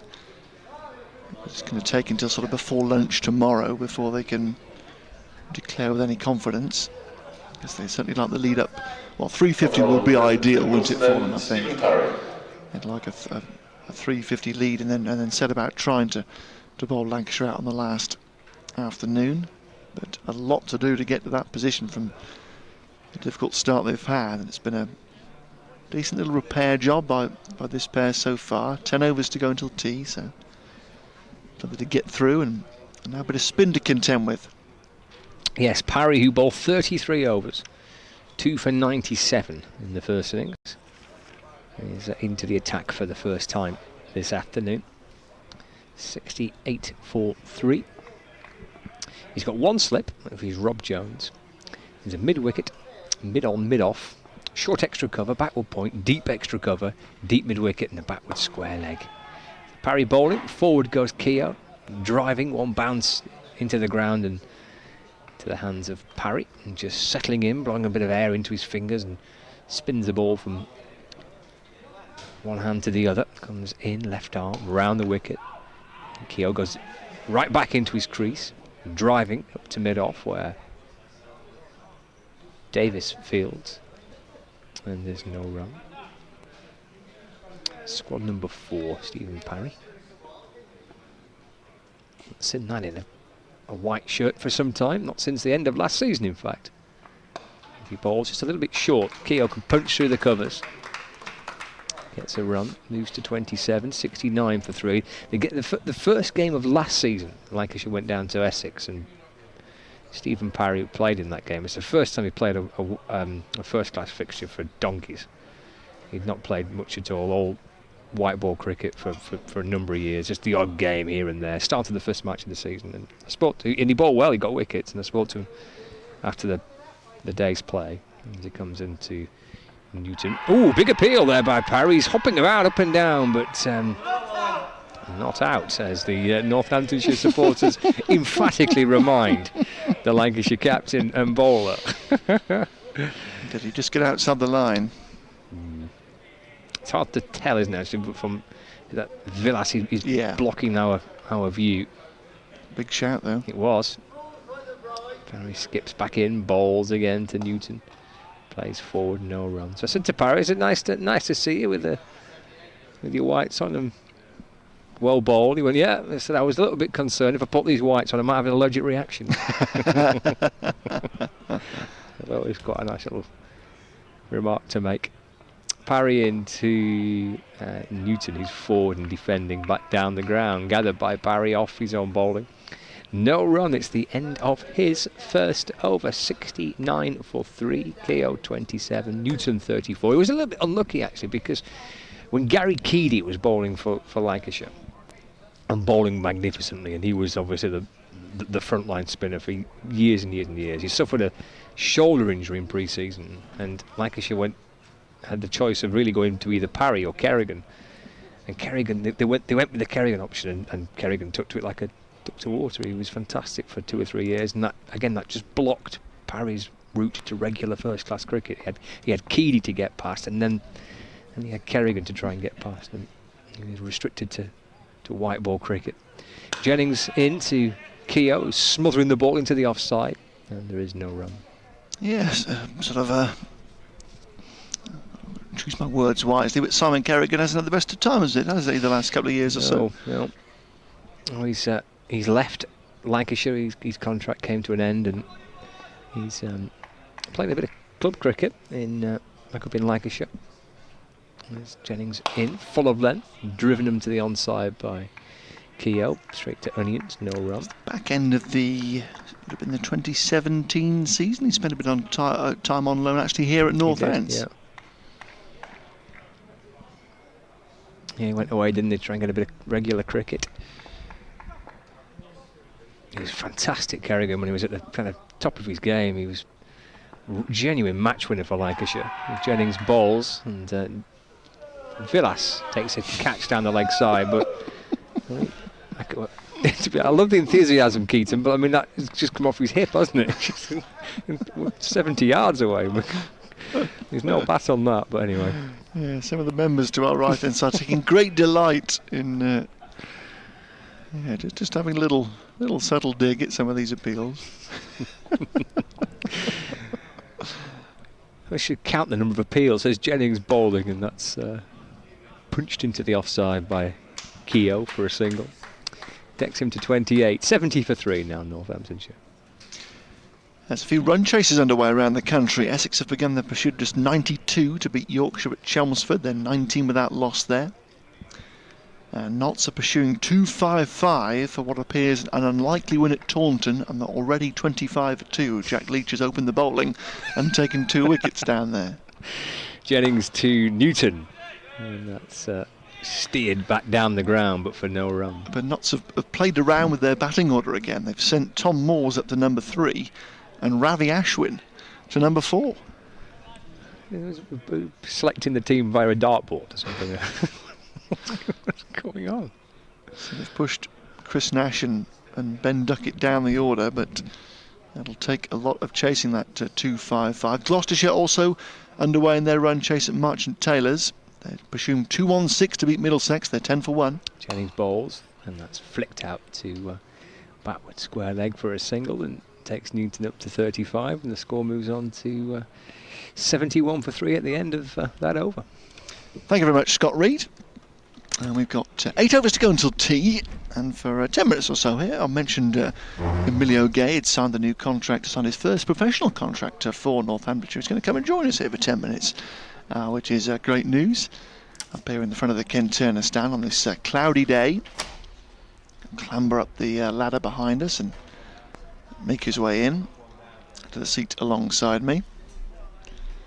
71 for 3 here, Northamptonshire. A lead of 198. As Parry bowls to Newton again from the Wilson end. And Newton is forward, running it back up towards the bowler's right hand for no run. Slip in place here, the man out at deep point and deep cover. And backward point, extra cover, mid off, mid on, short mid wicket and backward square leg as Parry bowls, and Newton flicks down towards mid on, sets off immediately for a sharp single, takes it well. The stumps are thrown down at the non-striker's end and they flash through for the run. So 72 for 3, and as I mentioned, Emilio Gay has joined me in the commentary box. Hello, great to see you. Alex, how are you? Yeah, very good to see you. Very good to have you up here. I suppose congratulations, the first word, your first professional contract. We'll talk it through in the next few moments as Parry just wanders down the far end. Prepares to bowl to Keogh, who's got 28 to his name here. A little conversation there between Parry and Croft at extra cover, and Parry comes in again, and Keogh well forward, playing out to Croft, and there is no run.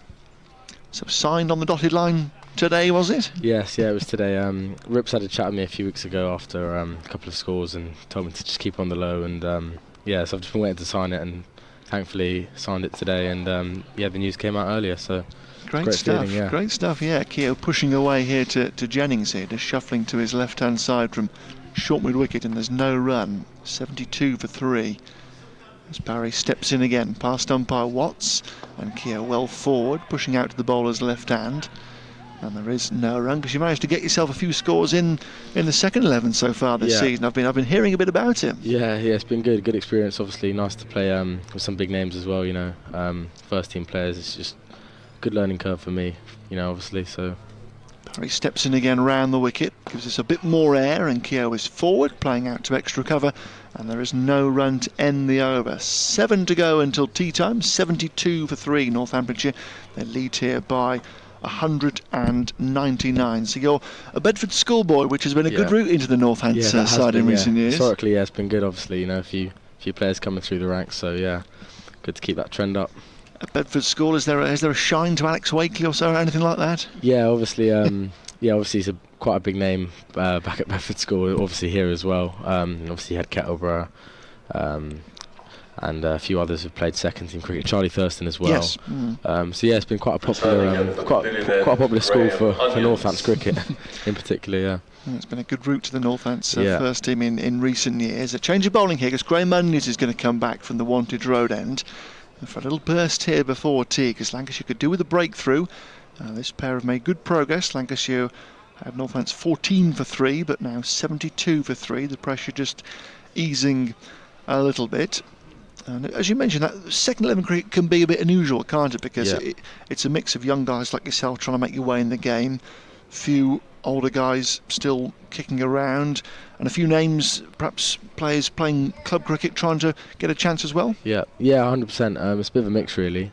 I'd probably say the biggest thing is obviously it's a big jump from age group cricket and academy cricket. So you're Here comes Onions into Newton with a slip in place.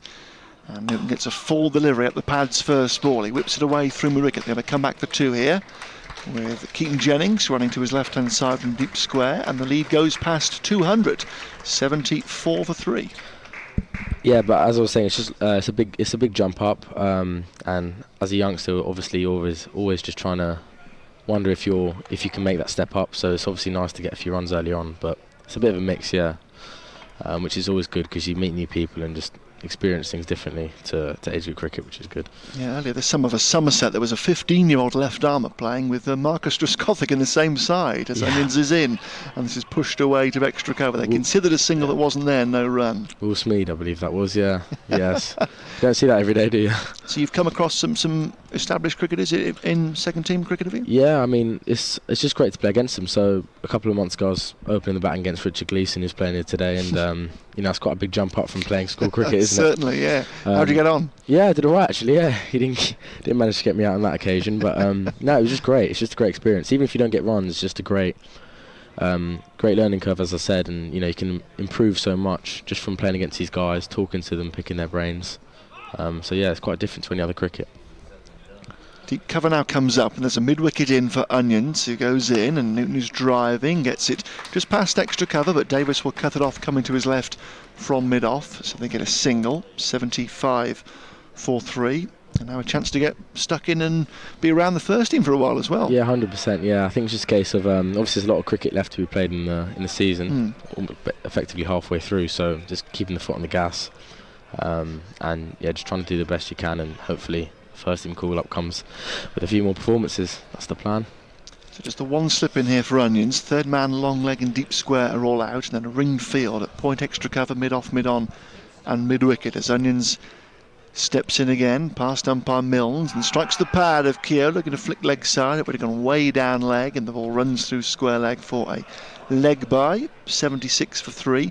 And how does the second 11 schedule look going forward? Because it can be really patchy, can't it? 100%, yeah. You sometimes have 2-3 days in 2 weeks, and then sometimes you have 2 weeks off. But yeah, as far as the schedule is concerned, we've got a couple of 3 days coming up, which is good. We've had a couple of weeks off, and obviously it was raining in June, so just want to get back out there now and back onto the pitch and trying to do my best. So yeah.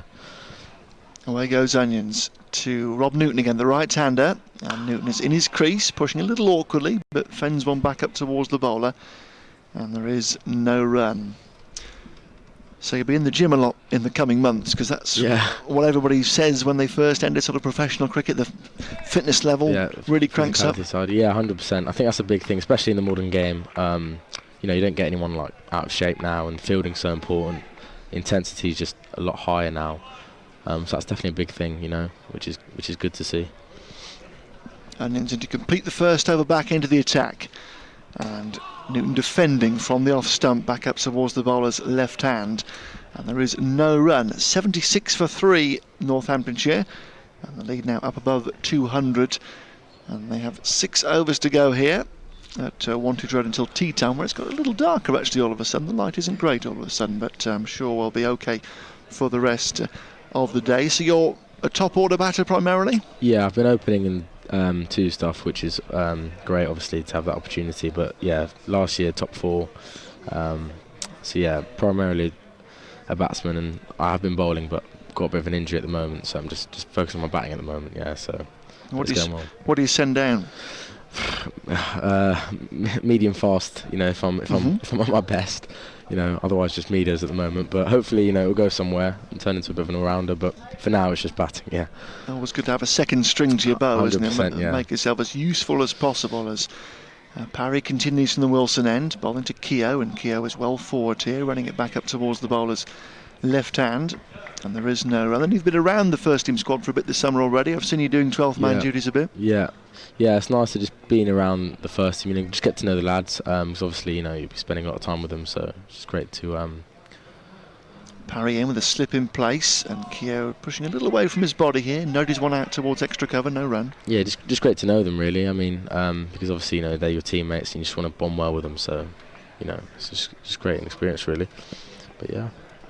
Parry, long sleeve shirt at the far end, steps in away from the Wilson centre again, and Keogh going back to one that just slipped through a little bit, and he pushes back up the wicket to the bowler's left hand, and there is no run, because the Northants dressing room, I suppose, has got a bit of a reputation around the country for being a nice jovial place to be, and I'm sure it's a good dressing room to be around, as Keogh drives this away through the gap at cover for a single into the deep away to our right hand side. 77 for 3. Some good characters in there, I'm sure. Yeah, 100%. I think also another challenge for academy boys is trying to get into that first team environment as smoothly as possible, because obviously at first people are kind of looking at your character and assessing what kind of person you are, but once you get to know them, it's perfectly fine. There's plenty of great guys in there out for a laugh, so it's good bunch of lads really.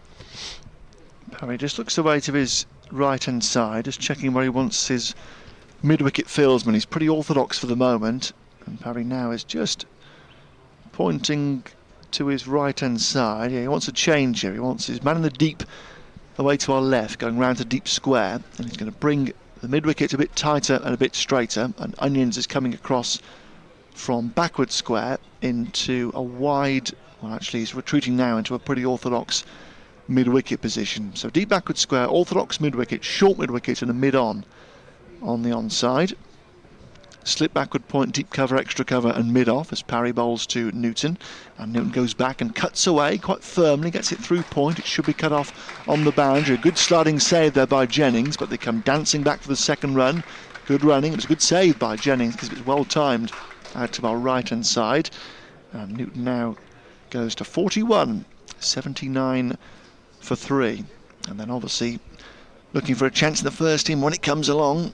Got to try and take it and prove your worth at first team level as Parry bowls again, and Newton is playing forward back up towards the bowler, and there's no run. Yeah, 100%. I think, like I said, the good thing about playing twos is you play a lot with a lot of first teamers anyway, so you kind of have some confidence if you do make that step up. So like looking at this team now, there's quite a few players who I played against earlier on in the season. Against Lancashire too, so it's just the sense that you've been there before, and it's not too big of a jump, because cricket's a lot of a psychological thing, and it's just more of backing yourself if anything really. But yeah, if it does come, then just do your best really. I think that's all you can do. Obviously, with the contract signed, time is on your hand a little bit now to wait for the opportunity and continue to try and impress in the second team as Onions goes away again into his 8th over of the innings. Bowls to Keogh outside the off stump, driven away for 4 runs. That's a fine shot from Keogh, a full wide delivery, and he carved it away past Jones at backward point and out the bank of yellow seats for a boundary. Crashing stroke, and Keogh goes up to 33 and Northants to 83 for 3. Back here for a little burst before tea. Graham Onions trying to provide a breakthrough, because this partnership has made good progress here for Northamptonshire now, pushing the lead up above 200. And the 28th over now, so the ball got a bit softer as Onions is in again outside the other stump, and a swing and a miss this time from Keogh, pushing back and trying to slash away on the offside again. This one goes through to Villas behind the stumps. And what about your winter? Have you got in mind trying to get away and play any cricket abroad? Yeah, definitely. I think Australia's an option. It's quite a popular place as well for cricketers. But I think that'd be best. Potentially Australia for a few months, just go out there and play some good standard cricket. So when you get back, you've just got that confidence and that time in the middle under your belt, because that's the thing with in the winter, you can just be a bit... Onions in past the umpire, and Keogh outside edge this time, just nudging one down to third man, but deliberately played, and just a single towards third man. So Keogh goes to 34, 84 for 3. Northants have had Adam Rossington went to Perth a couple of winters ago, I think, and yeah, he did. And yeah. Josh Cobb down in Sydney, I think it was. Yeah, I just think so the lack of time in the middle sometimes can be a bit of a problem. So if you're away in the winter and you're getting some middle time, I think that's probably the best thing, just to keep you ticking over, just brush off them cobwebs in the winter. So yeah. Onion short sleeve shirt goes into Newton, and Newton is forward, playing away out towards the bowler's left hand, and there is no run. And I dare say a winter down in Melbourne or Sydney or somewhere, so a little warmer than a winter in Northampton. 100%, yeah. I think it'd be weird waking up on a Christmas day and it's boiling hot. So yeah, it'll be a new experience to say the least. But yes, worst ways to wake up, isn't it? I mean, yeah, it can only be a good thing going abroad and 100%. Getting involved in a different cricketing culture. Yeah. Famously a school of hard knocks down in Australia as Onions goes in again. And Newton across the off stump to push back up towards the bowler's left hand.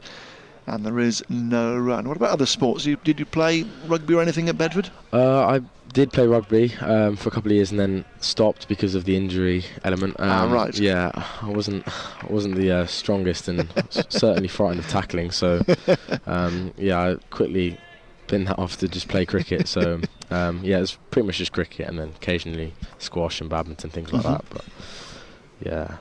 Racket sports always very popular with with cricketers. I think they go hand in hand as Onions is in again, and Newton initially looking to play this leg side, a little squared up as it's straightened on him, and he defends back up towards the bowler. So Onions returning, but get to provide the breakthrough, and Northants 84 for 3 here, leading Lancashire by 210. Play any hockey at all? I did play hockey. Yeah, I played most of my school time until the last year. I enjoyed that, to be honest. I think similarly, the hand-eye coordination and stuff, and Bedford School encourage playing other sports as well, which is good. So you're not just always just playing one; you're playing as many as you can. Which I think they complement each other as well. So definitely. It was a good experience. Yeah, to play sports I wouldn't have played other schools if I'd have gone there. So yeah, it was nice. Yeah, I think it's a great game, hockey. Really fast, athletic game. 100%. Yeah. 4 overs to tea. And Parry continuing from the Wilson end, bowls to Keogh, who's forward, pushing back up towards extra cover. And there is no run. So what will the next few weeks hold for you? Will he be around the first team squad for the T20s perhaps? Potentially, yeah. We're in Leicester for a 3-day game. Parry again, floats one up, and Keogh defends to extra cover once more. Next week here in Loughborough, and then obviously the Blast starts soon, but just hopefully we'll go on that. Obviously, it's a big tournament and we usually do well in that, so looking forward to that one. I think we all are. Starts next Friday actually, as Keogh defends from a straighter line this time. Who's an arse from around the bat as it just slips through a little bit, and he nudges back up towards the bowler for no run. 84 for 3 here, Northamptonshire, trying to build this lead. It started at 127 on first innings. Parry again. Keogh defending again, back up towards the bowler for no run. Well, we wish you the best of luck. Thank you very much. And hopefully that another member of the Northants Academy can make his way into the first team and enjoy a good career. So best of luck with it for the rest of the summer. Thank you very much for having me up here. Thank you very much. I appreciate it. For the next couple of years as well. Thank you very much. Cheers. Here comes Parry again bowling, and this is driven nicely away by Keogh out towards the extra cover rope. And they get a couple of runs with Jennings running round to his right hand side. Cuts it off. They take 2. So Keogh goes to 36, 86 for 3. That was Emilio Gay, the Northants batsman who's just signed his first professional contract. Nice to get him up here to have a little chat before tea. As Parry bowls once more, and Keogh is working this out towards mid-wicket. Fieldsman comes to his right-hand side to collect in there. Still the 12th man Sanders is out there. There is no Sabiq Mahmood on the field for Lancashire, which is a big blow, because once that initial burst of Onions and Gleeson with the new ball ended, they did take 3 wickets, but once it ended, things have certainly eased, and this pair have been able to compile a very smart partnership here so far that has added 79 runs for the fourth wicket, moving Northants into more comfortable waters, but still a lot of work to do to be in a totally dominant position going into the fourth innings of the match. 3 overs until tea, and Graham Onions is on his way from the Wantage Road. Bumper to Keogh down the leg side, swing and a miss. Was it through to Villas? It is. The more sarcastic cheers from down beneath us from the Northants members, with Onions for the latest time in the game putting a hand towards the sky in appeal. There was no touch through behind the stumps. And Newton still there, battling away on 41. Keogh with him on 36. And they're looking now to take Northants to the tea break in much better shape than they were right at the start of their second innings, as Onions is in again and bringing Newton forward, pushing down towards mid-on. Gleeson comes across to collect. There is no run, and I have company again in the commentary. I was about to say, yeah, it's not really a box, is it? Definitely not a commentary box. The commentary gantry, yeah. Scott Reed's back alongside. Yes, good afternoon. Light just faded a bit, hadn't it? But grey clouds have just drifted away. I told you can't use the floodlights here.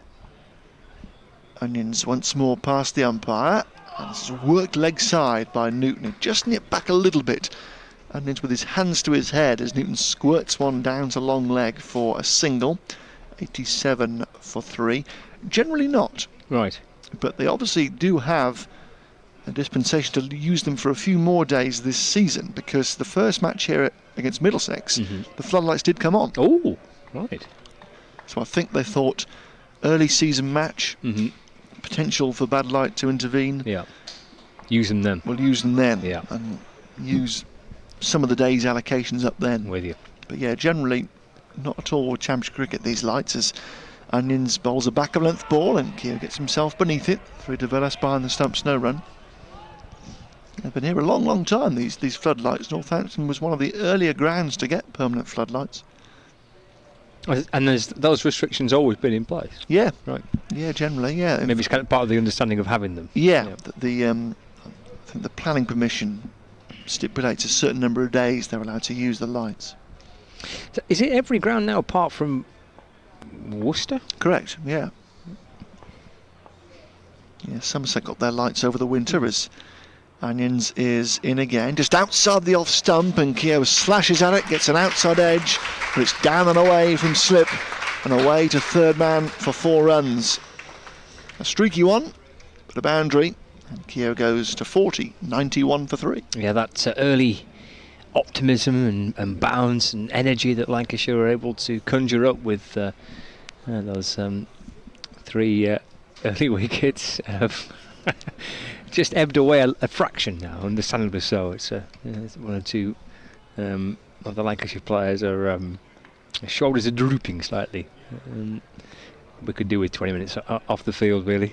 Get tea here and dust themselves down and try and go again. But these two have been terrific for Northants. Excellent stuff by Keogh and by Newton. In goes Onions again. Bowls a bumper in anger, really. He's down the leg side. And Keogh pays no attention. Gets beneath it. And it's through to Villas behind the stump. So 2 overs to go until tea. 91 for 3 here in Northamptonshire. And a good lead. 218. Still like to add 100 plus onto it, yeah, for getting Lancashire out there again. I mean, they've got 7 wickets in hand, so from this stage, and they've got to be backing themselves to do just that, to get another 100, 120 from this point with those 7 wickets, 2 batsmen well set. Ball getting older. Lancashire's bowlers getting more and more tired. They've bowled a lot last week against Durham.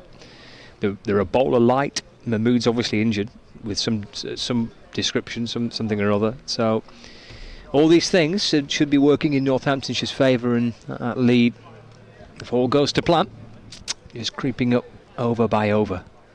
As Parry skips in and bowls to Newton, who's just dabbing it down into the offside. Parry picks up off his own bowling. No run, 10-4. And a little bit of a gloomy sky here on this Tuesday afternoon. Into the end of the second session of the day. Parry's bowling and Newton's driving through the offside. Keaton Jennings is lurking out at deep extra cover to field. Newton gets a run, moves to 43. The score ticks along to 93 for 3. Lead edging further forward. Parry now has Keogh on strike, changes the field. He's brought square leg to backward square leg and mid wicket to deep mid wicket. And Keogh just playing a little forward defensive. Pushed back down the ground, picked up by Parry off his own bowling. And there is no run. One slip in place. Villas, the keeper, already crouching down. He's been there waiting for a few seconds now. Eventually Parry's in. Keogh going back, punching firmly, but not beyond Gleeson. Tumbling stop from Gleeson comes round from mid-on.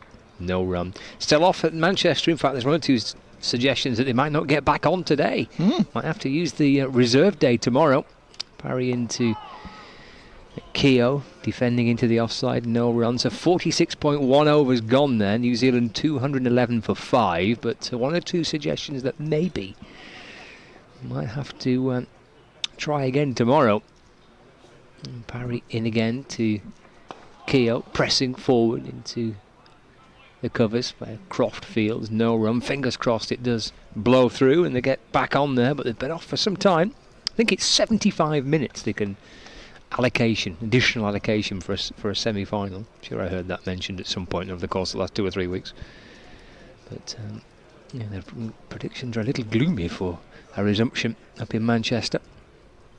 92 for 3.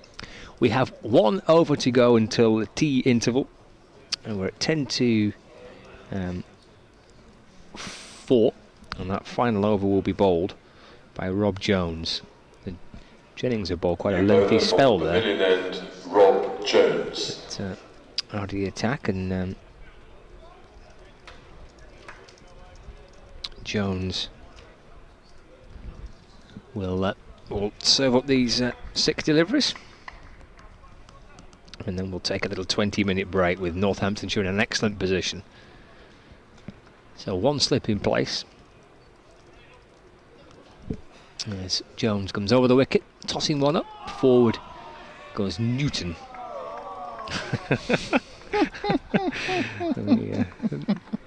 Northamptonshire supporters are enjoying just taking the mick out of Lancashire's oohs and ahs. Jones in, bowls, and this one is the googly. And Newton goes back and tucks it into the onside. And there's no run. 92 for 3. Jones skips in, right arm over the wicket, bowls. Punched through the covers. And jogs through for 1. Newton moves to 45. Could be 44. 44. 93 for 3. Brings Keogh back on strike. 3 balls left then. 2 batsmen have a little conversation. They've done really well to settle things down, because Lancashire were bouncing when they took those 3 early wickets. I felt they were right back in the contest, and they were, but these two have got things nice and calm once more. And there's Jones bowls, another googly, which in the end clips off the pads down towards the fine leg boundary, does it? No, nothing at all. It's been given as a bye. It's missed everything. They've gone through for a bye. 94 for 3. Newton back on strike. 2 fielders out in the deep on the point boundary and at deep mid-wicket. Everybody else get nice and tight in. 3 on the offside, 3 on the onside. Played off the back foot and pretty smartly played too by Rob Newton for a single. To the 12th man, Chris Sanders, fielding there for Lancashire. 94. Correction, 95 for 3. Sounds like a good line judge there. Jones tosses this final ball of the session up. It's just played safely out into the offside, and there we go. That will be tea on day 3. And that is an excellent end to the session for Northamptonshire. And they are grateful for Rob Newton and Rob Keogh to have safely got them to that tea interval, just the 3 down when they lost those 3 early wickets. They were 14 for 3, so these two have been terrific in reply. 95 for 3 at tea on the 3rd day. Keogh 40, Newton on 45, 32 overs remaining on day 3, a lead for Northamptonshire of 220 runs as the players make their way off for tea. And our medium wave listeners in Lancashire for the next few minutes, or at least the next 20 minutes, we're going to rejoin the main FM programmes. Welcome back to Wantage Road with myself, Alex Winter, where the players are back out after tea here. And Northants resuming on 95 for 3, leading Lancashire by 222, and 32 overs remaining in the day for Northants to try and push this lead up a bit further. It's Stephen Parry to get us back underway from the Wilson end. Bowls to Newton. He pulls the first ball out towards deep square, and it's just collected by Onions in front of the small scoreboard.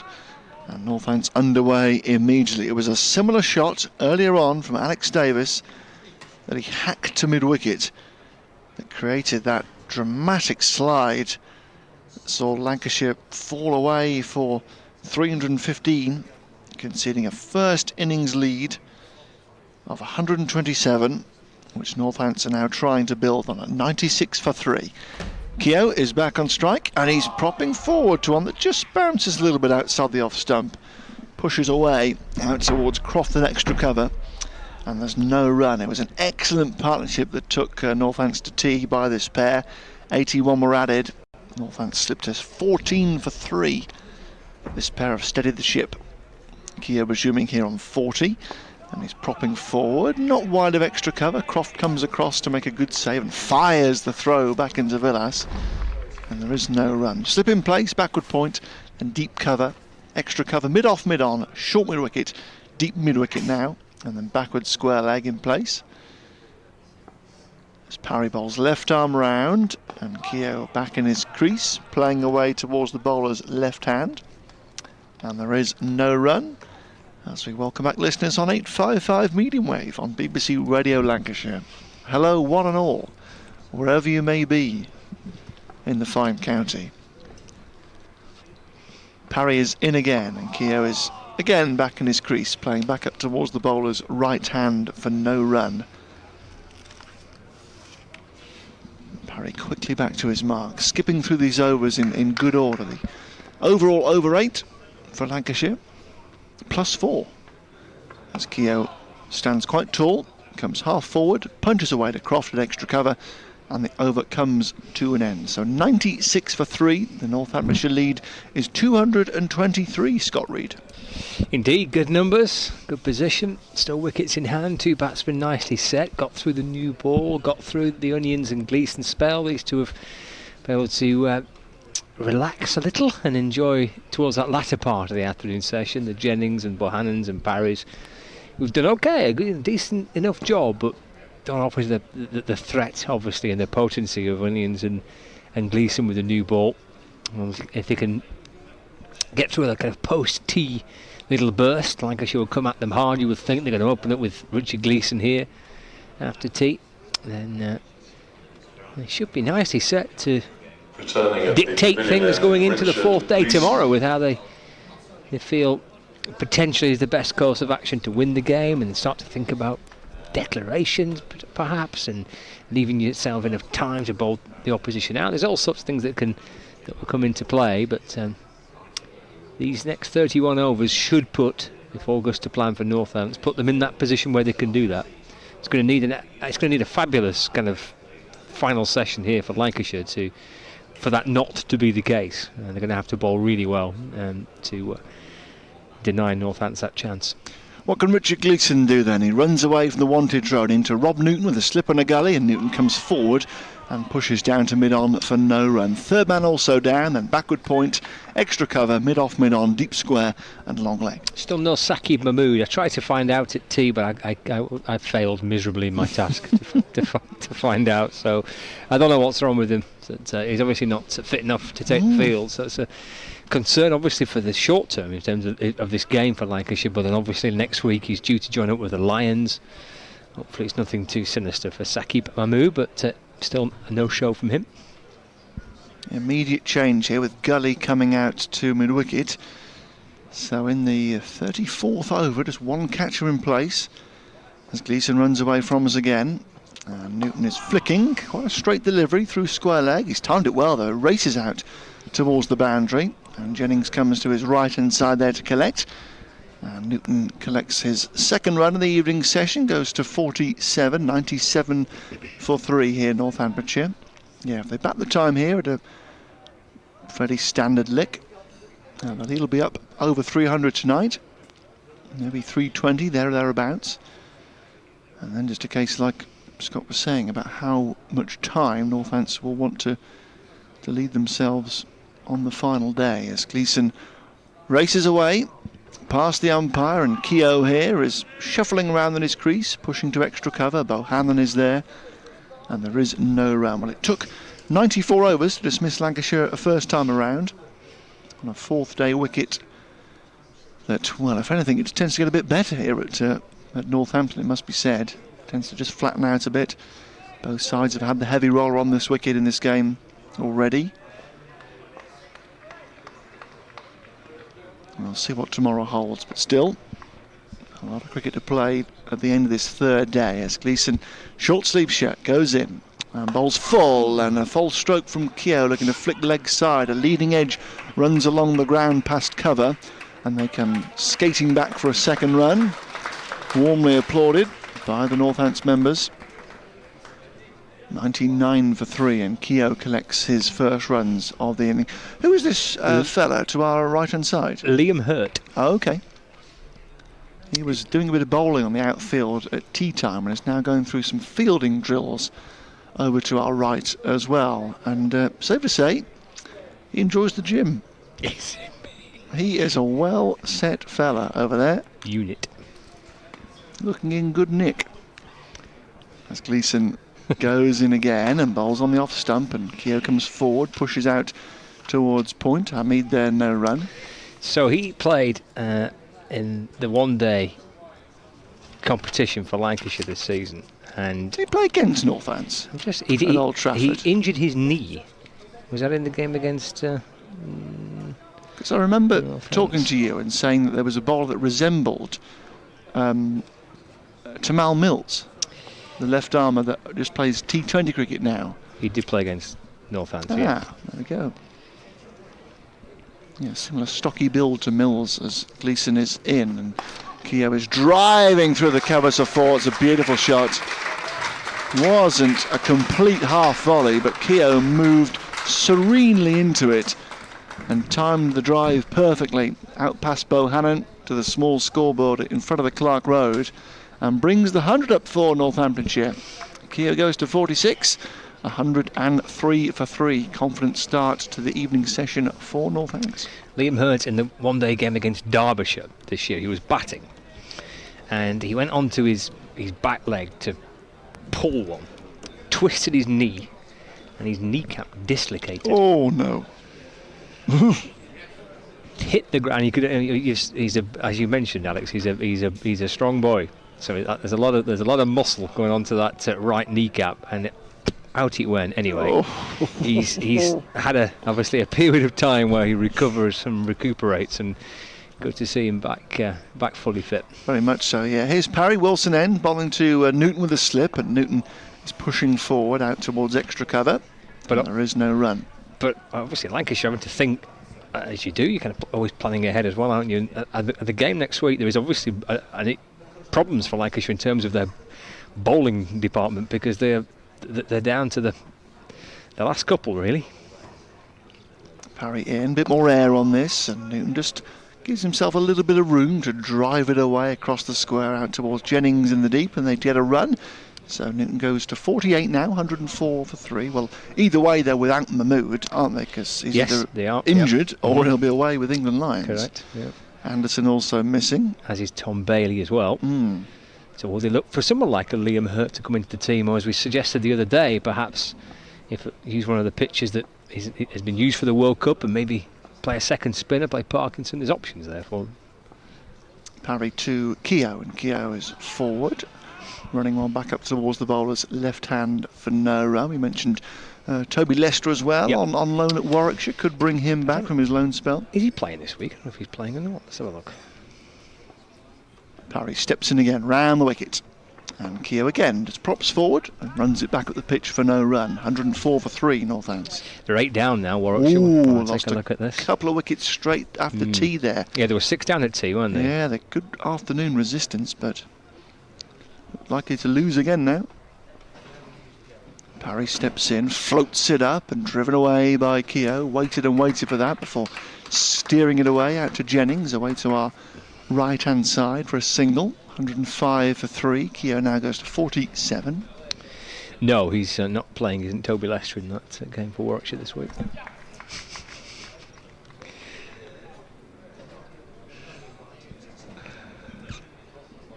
Parry to complete the over.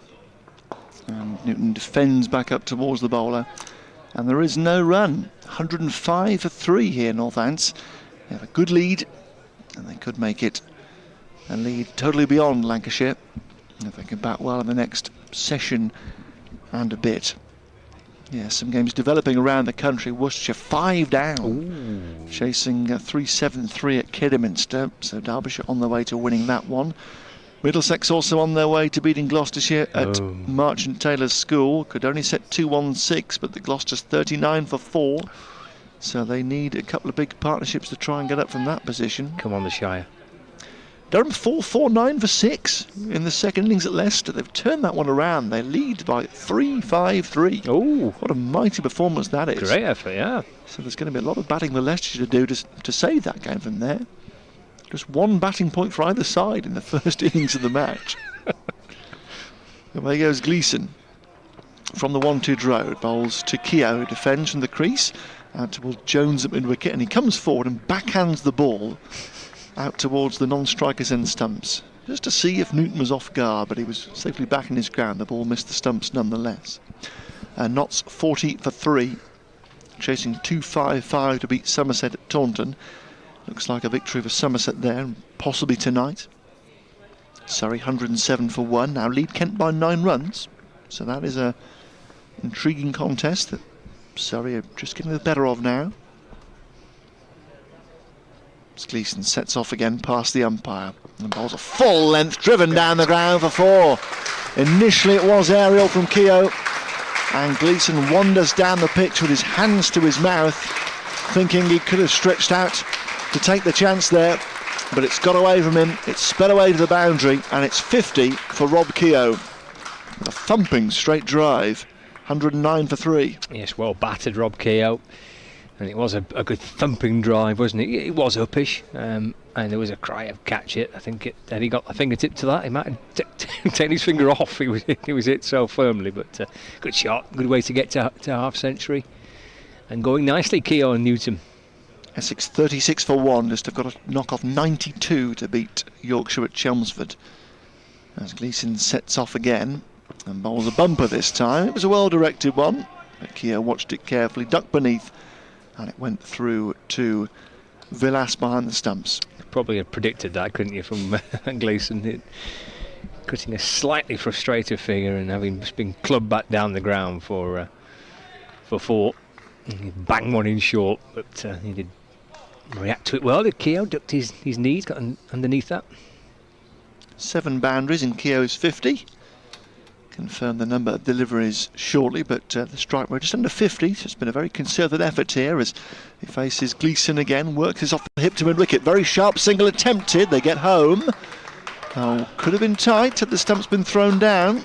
Newton was just a little slow to respond to the call, and not the quickest between the wickets there, Newton. It was Jones coming to his right-hand side from mid-wicket, collected smoothly to his right hand. It was attempted to throw down the stumps with probably 1.5 to aim at, And he missed, and Newton survives. Keogh goes to 52, 110 for 3. Yeah, he's looking up to the skies there, isn't he, Jones? He knows there's a chance. It was a difficult one. You've not got too much to aim at, 1.5, as you mentioned there.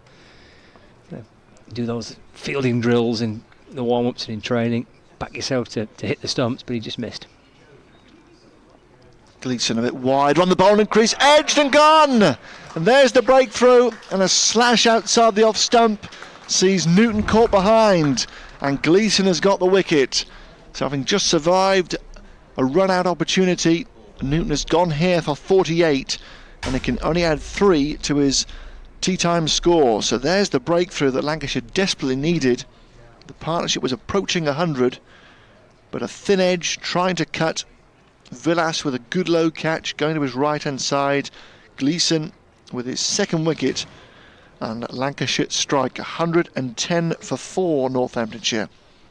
Still got a good lead, 237 they are ahead, but Newton has gone. There was a short one outside the off stump that he leant across to try and cut away. He's got a Q end down low and a good catch from Villas. So for the second game in succession, Newton with good runs in the second innings. Incoming batsman Adam Rossington. But dismissed shortly after tea. Rob Keogh's 50 came off 97 balls with 7 falls. Hove last week got himself to a half century, and then was out to the very first ball of the evening session of day 2. And here gets himself 4 overs into the evening before cutting at a wide delivery and edging behind. Good low catch from the Lancashire wicketkeeper to provide the breakthrough. Just to pep Lancashire up. As Scott says, it's going to take a mighty effort in this final session for Lancashire to properly get back in the game, but they have an end open here with Rossington out at number 6 for Northants. 110 for 4. As Gleeson runs in to Rossington. He's away immediately with the ball off his hip to work out towards deep square away to our right hand side. So after a good period for Northamptonshire, a partnership for the 4th wicket, adding 96 between Keogh and Newton, the 2 Robs. It's Newton that's gone for 48.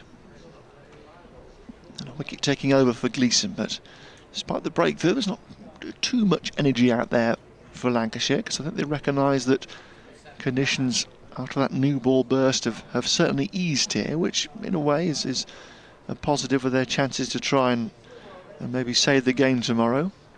But still, got to believe that they can run through 6 for 60 here and try and knock off 300.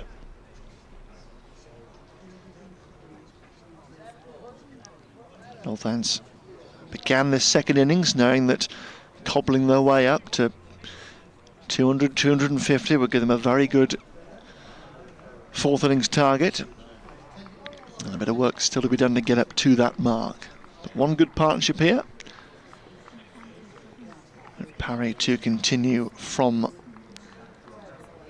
the Wilson end of the ground. Deep square and deep mid-wicket are both out as Rossington plays forward, just flicks one down towards mid-off, and there is no run.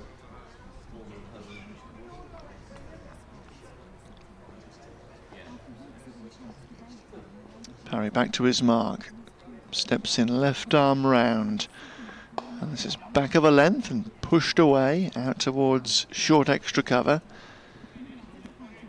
and there's no run.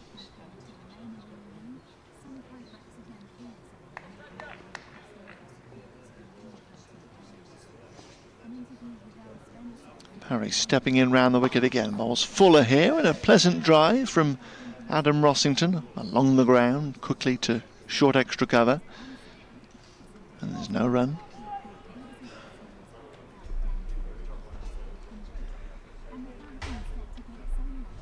Parry again.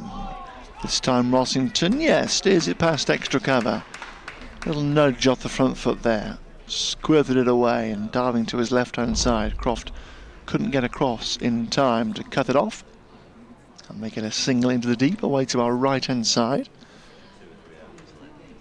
100 and, well, I think 112 for 3 here, but both scoreboards are just stalled for a moment, particularly the board to our right, which hasn't even flicked over the wicket yet. As Rossington plays forward, Keogh, sorry, plays forward, back up towards the bowler's right hand for no run.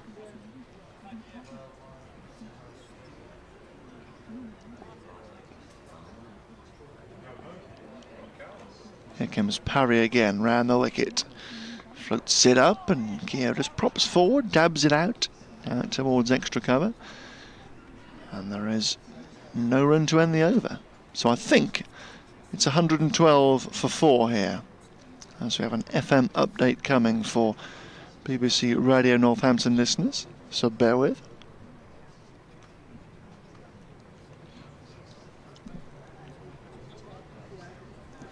Just lost a wicket after tea here in Northamptonshire. They're still in a good spot in the game. 112 for 4, 239 ahead, but progress since taking a first innings advantage this morning of 127 hasn't exactly been perfectly smooth sailing, because they were slumped to 14 for 3 when Lancashire took the new ball just after lunch. Ricardo Vasconcelos gone for 4, Levy for a second ball duck and Bavuma for 1, but Rob Newton and Rob Keogh steadied the ship to tea with an excellent stand, and it was ended at 96 when Newton, in the previous over from Richard Gleeson, the former Northamptonshire bowler, sent one down outside the off stump, and Newton edged a cut to the wicketkeeper Dane Villas. So Newton gone for 48, but Rob Keogh is still there going nicely on 52, and Northants would like to try and push this lead up and beyond at 300 tonight, and then see what number they want to set Lancashire tomorrow, with a full day's play to come. But not smooth sailing, but still Northants right on top in the game at 112 for 4, leading by 239. Back with you online on 855 medium wave in the northwest, I beg your pardon, as back goes Rossington to push away to extra cover. Bohannon diving away. Oh goodness, there's buzzers, and they will go through for a single. Initially the save was made by Bohannon, the ball ran away to Davis, but his throw was wild and it escaped into the deep for an overthrow. It was a wild one indeed, yes. 113 for 4, I think, but as I say, the scoreboard, both of them have totally frozen, so keep your own ledger for the moment. Someone give that scoreboard a cup of coffee. Yeah, the electronic scoreboard is working on our machines, but not on the ground. As Gleeson is in, and Keogh across the off stump is defending, back up towards the bowler for no run. Oh dear, I think the Shire may have lost another wicket. 40 for 5. Oh dear. Chasing 216. Oh dear. May as well go home now. Oh, he's giving up. Quick to give up, aren't you? Middlesex were 100 ahead, 7 down earlier on, and then a record 8th wicket partnership. Toby Rowland-Jones made a half century. Crikey. Set Gloucestershire 216, and now the chase is almost over before it's begun. As away goes Gleeson into Keogh, straight delivery, whipped away, got it past mid-wicket, and Onions is making slow progress after this towards the long-on fence, and he doesn't get there. Well, it was a rather laboured effort by Onions, and the ball beat him to the boundary, away to our right-hand side. So I think that takes the score to 117 for 4. Nicely played by Keogh, good piece of timing. It was indeed. It was a valiant effort from Onions, but it was speeding away from him towards the boundary. Oh, the scoreboard to our left has burst into life. Ah, there we go, yeah, the small scoreboard. It does work independently, these two scoreboards. Oh, that's handy. Decent in, short ball down the leg side, and Keogh gets inside the line, goes through to Villas, no run. Yes, the two at Old Trafford are connected. Those mighty boards, aren't they? Very impressive. Noticed the new electronic boards along the double-decker stands as well. They were being installed when we were there, weren't they, in May? Yeah. Yes, the chief executive is getting very excited about them. Needs to get out a bit more.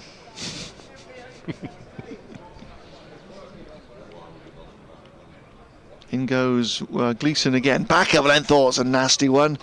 But Keogh gets up to dab it down back at a square, but I think he's been wrapped on the glove here.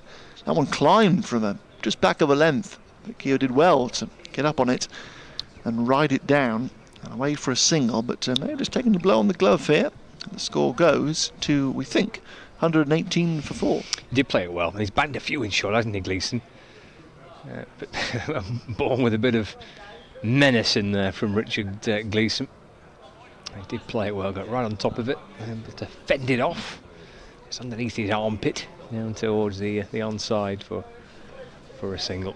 So, oh, the score's now moved on to that, to 122 for 4. Interesting. The scoreboard to our right-hand side has belatedly creaked into action, but it's still well behind the game. We'll keep an eye. Indeed we will. We'll do our best to keep an eye on what develops. Stephen Parry will develop. He'll continue twirling in from the Wilson end, and he's around the wicket to Keogh. Oh, he's driving that to mid-off. That's a good run, that. Oh, now I say it's a good run. Throw coming towards the keeper's end, but Rossington was safely home. Keogh made his mind up quickly to give each other the thumbs up. I think it was. He punched to mid-off, called Rossington through. Davis did well. He picked the right end to throw at, and Rossington not quite as quick as Keogh, but he got himself safely home. So extra run on the board. We'll go for 123 for 4 with not a great deal of confidence. And gets Rossington back on strike. There's scores. The game is developing nicely up and down the country. And some terrific county championship games in this period of, well, a thick end of about 9 games, I think, on the spin. I think Lancashire had some, presumably Northamptonshire had something similar. Yeah, 8 in 10 weeks for Northants. Yeah, so that's your main body of the season, isn't it? All in a couple of months or so. Rossington skips down, launches the ball high out through the onside towards deep mid-wicket. Valiant effort from Sanders, the 12th man, to probably make up 40 yards trying to get to the ball, but he couldn't get a finger on or a hand on that. And we're still awaiting confirmation as to whether it's a 4 or a 6. I presume it's a 4. Indeed it is. 4 has been signalled by the umpire. It's a big shot from Rossington. Little skip down the pitch. He went powerfully hh through deep mid-wicket. And it's a mighty blow by Rossington. It was a brave one, wasn't it? It was. Using his feet to Stephen Parry, dancing down the track. But now it does create a change in the field, because suddenly 3 are back on the leg side and singles available. Parry bowls, Rossington playing forward, just pushing out to extra cover where Rob Jones fields. No run, so the leg side boundary riders are long on deep mid-wicket and deep backward square leg. Davis is pretty much all the way back at long off, maybe 10 yards in from the boundary, and there's a deep extra cover as well. Little push and go by Rossington, square of the wicket for a single. It's appreciated by the spectators inside the ground, who are enjoying the prospect of Northamptonshire bossing the game, making Lancashire work for it. They know Lancashire, they're going to have to bat well second time round. They'll be under a lot of pressure. How much will the lead be? How much time will they have to bat? Well, these will be decided in the next session or two. There's Parry bowls and Keogh plays it into the onside. Hamid comes up from mid-wicket to field, and there is no run. Jones tosses the ball back to Stephen Parry. Drifts his way back in again. Bowls to Keogh, forcing off the back foot through the offside, but quickly to that was Stephen Croft, and he retrieves the ball, and there's no run. End of the over. It's either 122 for 4 or 119 for 4, or perhaps somewhere in between. I think it's got to be more than 119, because they've got Rossington on 3 away to our. He's just flicked up to 7 now, so I think this is more like it. Obviously Rossington must have had more than 3 because he struck a boundary. Gone to 124 for 4 now. Rossington's up to 8. Keogh on 58. The scoreboard gets a round of applause. Yeah, the boys and girls down here are in good spirits, aren't they? They're a lively bunch. They are a lively bunch. Keep a close eye on these guys to our right hand side. Mischievous they are. That naughty schoolboy look on their face. They've been having some good fun though. They've been enjoying what they've seen from their team, that is certain. It's been a good few days for Northamptonshire. So 124 for 4. Rossington is on strike, unbeaten on 8. And Gleeson is in and bowling short again. Rossington spins round and pulls that down to deep backward square leg. It stopped by Keaton Jennings. And just a single added to the scoreboard, so 125 for 4. Rossington moves up to 9. Quite a decent amount of cricket yet to go, isn't there? There's 20. Presumably the overs are up to date there. There's 25 overs remaining in the day, including this one. So that's quite a large amount of cricket. The light holds out. Can't use the floodlights here at the moment. It's okay. There's a bit of cloud cover above us, but we're fine. And that's driven straight down the ground. Goodness me. Davis will chase after that down towards the long on boundary. Cheers will tell you he's not got to it. 4 runs. Boy, that was sweetly hit by Keogh. He almost took out 3 people there. The bowler, the batsman and the umpire at the non-striker's end. Goodness me, that was like an absolute missile. Hit straight, hit firm. And hit quickly down the ground to a straight long on boundary. Lovely on drive by Keogh. Moves to a terrific 62. And the score is now 129 for 4. Lead progressing nicely for Northamptonshire. Lancashire slowly retreating further into defensive mode and containment and trying to slow things down. Conversation with Onions and Gleeson changed the field as a result. In fact, Gleeson wants a word with his captain, so Dane Villas has to come sprinting up from behind the stump, so they're perhaps not happy with the ball. They've tossed it to Villas, who's having a quick look at this. And well, this is just slowing all things down for Lancashire. They're having a quick look at the ball. Gleeson's pointing towards the dressing room. Be something wrong with his finger, I'm not quite sure. Batsmen have a conversation. And if they're not happy with the ball, at some point they have to present it to the umpire. Not Lancashire's decision that the ball is out of shape. They've not yet even bothered passing it to the umpire. Dane Villas is still looking at it. You need to see if the umpire agrees with you. At 129 for 4, a lead of 256 runs. The ball was clattered down the ground. It thumped into the advertising board. Maybe it has gone out of shape. They're having an hour closer look at that. And also, Richard Gleeson is he's requiring a little bit of treatment. He's just signalled over towards the Lancashire dressing room. So the physio, Sam Byrne, he's come down from the stairs to have a look at Nathan Buck's finger. I wonder when that was hit back down. I mentioned the ferocity of the strike from Keogh, and that he almost took out 3 players. I wonder maybe, because it's Gleeson's right hand, and it went to Gleeson's right hand side, so maybe as he hit it back down the ground, it just flicked the fingertips of Richard Gleeson. And if it has, I suspect that will be smarting just a little bit. So the physios come out to have a look at that. They're still having an extensive look at the condition of the ball as well. The score is 129 for 4 here at a slightly gloomy Wanties Road across the BBC, on the BBC Sport website and app, and on BBC Northants, BBC Manchester and BBC Lancashire. A lead of 256 runs. Northants in their second innings. Lancashire bowled out for 315 today. Innings coming to an end with a bit of a collapse, really. They lost 5 wickets for just 25 runs after Davis made 147 and Croft made 78 and Jones made 44. 4 wickets for Ben Sanderson, 3 for Brett Hutton, 3 for Rob Keogh as well. First innings lead of 127 runs. And after being 14 for 3 early on in their reply, Northants have recovered quite nicely.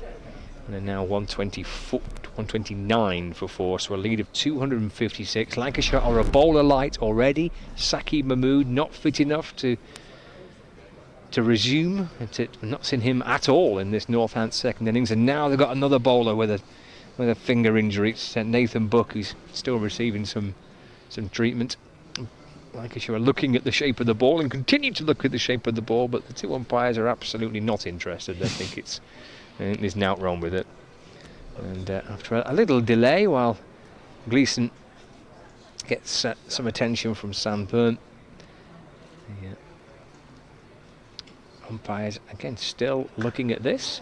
Maybe Lancashire have, I think they have. They've managed to convince the umpires that they need to change the ball. So yeah, it must have gone out of shape when that ball clattered into the metal advertising board just down below me here. So umpire have agreed that the ball has gone out of shape, and they're going to have a little route around the box to try and find something of a similar age, around about the 40 over mark, which is always a very difficult task. In the previous game here against Leicestershire, we had successive ball changes. I think we had about 3 in the space of 5 overs. Excellent. And it almost got to the point, I was talking to David Ripley about it after the game actually, and he said, well, we were running out of balls, because you have to provide, the home side has to provide a box of spare balls. And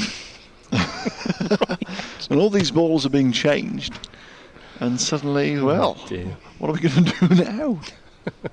It was remarkable how often the ball needed to be changed. In both the Northants and Leicestershire first innings. So after that lengthy delay, we are about to resume. Thankfully Gleeson's finger's okay. Everyone's happy with the ball, that's lovely. And we will continue. We are 2 balls into this Gleeson's 10th over, 2 for 33. We're at Gleeson's figures, so everyone needs to reset now. It's quite a long delay, that, so everyone's going to reset themselves. The batsman takes guard once more. Oh, there goes the little tinkle of the ice cream fan. How lovely. Q at T was sizable. About 10 deep. It's done a good trade, that ice cream van, isn't it? Absolutely. So Gleeson bowls, short ball over the wicket, which is down the leg side and taken by Dane Villas. No run. A very reasonable price as well. Single scoop at £2. Too bad that. And it's good quality stuff. And the scoop is a big scoop. Yeah. I mean, I'm not quite sure how you get 2 scoops onto a cone. You need a very, very big cone. You need one of those traffic cones. So very reasonable. Oh, Mrs. Whippy over there. There is Gleeson to Keogh. And that's nudged down towards the fine leg boundary for a single. Keogh to 63. And the score moves on to 130 for 4. It's no Whippy, that ice cream down there, I tell you. Far higher standard. That round of applause was for that pun. 130 for 4. So, Rossington, bless you, is on strike. And Gleeson comes breezing back in again and bowls, and that's a glance down towards the fine leg boundary. Will it be cut off? No, is the answer. 4 more runs for Rossington. Got that one away nicely, didn't he? Rattled its way down towards the boundary. The dive came in, I think, from Sanders, down in the long leg boundary. But, such with the speed that came off the bat, using the pace off the ball too.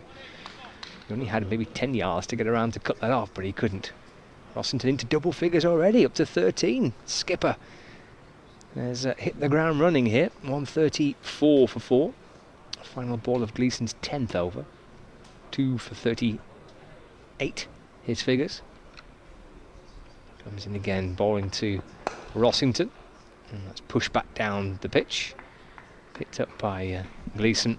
And a lengthy over has come to a conclusion. And we have gone through 40 of the Northamptonshire second innings. So 24 remain in the day's play. 134 for 4. Yeah, still a lot of cricket to go here on day 3. Yeah, if Northants had a 3:30 lead or something like that by the close, it's just a case of when they might want to pull out in the morning.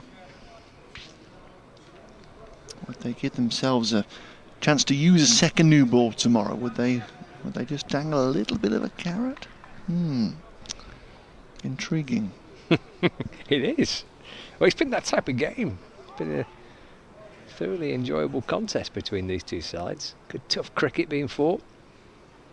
Parry balls to Keogh, plays forward, defends, no run. Still nothing at Old Trafford, by the way. The match continues to be delayed due to rain. They'll talk about having to use a reserve day, and it could be very confusing for everybody. It's Parry to Keogh, forward in defence, and there is no run. Yeah, I suppose it could work really against New Zealand if they came back tomorrow and India had a relatively modest chase and it's sunny. Could be cracking the flags tomorrow, couldn't it? Yeah. Parry to Keogh going back. A wristy flick into the onside, no run. I suppose they'll do all they can to try and get the game they will. completed today. Yeah, they need 20 overs. They do. Parry to Keogh. And that's nicely Shot. played, yeah. It's gone right back, punching through the offside. Standing tall at the crease. He's got 4 for it. That really is a lovely shot. It's just to the right of Croft and extra covers. The dive comes in from mid-off to his left, which is Davis. And as soon as he got underneath his body, it was timed so beautifully. Standing tall in the crease, off his back foot, striking firmly through the offside. That's a lovely shot by Keogh. He's played beautifully here. 67 not out. 138 for 4. Keogh is eager to continue. He just flexes his knees as Parry comes in and bowls and punches to mid-off. This time Davis is there to field. And there is no run.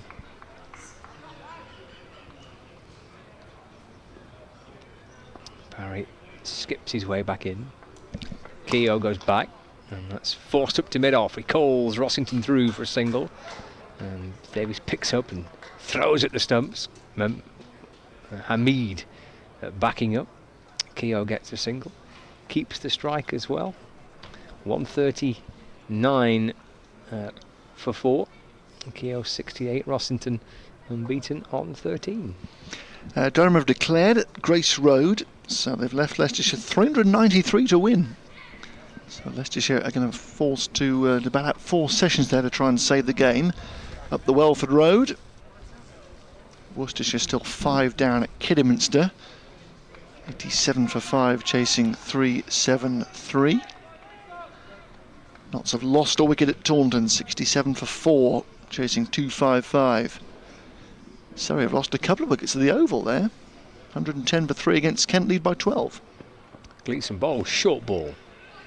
And Keogh just has to bend his knees a little bit. Get himself underneath that, gathered by Villas, no run. Warwickshire lost a couple of wickets just after tea, but are continuing to resist at the Aegeus Bowl. They're 8 down, trying to see out the day for a draw. They were 6 down very quickly there, but got through to tea with a good partnership. But now 2 wickets in hand, and they've got probably an hour just over to try and see out there. And Essex have almost won at Chelmsford. They're 90 for 2, just need 2 more to win. And there's also some cricket going on at Northwood, but don't really know what the score is. Gleeson into Keogh, pushes it down to third man. It's playing away from his body, but steering it into the ground deliberately to third, and gets through for 1. Moves to 69, 140 for 4. And Essex have now won. They've completed victory there by 8 wickets, beating Yorkshire. I think Yorkshire had won at Chelmsford on at least their last 2 visits. But Essex with victory have gone top of the county championship. 149 points on the board. Gleeson bowls, driven, and worth 1 run for Rossington. Takes him to 14, 141 for 4. So as it stands, Essex are 7 points ahead of Somerset, but having played a game more. Yorkshire to go to 109 points, third in the table. Hampshire back on 97 points, so if they were to be denied by Warwickshire at the Ageas Bowl, they'd suddenly be a long way off the pace, and it's beginning to look like a straight shootout between Essex and Somerset. Gleeson whipped away through the onside by Keogh for a single. Yeah, it's a big win that for Essex, wasn't it, against Yorkshire side in third place. Hampshire going to take these 2 wickets to keep them involved. Somerset trying to force victory against Notts. Fantastic, really. All bubbles up quite nicely. Only 1 down takes the pressure a little bit off some of the teams, kind of 5th and 6th and even 4th. Because, yeah, in previous seasons it's sort of been the top 3-ish have been vying for the title, and everybody else worrying about relegation. Gleeson comes in and bowls short, and he's pulled that. Oh. Just didn't quite get a hold of it, but got enough on it to get it over the top of mid-wicket, and he's going to get 4 for it actually, which will further infuriate Gleeson and Lancashire, because he kind of clothed it a little bit really, but he got it up and over mid-wicket, and there's nobody there behind Jones. And Kennett and Jennings that probably had 50 yards to get around the boundary and couldn't. So 4 runs. Rossington moves to 18, 146 for 4. If Notts, as seems likely, aren't going to get up at Taunton, they would slip further adrift at the bottom of the table, because Warwickshire will pick up, if they can cling on, they'll pick up 10 points. The season that Essex won it, Lancashire finished 2nd, and they were going into their penultimate game of the season, and they mathematically could still get relegated, and they were 2nd. Extraordinary. Yeah, that's obviously when 2 was going down from 8. Gleeson short again, muscled away by Rossington, out through mid-wicket. Again Jennings having to scamper around the boundary rope. He tumbles forward and scoops up the ball, and Rossington comes back for 2. He has been bright and busy, as Adam Rossington has come out with a great deal of intent as the captain of Northamptonshire. He's up to 20, end of the over, 148 for 4. Yeah, knows here Adam Rossington that some quick runs this evening may even set Northants up for a declaration overnight, which would be an ideal position to give themselves a full day tomorrow, and the option of a second new ball in the final hour as well. Saw the damage the second new ball did this morning. If you weren't with us, Lancashire enjoyed a really good first hour. Alex Davis and Stephen Croft took their 5th wicket stand to 135. Davis making a career best 147 before he fell just before the second new ball. And then when Northants really got stuck in with the second new ball, Lancashire lost 5 for 25 to be bowled out for 315 as Parry bowls to Keogh, and he defends that to extra cover for no run. And that gave Northants a lead of 127, and they're building on that now at 148 for 4. In a big wobble at 14 for 3 just after lunch, but back firmly in control of the game now as Keogh works this around the corner. Out to square leg for a single. Hamid goes across to collect, and there is a single more. 149 for 4. Still got 21 overs to come in the day after this, so Northants will be looking for even 60-70 runs or push the lead up towards 330. I think they'd love to be 350 ahead tonight, as Rossington, he gives himself some room here and hits it offside, and bobbling ball to backward point which Bohannon goes away to collect, and there is no run, but he immediately shuffled outside the leg stump there, Rossington, aiming as if he was going to launch that over the offside. In the end just dribbled it away and there was no run. But as Scott was saying, Rossington out here with plenty of intent. It's just got Lancashire on the defensive. There's a deep cover, long off, long on, both back, deep mid wicket and deep backward square have all retreated. There's no slip now either. Jones has come to a very fine short fine leg. Just been moved around a bit wider now actually on the 45. He's just taking another couple of steps to his left. He's a pretty genuine 45 now. Short mid wicket and short extra cover and backward point is the field as Rossington runs one into point. And make it a very easy single. That brings the 150 up for Northamptonshire. Balls from around Wantage Road.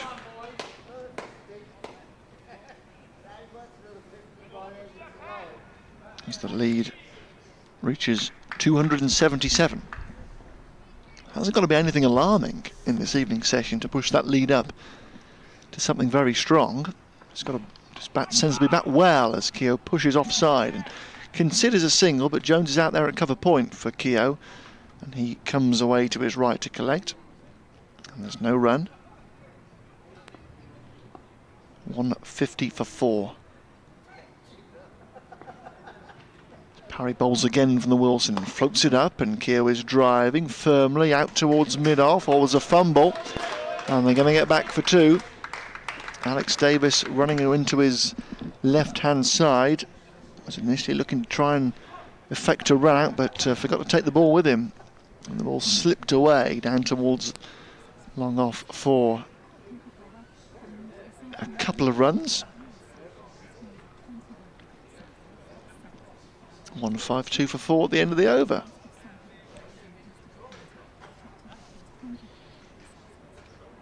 And the lead 279.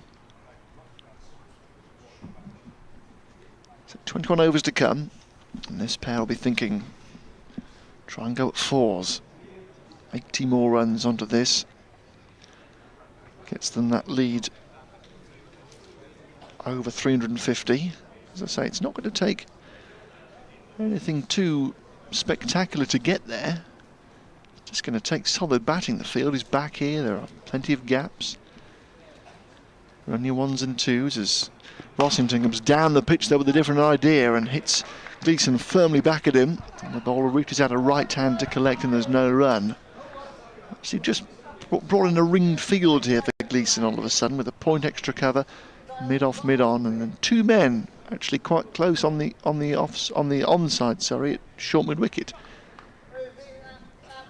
Also a deep square and a long leg back.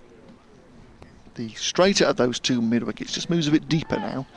It's a genuine short catching mid-wicket and a straight orthodox mid-wicket now as Gleeson goes in.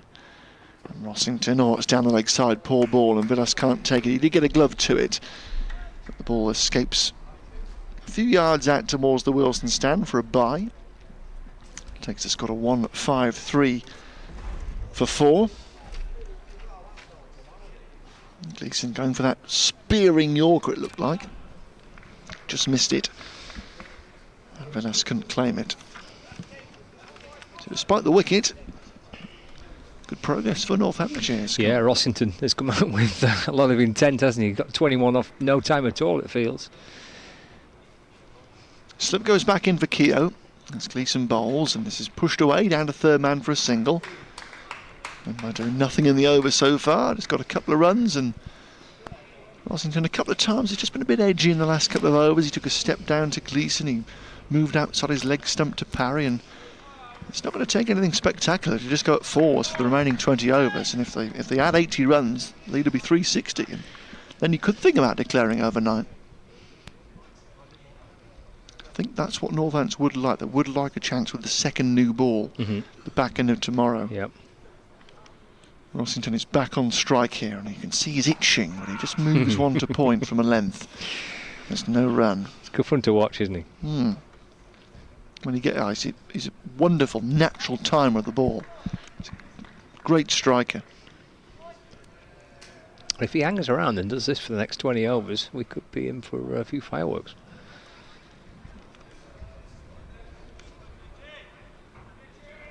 Gleeson, back of his mark, down beneath us. Short cropped, dark hair. A little bit of a beard as well. Runs away. And again it's down the leg side. This time Rossington's got a back to it. And it whistles away to fine leg for 4. Poor ball. And Gleeson kicks the footholds on the popping crease at the bowler's end in frustration. Again going for that spearing Yorker. This time missed it completely. Got flicked away from knee height to fine leg for a boundary. Rossington to 25, 158 for 4. Yeah, you can see what he's trying to do, but second time he's got it wrong. Second time it's been costly. It's quite a decent stint here, isn't he, Gleeson? But, I mean, Villas, Lancashire's captain, he's dealing with 2 bowlers, basically. He's got Gleeson and Onions, and then the spin of Parry. Goes in again, Gleeson, back of length, pulled away, man in the deep, just looks over his shoulder as it sails for 6. Perfect timing again from Adam Rossington, and that has gone way back. 2 men back in the deep, and both of them looked at each other and said, "You want to fetch it, mate?" Sailed back 20 yards over the boundary. Rossington 31, 164 for 4. Well, he's not given any other indication here, Adam Rossington, apart from the fact that he might fancy declaring overnight, and perhaps wants Northamptonshire to at least be in a position where they could declare overnight. And he's come out with that clear intent, hasn't he? He's come out and he's just taking it right at Lancashire. I think almost the first ball he faced from Parry was skipping down the pitch and whacking it over mid-wicket. He's now taking on the fast bowling of Gleeson.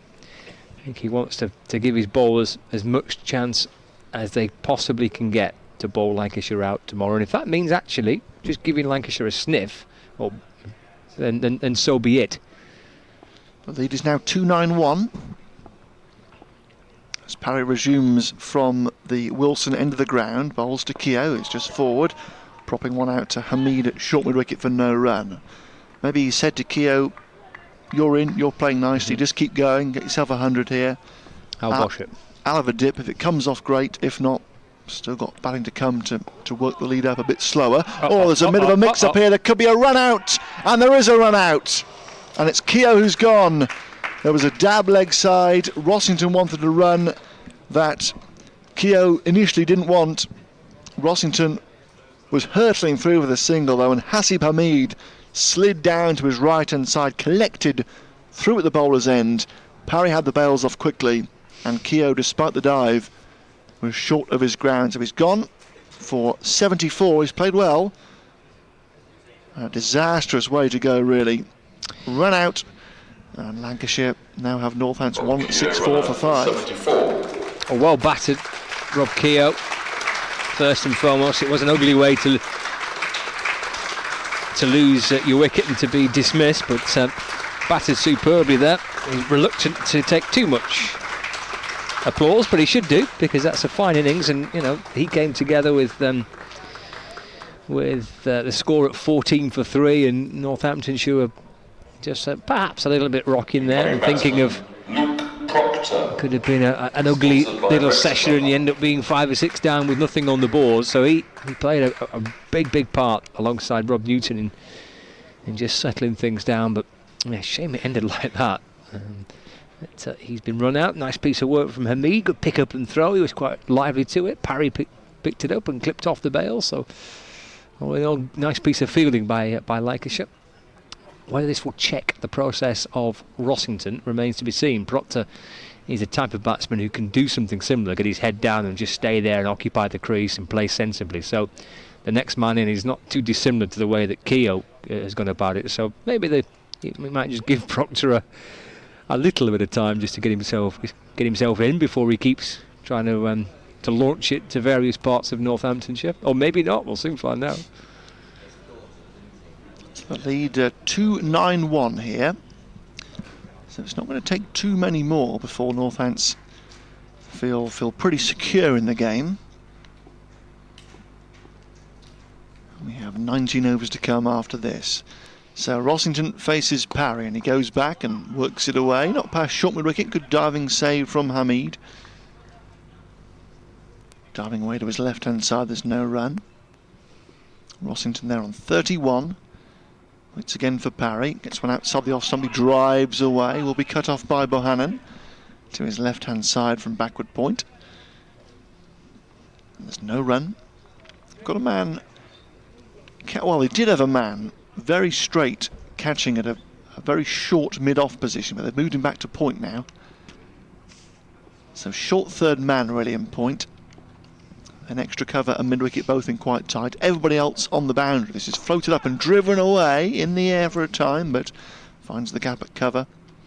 Away to Jennings, out of deep cover, away to our right-hand side. And they get a single, so Rossington goes to 32. 165 for 5. I'm certain the instruction to Proctor would just be play your natural game. play as you did in the first innings. Just make sure that we're secure here. Work the bowling around, because the field spread, isn't it, really? The sweepers are back. Opportunities for singles. Northants can get 3 or 4 and over pretty easily here in these remaining overs. That will get the lead up to 350 plus tonight in the remaining overs. Looks like it's hammering it down at Old Trafford for that World Cup semi-final. It's absolutely tipping it down, isn't it? Oh dear. A scramble for hotels there, I think. Oh dear. Parry over the wicket to Proctor, the left-hander, and Proctor is well beaten here outside the off stump. He's pushing forward at 1, and 1 slips by into the gloves of Villas. So end of the over, and the run out gives Lancashire the breakthrough. But 165 for 5, Northants. They lead by 292. The cut-off point is 8 o'clock tonight for that semi-final. So that's the cut-off point, 8 p.m. However, the match referee can add an extra hour if they think that it is possible.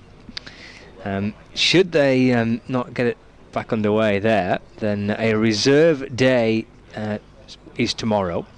So if no more play is possible today, New Zealand would restart tomorrow from the point that they left off, which is 211 for 5 or 46.1 overs, and play to the full 40 overs per side.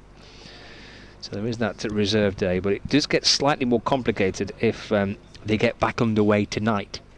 Because if they get back underway tonight, India start a 20 over chase tonight, and the rain returns, they come back again tomorrow, and India continue. In the 20 over chase? In the 20 over chase. Ah. So yes, it's a little bit convoluted, these things. Here is Josh Bohannon from the Wantage Road end, bowling to Rossington, a real loosener wide of the off stump, and he cracks it down off the toe of the bat, and it bundles away to point, and there's no run. So yes, if they do get back on, and India start their 20 over innings, and then go back off for rain, they will come back tomorrow and continue having 20 overs to chase down whatever it is that Duckworth Lewis Stern revise the target to. Bohannon in, again outside the off stump, this time nicely pushed away off the back foot by Rossington, but for a single to the left of Davis at mid-off. Rossington goes to 33, 166 for 5. So, tell me that again. The cut-off point is 8 o'clock, but if the match referee can add an hour, decides that there is... But only if he thinks that there's a realistic possibility of a result today. Okay, so if he thinks that the 20 overs can definitely be bowled tonight... They could start at 9. All right, could start at 9 o'clock? Yes. And bowl 20 overs at 9 o'clock? Yes. Wow. Could be late night drama then, as Bohannon comes round the wicket and Proctor digs it out towards extra cover. Yes. And there is no run. Well, that would be something. That's what it says here. Match referee can add an hour to that if they... to start at 9 if they think a result is possible. So if they believe they can get 20 overs in, then they could start at 9 o'clock tonight.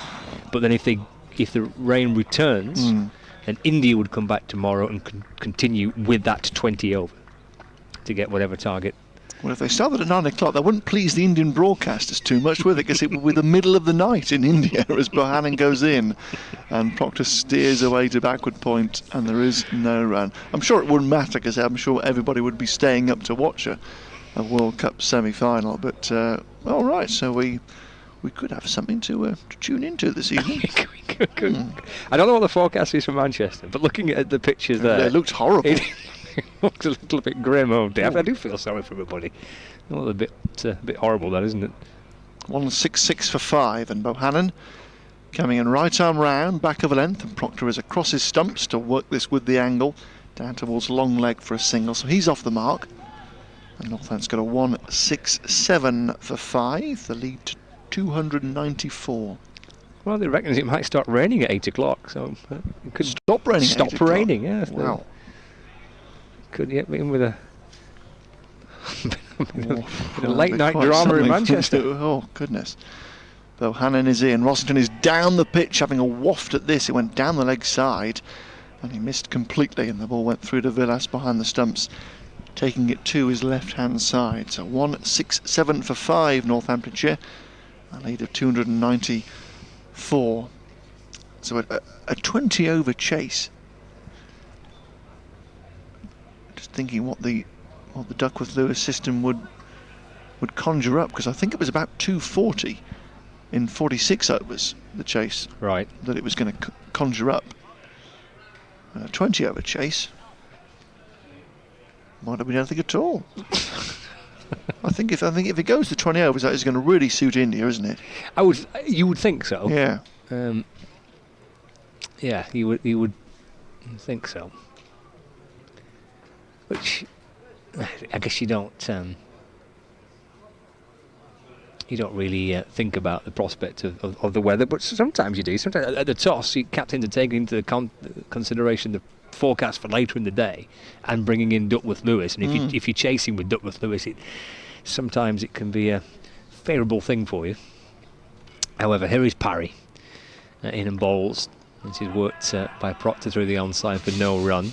New Zealand won the toss and opted to have a bat first there in Manchester. 167 for 5, Proctor on 1, Rossington on a pretty quick fire 33.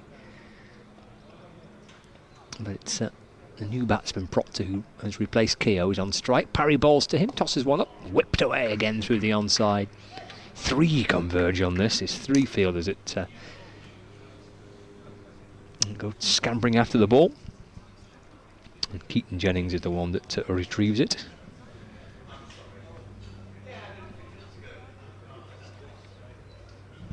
.168 for 5.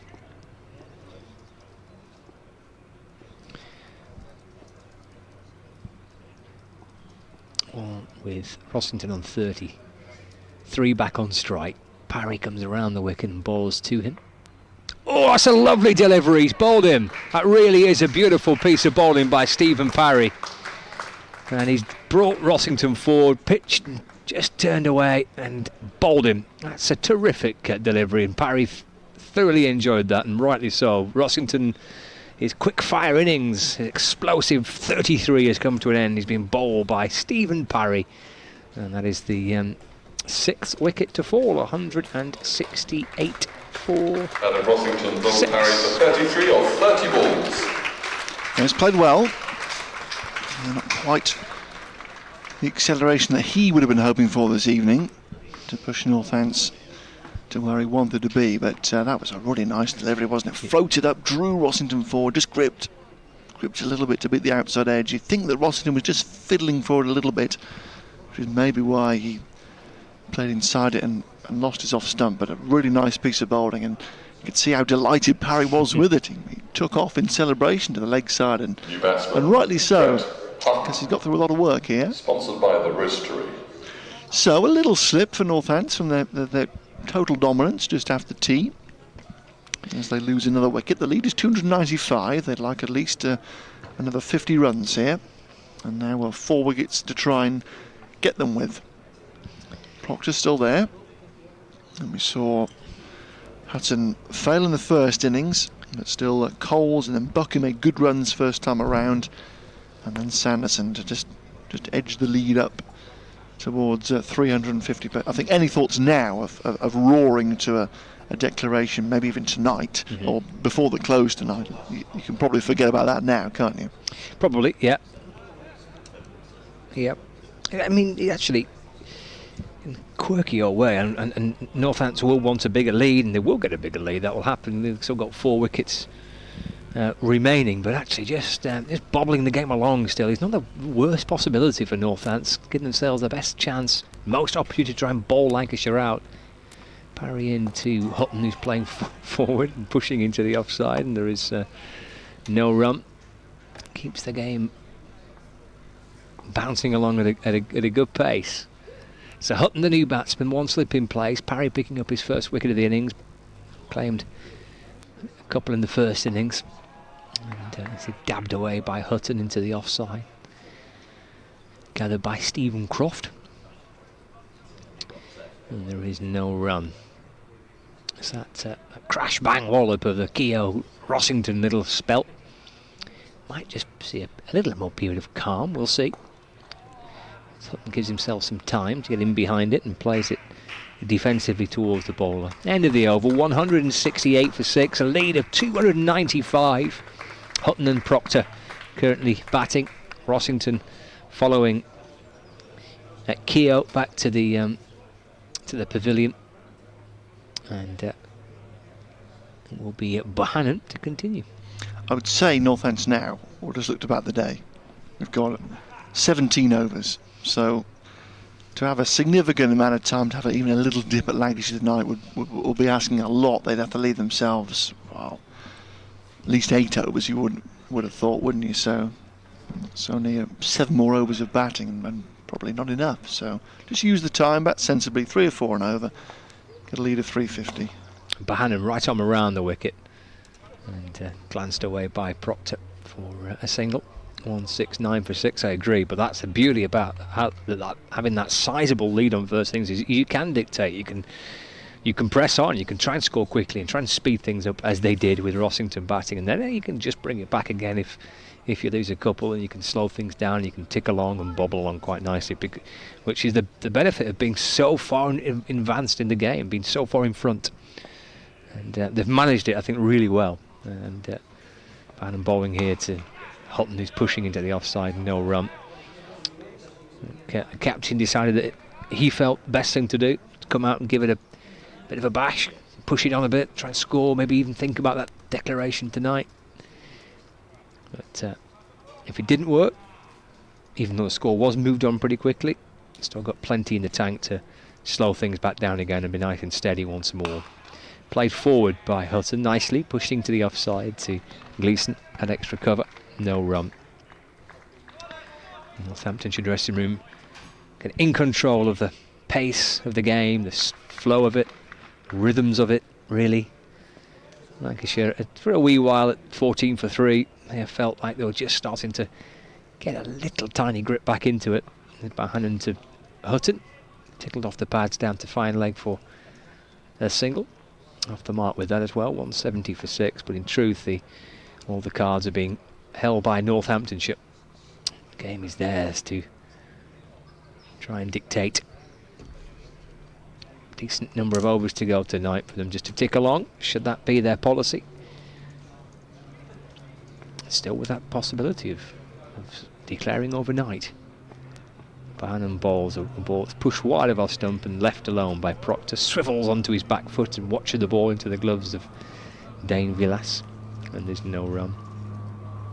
Don't need to declare overnight, of course. They can come out and give it another little burst in the morning if they want. 96 overs in the day, and that final day. Have a dart first thing tomorrow if required. But Bohannon right arm round the wicket to the left-hander Proctor, who just turns it into the onside. And there's no run. That completes the over. Proctor 3, Hutton on 1. 170 for 6. You with BBC Radio's Northampton and Manchester and Lancashire at the county ground at Wanties Road in Northamptonshire, where Northants are 170 for 6 and lead Lancashire by 297, so edging towards that 300 run mark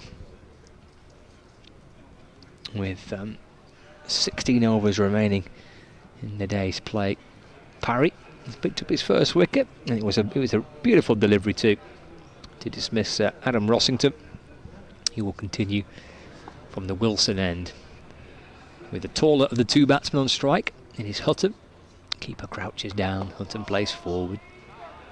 It bobbles and bounces its way back to Stephen Parry. Picks up off his own bowling. And there's no run. 3 more runs will take them up to a lead of 300. Parry for Lancashire bowls. Forward comes Hutton. Defends. And there's no run. It's a little jog up and down the spot. There's Brett Hutton getting his feet going. Keeping nice and lively. Parry's in, twirling away once more. Hutton playing forward with a straight bat. Pushing out into the offside. And there is no run. Warwickshire is still hanging on there. Still 8 down. Patel and Brooks batting. Patel's on 51 and Brooks on 14. They're still holding out for a draw. Warwickshire. Parry to Hutton. Played into the onside. There's no run.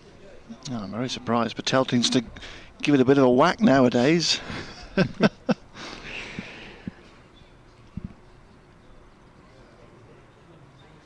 Parry in balls.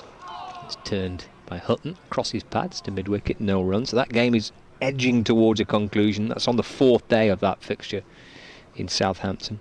We have had one result through, which is Essex beating Yorkshire by 8 wickets to move them back to the top of Division 1.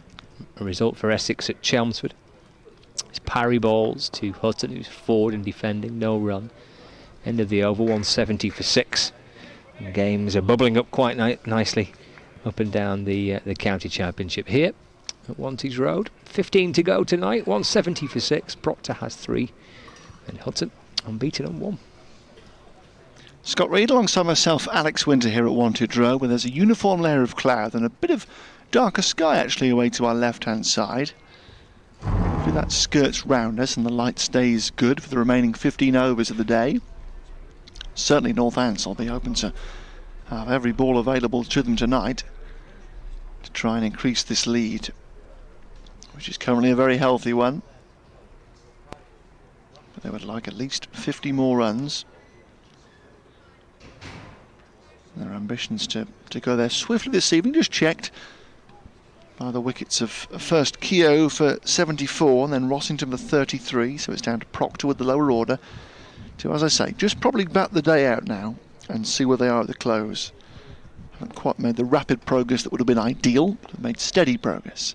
It's Croft now for the Wantage Road end, bowling right arm round to Proctor, who's well forward, blocking out to extra cover for no run. There's a slip in place, backward point and an orthodox point, then deep cover, short extra cover, mid-off, mid-on, mid-wicket and a deep backward square. Croft is in again and bowls quite short, and Proctor goes back and punches away out towards cover. There was a bit of toing and froing whether to take the single or not. Eventually they decided to do so as Bohannon went to his right hand side, but a clean gather there may have presented an opportunity to try and affect the run out at the striker's end, but Hutton got home. So Proctor goes to 4, 171 for 6. The lead 298.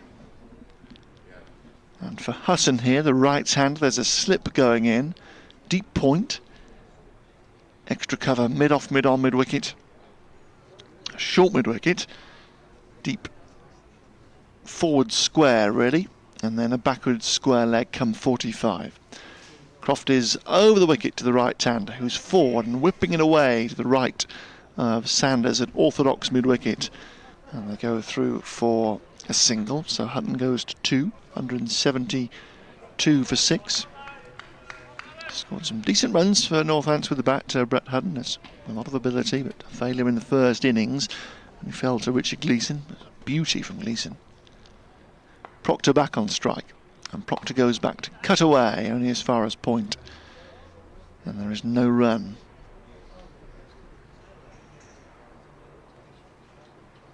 Croft quickly to the back of his mark, steps in past umpire Milnes and bowls short and wide again, and gets cut away this time by Proctor to the sweeper out to our right hand side.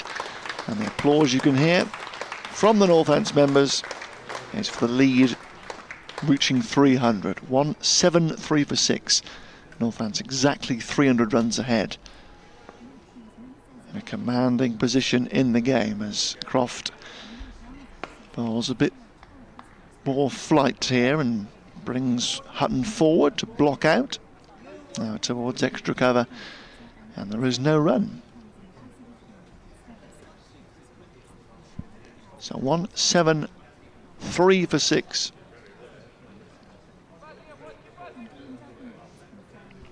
A lead of 300.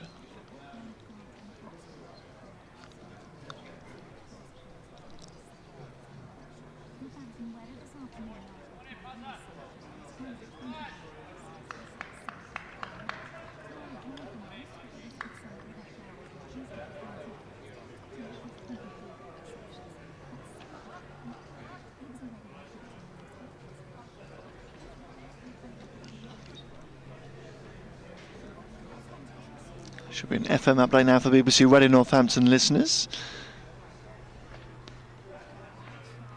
We do, so bear with.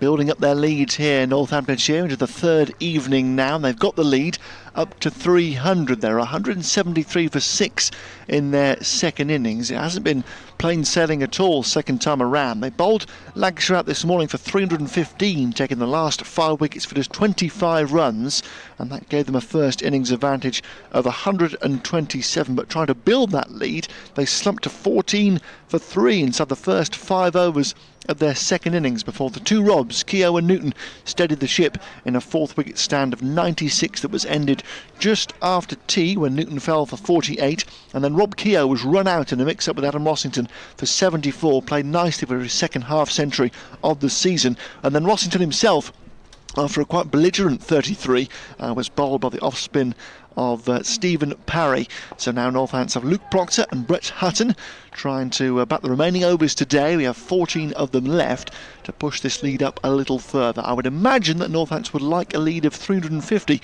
to bowl out in the 4th innings. They would love to try and get there tonight for a possible overnight declaration. But for the moment, 174 for 6, a lead over Lancashire of 301. Back with the online, Hutton clipping a ball to mid-wicket and a wild throw coming in from Onions that sends Hutton diving onto his backside to get out of the way of that, and an apology comes in from the fast bowler, who gave Lancashire a great start, as I was saying that, with a couple of wickets as Northants slumped to 14 for 3.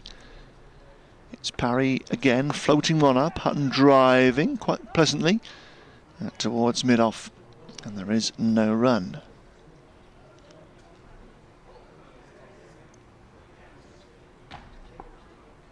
Parry again from the Wilson end, steps in towards us, slip in place, and Hutton just calmly forward, nudging it up to the bowler's right hand, and there is no runs. They've just been able to run through a couple of cheap ones here since the dismissal of Adam Rossington. Previous maiden from Parry, a couple of overs have gone for 2 and 3, and just trying to run through a few cheaper ones and squeeze Northants a little bit and prevent them from getting to a total tonight where they'd be comfortable in declaring. It's 96 overs, 320 or something, not by no means impossible, with the way conditions have seemed to flatten out on a couple of occasions throughout the game so far. Here's Croft again, wanted Rodan, bowls to Proctor, a little short and cut away, but only finds point. There's Chris Sanders in there.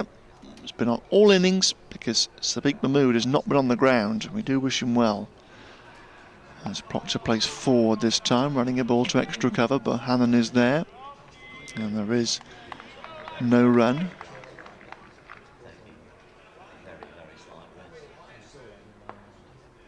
Croft in again. A little short, a little straight, and turned away by Proctor, but only as far as Onions at mid-wicket, and there's no run.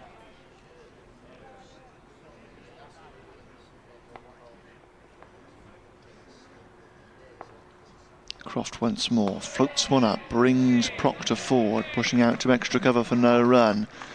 And you can hear a bit more volume out there among the Lancashire fieldsmen, because they've enjoyed a decent little 20 minutes or so here as Croft goes in again and Proctor drives again, finds the fielder again, this time out at point.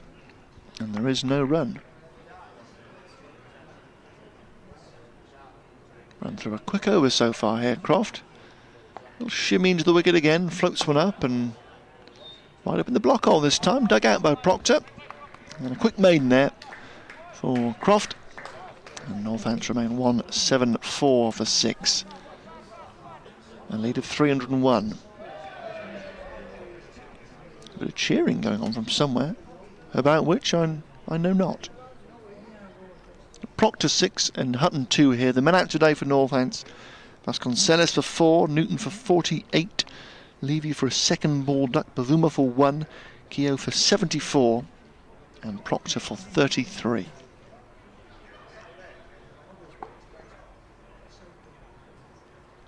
Parry at the far end. Left arm round, ball's quite flat, and Hutton forward on the leg stump, pushing away back up towards the bowler's right hand, and there's no run.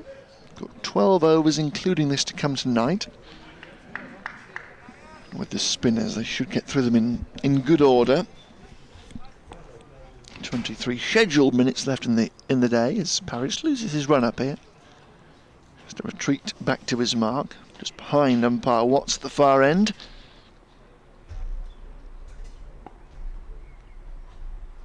He tries again, coming past the stumps and bowling a full delivery, which is pushed out down towards mid-on. And there's no run. A darker cloud does just appear to be slipping away to the north of Northamptonshire, which is good news. Breaking news. I say, as Barry comes in again. Hutton forward in defence, just playing back to the bowler for no run. What say you, Scott Reed? The covers are coming off I say. at Emirates Old Trafford. Oh no, just Old Trafford for the World Cup. All right. Can't say Emirates. Parry again, and Hutton having a drive, this time to extra cover. Croft leans out to his right, fields no run. Covers are coming off. Could be in for a restart anytime soon. Interesting. Hutton always beaten here, pushing forward, just outside the off stump, it slipped past him. Flighted delivery, just skidded on a wee bit to the gloves of Villas. Nicely bowled again from Parry. You got Rossington with a real goodie a few overs ago. On 7-4 for 6. Parry flatter this time, and Hutton is back and just playing down to mid-on, and consecutive maidens here for Lancashire. Just got a little grip on things all of a sudden. On 7-4 for 6, the Northants lead is 301. Yeah, things just settled down a fraction. It was all very busy and very energetic when Keogh and Rossington were batting, and the ball was being slapped all around the place, and things have just calmed down a touch certainly since the dismissal of Rossington, but actually probably since Keogh went. Just an element of calm. With 11 overs to go tonight, spin from both ends at the moment. Here is Croft. Round the wicket he comes. Proctor goes back and mistimes a cut. Bottom of the bat runs away to short extra cover. There's no run. Croft quickly in again in his long-sleeved shirt. Proctor lets one go just outside the off stump. Yeah, Rossington and Keogh added 54 in 8.3 overs. It's a good progress.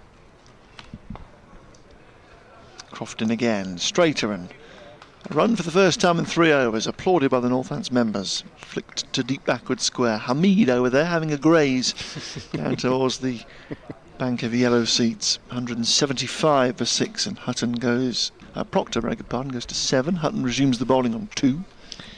Yeah, that area was occupied by Keaton Jennings, who's getting very familiar with some of the spectators on the first day. Keaton Jennings, he's now cutting a rather lonely figure with not a human being for 20 yards. Croft to Hutton, who's back and driving and edging. Pass slipped down towards third man. More work here for Hamid. He's in good pursuit, and they turn, and they're going to come back for a third run. Good running. Throw, well, comes into the striker's end in the end. Oh goodness, it's got past Alex Davis, and that'll be 4 overthrows. What a calamity. This is going to be 7. It is. Yes, it is. It's going to be 7. And, well, yeah, umpire Milnes didn't quite know what to do there. He had to put his counter back in his pocket to signal 7 up to the scorers. He's now going on the old walkie-talkie just to confirm that is a 7. That was flicked away edged away by Hutton towards third man. Hamid gave chase. They came back for a sharp third run. The throw came into Villas, who whipped off a glove and immediately threw at the non-striker's end, with Hutton making his ground. The ball went past the stumps. Alex Davis was trying to back up, and the ball took a really nasty kick in front of him. It went over his hands into the boundary beneath us. So that is 7 to the total. As Proctor defends a very full delivery. I've never seen a 7. There is no run. I've never seen a 7. It's outstanding. And we await to see how that is recorded. I'm looking forward to it. On the machine in front of me. Exciting times. So, yeah, 182 for 6, because Hutton has gone from 2 to 9 in 1 ball.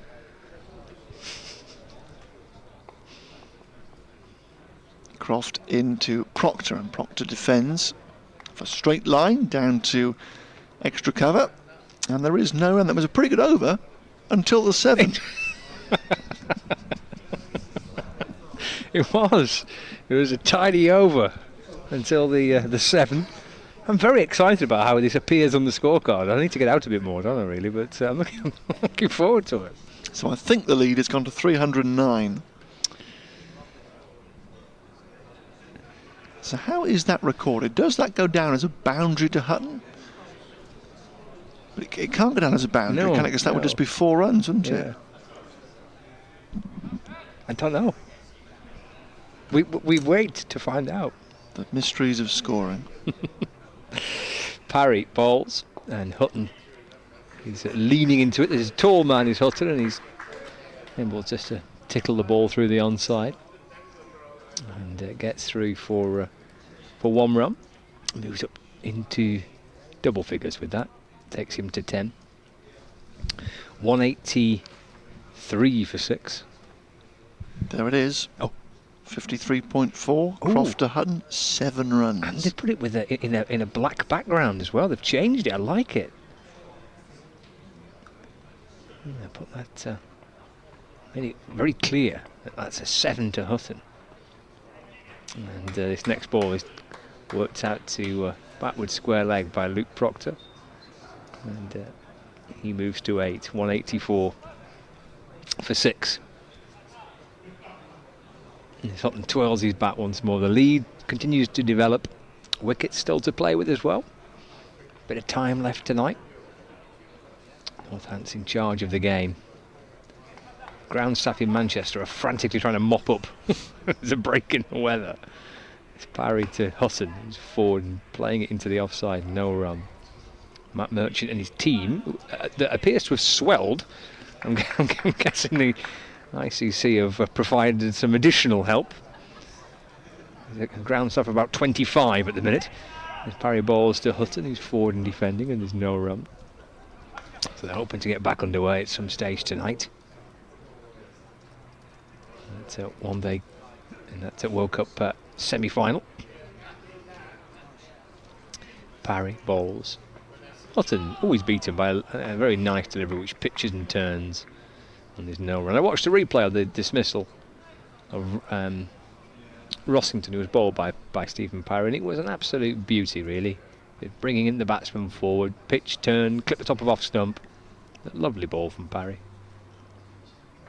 He's into Rossington, and Rossington's turning the ball very quickly with a little whip of the bat, but straight to the man at the 45, which is Sanders, and there's no run. That completes the over. The concern will be with 9 to go tonight. Parry is getting something to turn there, and Keogh will be in the game. Lancashire batting last on this pitch, a million miles behind. A lot of batting to do tomorrow to try and make it safe. That ball's just starting to grip and turn, as Parry has managed to find a pretty sharp turn, it must be said, to dismiss Rossington. Then it's a further factor working against Lancashire and working in favour of the home side. Here comes Stephen Croft. Jags his way in, bowls, and that's cut by Proctor towards the sweeper and the cover boundary, which is Keaton Jennings. And Proctor gets a single, and score ticks along to 185 for 6. Brings Hutton back on strike. He's peering out towards that leg side boundary. Proctor bowls. He's playing forward though in defence, back down the ground, and there is no run. Oh, more news from Old Trafford. There'll be an inspection as Croft bowls, and this is deflected off the padding to the onside. No run. Inspection at 6:10. That's the news from Manchester. Inspection at 6:10. New Zealand 211 for 5. 1 ball into their 47th over. Forward goes Hutton. Blocks to mid-off. Onions Fields, no run. Those clouds out in the distance look quite alarming, but Oh, they're not coming our way. This is whipped away into the onside. No run. You're waving your right hand, Alex Winter. They're not coming our way. They're not. No, that should miss us, yeah. Lovely. Yeah, the weather tends to come from over the pavilion, over Northampton town centre, so over our left shoulders. Right. So it should be okay. Good. Croft, quicker, flatter, almost just driving the ball into the ground. There's not a great deal of spin there. No, not playing for it, neither Croft, just bowling much quicker right into the pitch. And he's slapped back towards the bowler. And there's no run. That completes the over. 8 remaining in the day's allocation. Drinks are being brought out. 12th man coming out for a wee drink for the two batsmen. Bit of a towel as well. Toweling down. Rossington removing his helmet and mopping his brow. Taller and stockier of the two batsmen. And both shuffled their way back out towards the pitch. Parry's waiting. He feels he's in the game. He'll be enjoying this. Parry's had to wait an age to get it going. Lancashire's championship team. Get his season up and running. Probably feared that he wouldn't really get himself involved until the T20 competition, but he's in the game at the moment. And the ball left arm over the wicket to Proctor. He's getting forward and turning it out into the onside. And there is no run. So we start the 57th over of the Northamptonshire second innings. One slip in place. Proctor again waiting for Parry. He's going back and dabbing the ball down to backward point. Picked up by Rob Jones. Lobs it back to Parry. Nattering away to Hamid, who's at extra cover. Skipping in again. And an appeal for an LBW there. The ball's just glanced down towards fine leg. They're going to come back for a second. There's a little inside edge, a little squirt off the edge of the bat to deflect it down towards the boundary. Come back for 2. Score progresses.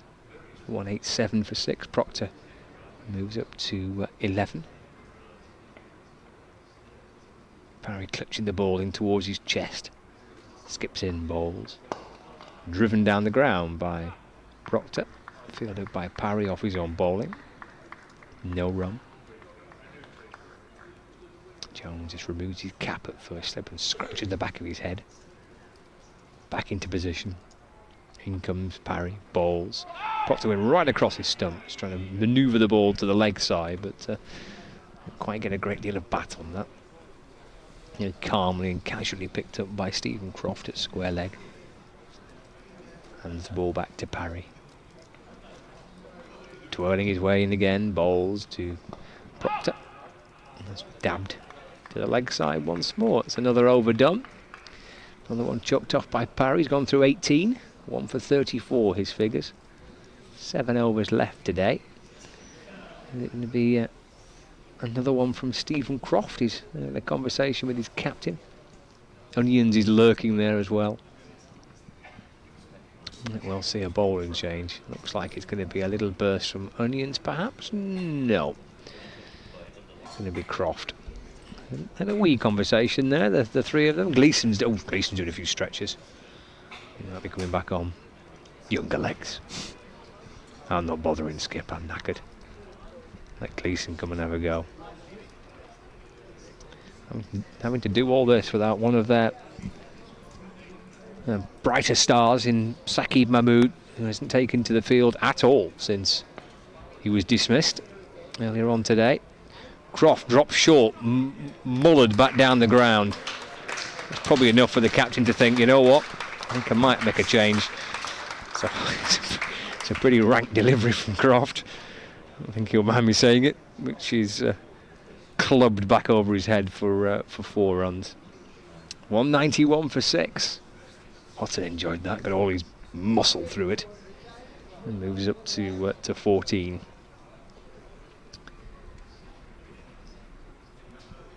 Croft tells Onions and Davis, stay where you are, long off and long on. Don't bother coming back up. In fact, pushes out square leg to deep backward square leg as well. On the reverse goes Hutton here. Sweep it down to the boundary. Oh, as if it's got some of the Northants boys up and running down below us. They've not been afraid to chirp up, have they, today, down beneath us? They've not. They've been involved. Croft balls flatter, quicker, clipped out to deep backward square leg for a single. 192 for 6. They've been involved in the game, the spectators. They've felt as though they've been involved. Northants supporters enjoying what they've seen over the course of the last 3 days. Not really been a period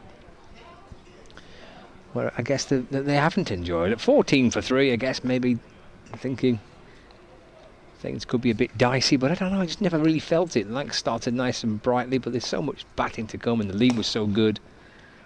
There wasn't a real great deal of alarm as he's punched by Proctor to Bohannon at extra cover. And there's no run.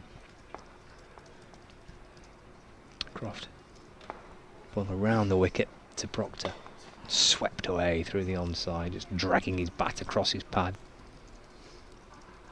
And, jogs through for 1. Score moves on to 193 for 6. Field scatters. Hutton's back on strike. Long off, long on, creeping further deeper towards the boundary rope. Swing and a miss from Hutton. No frill stuff. Just kind of planted his front foot and swung through it and completely missed it. Taken by Dane Villas. He whipped off the bails, but Hunt was already in his crease. End of the over, another one done. So 6 remain tonight. 193 for 6. Lead 320 now for Northants. Not quite in a position where they'd be thinking, yeah, let's pull out overnight. I don't think just yet. 6 more overs to come. They could get another 20 runs, so they might be a bit further. So they still are on course to get that lead to 350 tonight, which would give them the option to pull out, I think. They'd be reasonably confident of going into the final over with a lead of 350, and as I say, that would give them the option late on to use the second new ball as well in the final hour. Parry into Proctor. Worked into the onside, no run. Still have that option to come out and give it a bit of a thrash, don't they, I suppose, tomorrow? If yeah, it's true, they could have half an hour or so, just to get Lancashire back out there again. Exactly. Less time to prepare to bat. Proctor, he's able to nudge this down towards the fine leg boundary, but there will be just 2. Bohannon comes across to field. Always that balancing act, isn't it, I suppose, as to how long to keep a side out there in the field to wear them down, but yet don't want to fall short. Don't want to be getting to 6 o'clock tomorrow night and still 3 wickets away and thinking, oh, another half an hour, 40 minutes have we not batted on. It's a difficult one for Northants to judge, but the good thing for them is that they can make these decisions as they see fit. Parry to Proctor, and just turning it around the corner, shuffling through for 1. Moving to 15. Score up to 196 for 6. Hudson back on strike. We might see a little end of play burst from Gleeson because he's continuing to warm up, Richard Gleeson. So captain might be thinking, give me a couple of overs from this end, potentially replacing Stephen Croft. Maybe that previous Croft over may have been enough for the captain to think, well, inject a bit of pace into it, see if we can ruffle 1 or 2 feathers. Parry balls. This is kind of paddles swept down towards the boundary. Parry can't believe it, but he looks like he's played it nicely. I suppose if he doesn't make contact, he's absolutely stone dead, but he did. He paddled the ball down towards the boundary for 4 runs. Brings up to 200 that for Northamptonshire. 200 for 6. A lead of 327. Hutton moves to 19. Parry 2 balls left of this over. Comes around the wicket and bowls. And again, clubbed into the offside. Croft tries to cut that off from extra cover. He can't. Hutton gets through for 1. Gets Proctor back on strike. So this one will be the final ball of this over. Then 5 remaining in the day's allocation. We have speeded up a little bit here because of the spin from Parry, and then we've had 5 overs from Croft, which has helped things just bobble along a little bit quicker. Won't be too far away from going too much over time. And Proctor up onto his toes and turning the ball out through the onside, keeping the strike. Might be facing a new bowler. Whether or not Croft will continue, I'm not so certain he will, but we'll see. End of that over, 5 to go, 202 for 6. Proctor has 16, and Hutton unbeaten on 20. And as we thought was the case, it will be Richard Gleeson to replace Stephen Croft. Thank you very much, Scott Reed, alongside myself, Alex Winter, here at Wantage Road. Hope you've been enjoying the coverage throughout the day, and hope you're going to be joining us in the morning as well for what could be a really exciting final day. Lancashire looking like they'll have to bat out most of the day for a draw, and Northants will be pressing for a second consecutive victory to really give their promotion ambitions a big boost. The second innings hasn't been without a wobble or two, but they are in a pretty good spot with a lead of 329. 5 overs to go in the day. As I say, they would love to be 350 ahead tonight. That would have been in their minds when they came out just after lunch. That type of mark to just give them the option to declare overnight. So Gleeson is back from the Wantage Road end, and he's going into Proctor, the left-hander, and Proctor gets a bumper first up that he ducks beneath. And it goes through to Villas. The field is quite spread now. There are no catches. There's a third man deep point, a long leg and a deep square. And 5 saving 1, point extra cover, mid off, mid on, and mid wicket. 14 for 3 Northants were just after lunch. There were nerves around the ground. Lancashire were buoyed. Thoughts of dismantling Northants and chasing a target under 300 as Gleeson goes in again, just outside the off stump. Nicely eased away this by Proctor. Has got it wide of third man and could come back for 2 and in. It's good running. Placed it well. Just steered away wide of Sanders in the deep. Running around to his left in front of the groundsman's tractor. And they get back for a couple of runs. So 204 for 6. And the lead goes up to 331, and Proctor, who made an excellent 48 yesterday morning, is now playing another useful hand for his side on 18 here. Hutton with him on 20. A useful little partnership this, as again a late cut from Proctor steers one down to third man, but this is straight to the fieldsman in the distance. Sanders down there. And they get a single to go to 205 for 6. At 164 for 4, it was plain sailing for Northants, and Rossington and Keogh were making rapid progress, but their dismissals came in quick succession, and that rather stalled the progress. But this stand here has taken the score from 168 for 6 to this current 205. And put Northants firmly in the ascendancy again when they're just picking their number. As Gleeson goes in to Hutton, full delivery at the pads. Hutton must looking to swing away into the leg side. The ball just bobbles up off the pad, back up the wicket for no run. That darker cloud has just moved in a little bit, and the light has descended a little. It's still just about okay, and I think we'll be okay to get the remaining overs in here for them to come after this. What's become a testing afternoon for Lancashire, and have been behind the game throughout the 3 days so far. The biggest challenge of the season so far, I dare suggest. Gleeson is in again, long on his back now. This is smashed over cover, but didn't get all of it, and it will be cut off by Hamid. stand and deliver stuff from Hutton. He looks at the toe of his bat as he wanders down the non-striker's end. Single takes him to 21. And Northants are 206 for 6, leading by 3-3-3.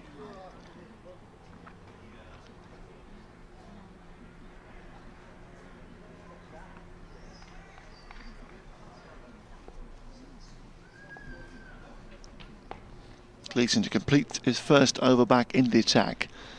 Goes into Proctor, and Proctor is pulling and getting it away for 4 through mid-wicket. Fine shot.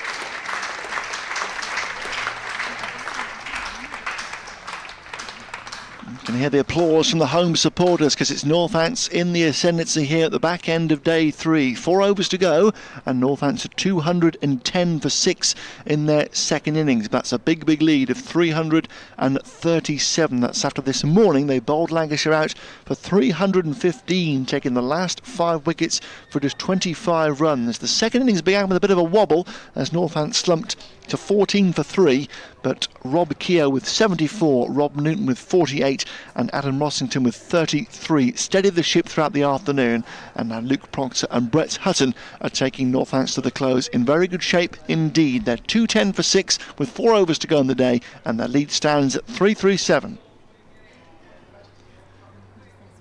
Back with you online. So we're almost certainly now Northants are going to get that lead up to 350 tonight. Just 13 runs shy of the mark. It's a confident pull there by Proctor. It was a tired delivery from Gleeson, banged in. Not quite the stomach for the fight now, really. Not necessarily the stomach for the fight, that's probably the wrong thing to say, but sapped energy. 13 overs, 5 maidens, 2 for 66. He's proved expensive, Richard Gleeson.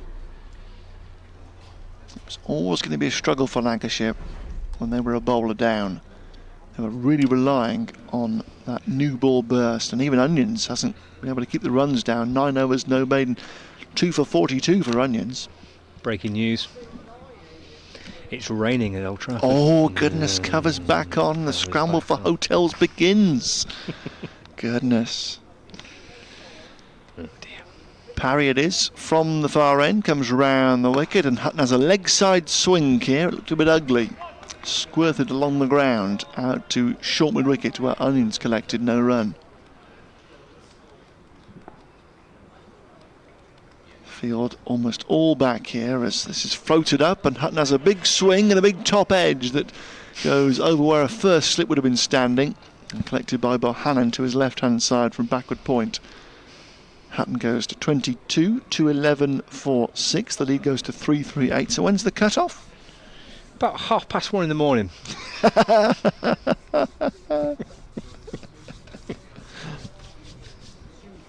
think we'll park that cut-off business and just see what the hell happens.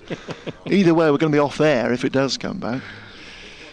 Parry to Proctor, tried to flicker one around the corner. It may have been off the bat, and after it was Villas from behind the stumps, scrambling after it to try and take what may have been a catch.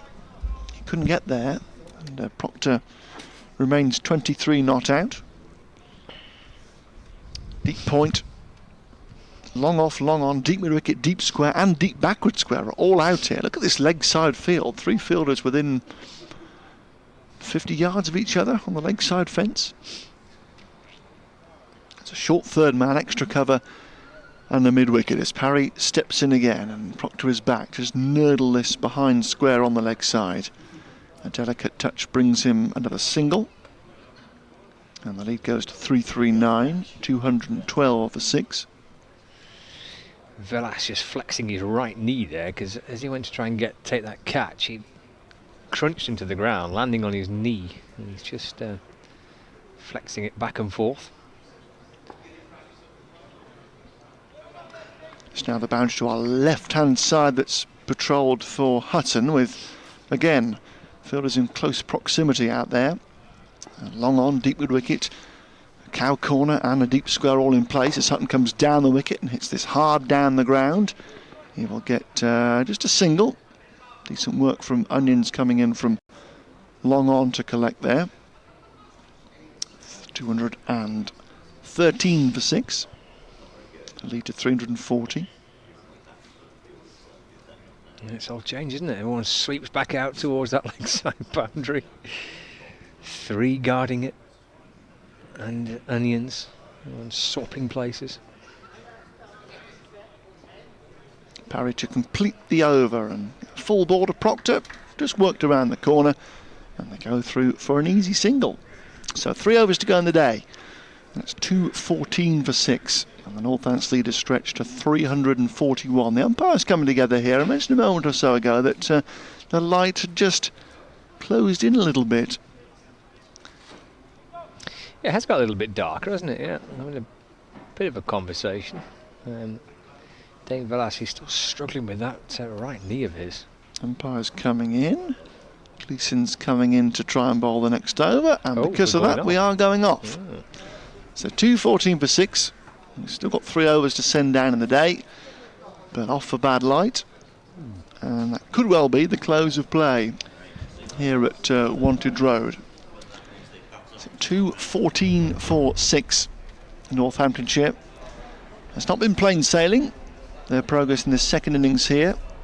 A lead of 127 on first innings after they dismantled Lancashire's lower order, taking 5 for 25. Well, the PA announcer has just called play off for the day, and in fact, yes, it is. Stumps are being drawn, so that is the close, because we are past the close, advertised close here of 6 o'clock. So that's it for day 3.